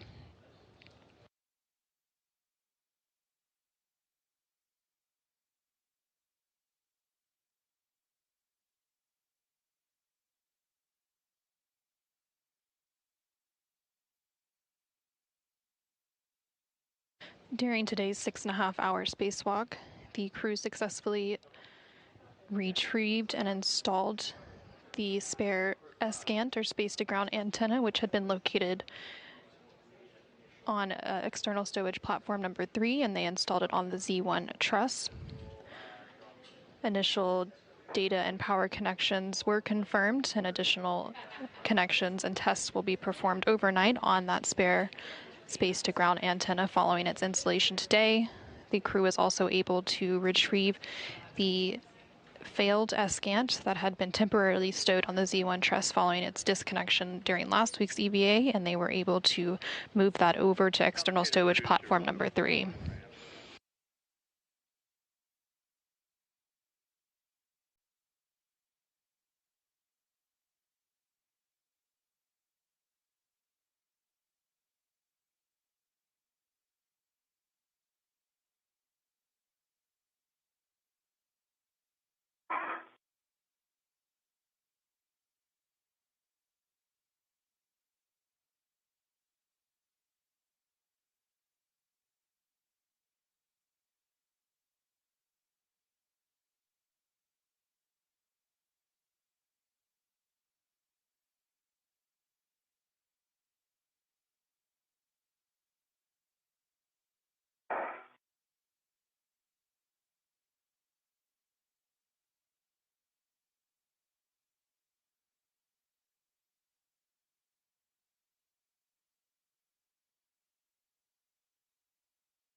We're increasing through 3.5 psi. At 4 psi, you might get an alert from. 1.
This is Mission Control Houston, live from the International Space Station Flight Control Room as the repressurization process of the crew lock portion of the Quest airlock continues following today's EVA.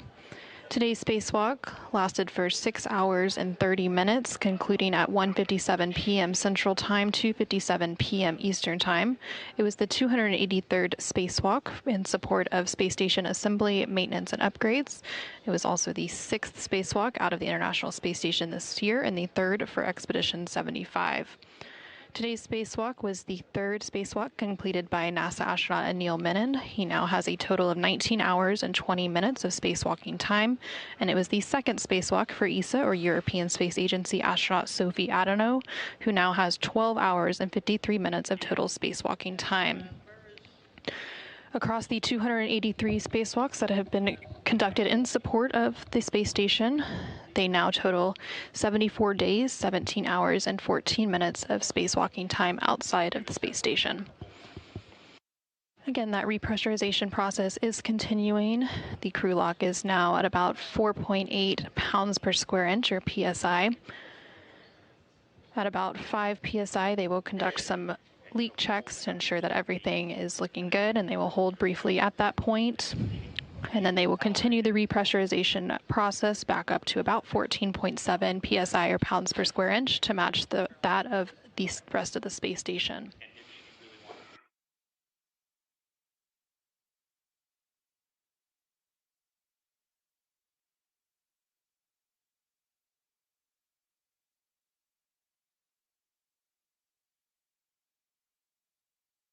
Welcome to 5 PSI. We got 2 minutes for the crew lock pressure to stabilize, and then a 1-minute leak check.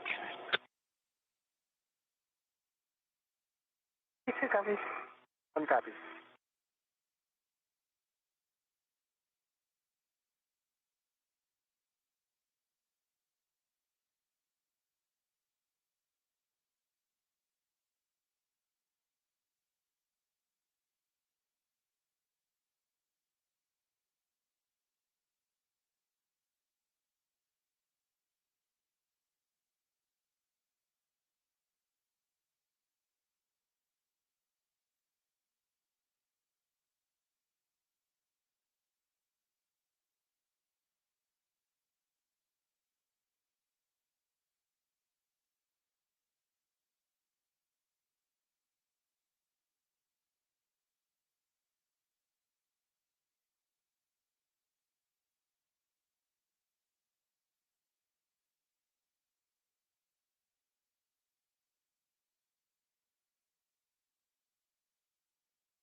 2 minutes, crew dock pressure stable, and we're 1 minute for the leak check.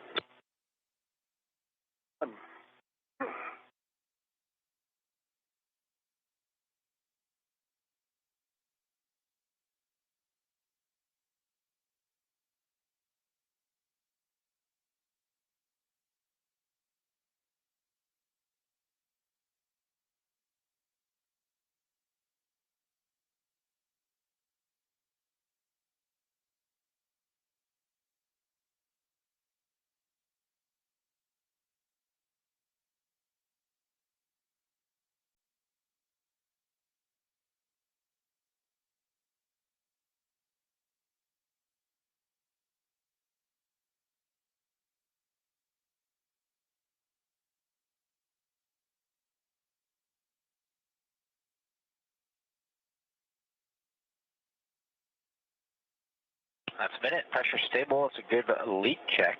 If you wanted to check the switch for your glove heaters, it's in the off OFF position. One is off OFF. Two OFF. Copy OFF for both EV1 and EV2. Any contamination on your gloves you guys want to report? One negative, no contamination. Two negative, no contamination. No contamination. Any cough symptoms you guys want to talk about before we move on? One negative. Two negative. All right, for both EV1 and EV2, we're in step 10 now. Take your O2 actuator to IV. Work.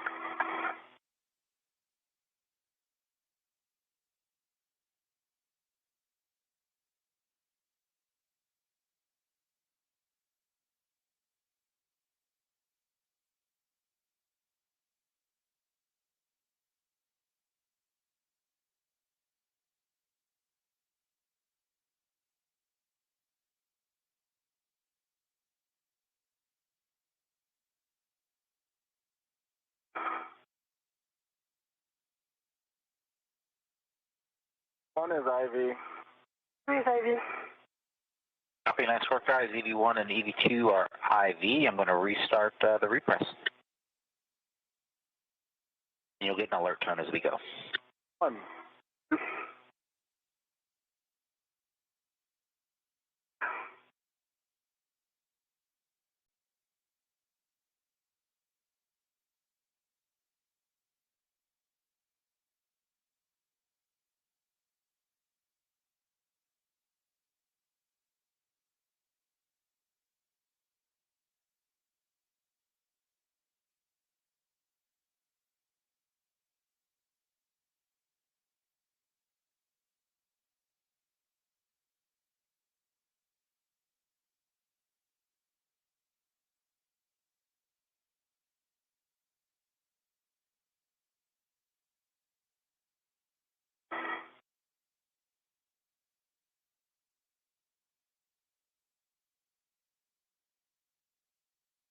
This is Mission Control Houston. Again, you're seeing a live view inside the Quest airlock, specifically the equipment lock portion of that Quest airlock. You can see NASA astronaut Jack Hathaway as he continues to monitor the repressurization process of the crew lock portion, which is just beyond that hatch that you can see there in the center of your screen.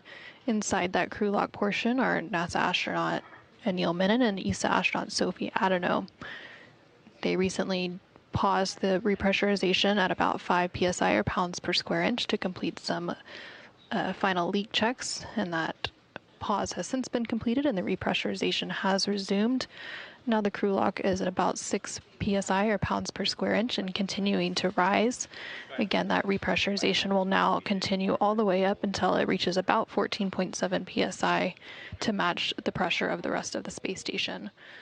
Once that repressurization is complete, then that hatch between the crew lock and the equipment lock will be opened, and the crew will then be moved into the equipment lock portion of the Quest airlock, and NASA astronaut Jack Hathaway as well as NASA astronaut Jessica Meir will be assisting NASA astronaut Anil Menon and ESA astronaut Sophie Adenot back into the equipment lock portion, where they will then begin to remove their extravehicular mobility units, or those white spacesuits that they have been wearing for the duration of today's spacewalk.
through 10 psi, about 5 minutes to go.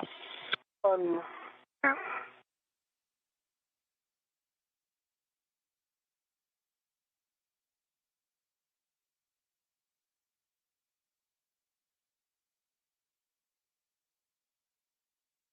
This is Mission Control Houston. Again, you're seeing a live look inside the International Space Station Flight Control Room here in Houston, Texas. The Orbit 2 team of flight controllers remains on console, and they have been the team responsible for executing today's spacewalk, being led by Flight Director Chris Dobbins.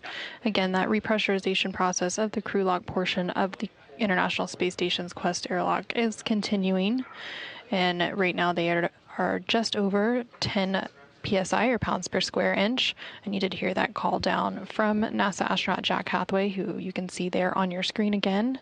He is in the equipment lock portion of the airlock, awaiting for that pressure to equalize at about 14.7 PSI to match the rest of space station before that hatchway between the crew and equipment locks can be opened and NASA astronaut Anil, Menon, and ESA astronaut Sophie Adenot can be brought back into the equipment lock, at which point they will begin the process of removing their spacesuits or the extravehicular mobility units that they've been wearing for the duration of today's spacewalk.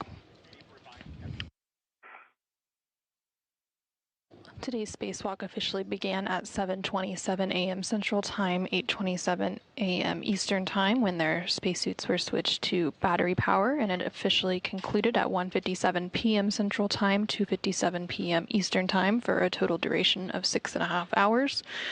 During the spacewalk, the crew was able to successfully retrieve and install the spare space-to-ground antenna on the International Space Station's Z1 truss. This work initially began on August 18th, just last week, when NASA astronaut Anil Menon and ESA astronaut Sophie Adenot conducted an initial 6-hour and 23-minute spacewalk to remove the failed antenna and secure it on the station's truss structure. During today's spacewalk, in addition to installing the spare space-to-ground antenna, they also relocated that failed antenna back over to external stowage platform number 3, where it will be permanently located.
Airlock Houston on 1.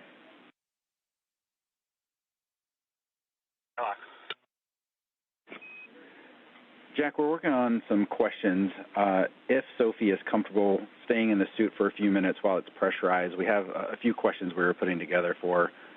If that's not the case, it's no issue. We'll move on without. But the best pause point will be after step 18 in the post-EVA procedure to do that.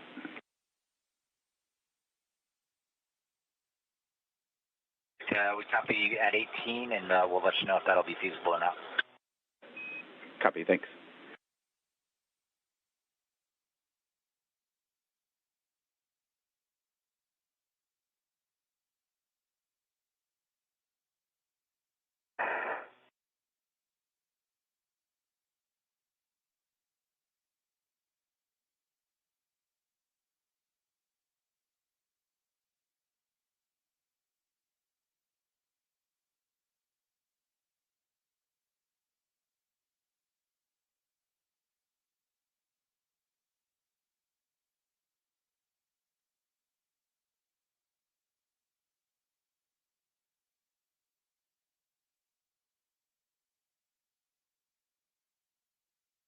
All right, just about equalization, getting ready for the Ivy hatch.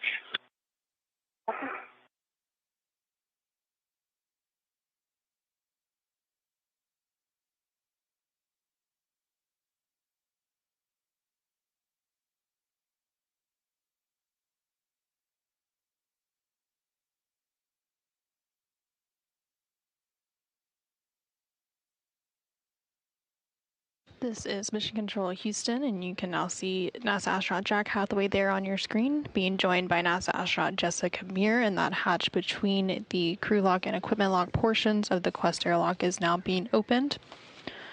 The pressurization of the crew lock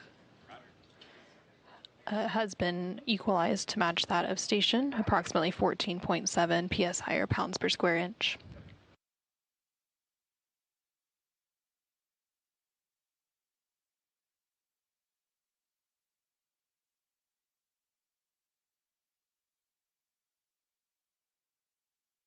Houston airlock, we've got steps 2 and 3 done. You guys are go for 4. Copy, we'll put it in work.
This is Mission Control Houston. There on your screen, you can see that the hatch between the crew lock and the equipment lock portions of the Quest airlock has been opened, and ESA astronaut Sophie Adenot has been moved back into the equipment lock portion, and now NASA astronaut Jack Hathaway and Jessica Meir are working to move NASA astronaut Anil Menon back into that equipment lock portion.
This is Mission Control Houston. There on your screen, you could see NASA astronaut Jessica Meir removing the SAFER, or the Simplified Aid for EVA Rescue, from NASA astronaut Anil Menon's spacesuit, or extravehicular mobility unit.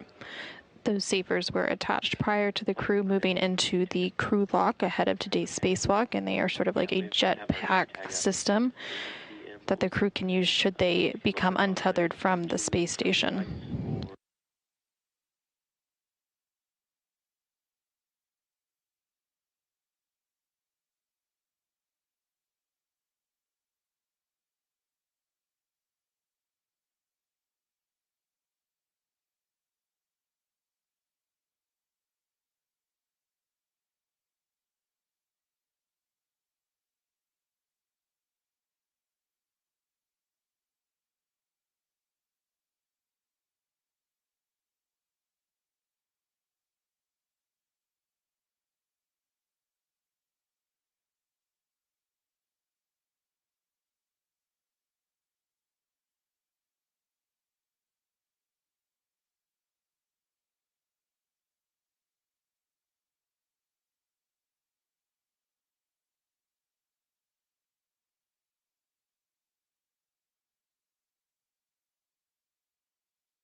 Houston airlock in step 18. All right, we're with you. First, to confirm, it is Sophie's left shoulder joint in the EMU that's having the issue. Is that correct? Correct, the left shoulder. Okay, have just a few steps here. Should only take us 5 minutes or less to walk through a couple troubleshooting steps. That'll give us some info. We'd like you to unvelcro and unzip the upper arm TMG, and then we'll check on the orientation of the upper arm axial restraint, and we want you to report that orientation to us. Mark.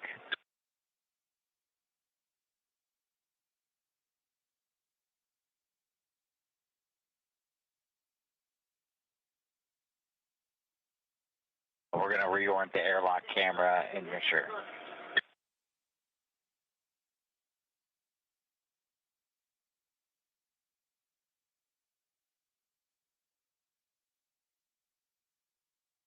Give us a couple more words on the axial ring and what we should be looking for.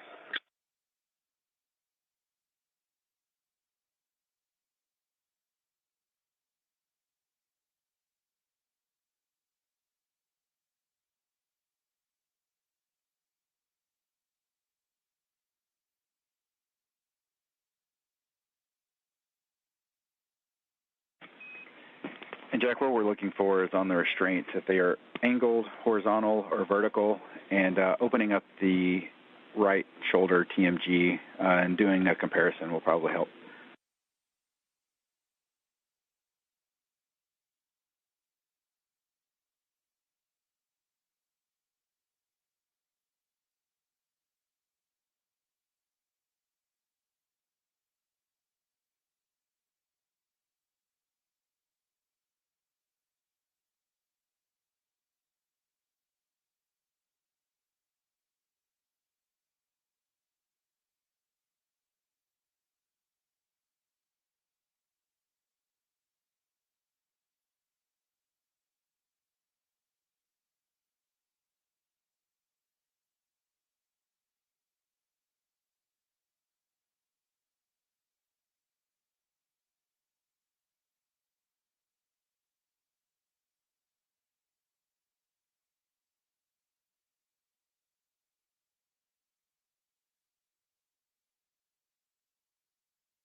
Airlock Houston on 1.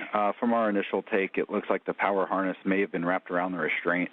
With that now loose, we'd like to see if full motion has been recovered on that shoulder joint. Yeah, I looked at that when I opened it. It wasn't really wrapped. It was up on top of it, so I was wondering if it was caught on something, but it wasn't caught on anything. It does look like there's a little edge. I'll take some pictures of that. Some of the coating is pulled back, so maybe there was some pressure there. I don't know if that was like that to begin with. All right, we copy, and we see that as well.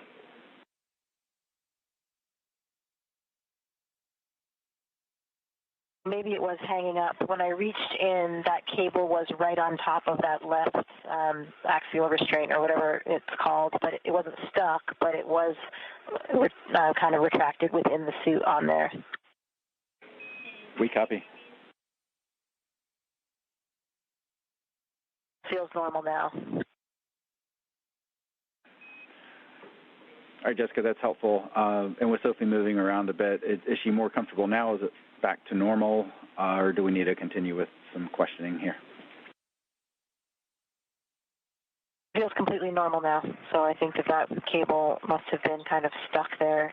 Again, it wasn't like hung up on anything, but maybe it was wedged when it was still zipped up.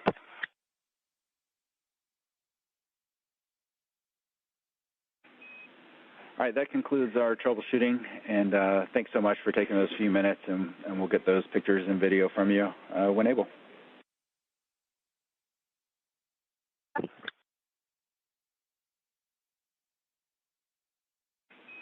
And Airlock Houston, with that, we can pick back up in step 19 of post-EVA. You were in step 19.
This is Mission Control Houston. You're seeing a live look inside the equipment lock portion of the International Space Station Quest airlock. ESA, or European Space Agency astronaut Sophie Adenot on the left-hand side and NASA astronaut Anil Menon on the right-hand side recently completed a 6.5-hour spacewalk, replacing a space-to-ground antenna on the International Space Station's Z1 truss. This work initially began on August 18th when Menon and Adenot conducted an initial 6-hour and 23-minute spacewalk to remove the failed antenna and secure it on the station's truss structure. However, at that point, the crew needed a bit more time than expected on August 18th to disconnect electrical cables and loosen bolts, which delayed the installation of the replacement antenna. So today, the spacewalkers were able to go ahead and retrieve the new unit and complete that installation process. The crew also retrieved the failed space-to-ground antenna from its temporary stowage location on the Z1 truss and relocated it and installed it to its permanent location on an external stowage platform 3. Again, a 6.5-hour spacewalk is now complete, marking the 283rd spacewalk in support of station assembly, maintenance, and upgrades, the 6th to be conducted out of the International Space Station this year, and the 3rd for Expedition 75. Now that the crew is safely back inside the International Space Station's equipment lock and they have removed their helmets, we will go ahead and conclude our coverage for today. Again, thank you for joining us for US Spacewalk 98. This is Mission Control Houston.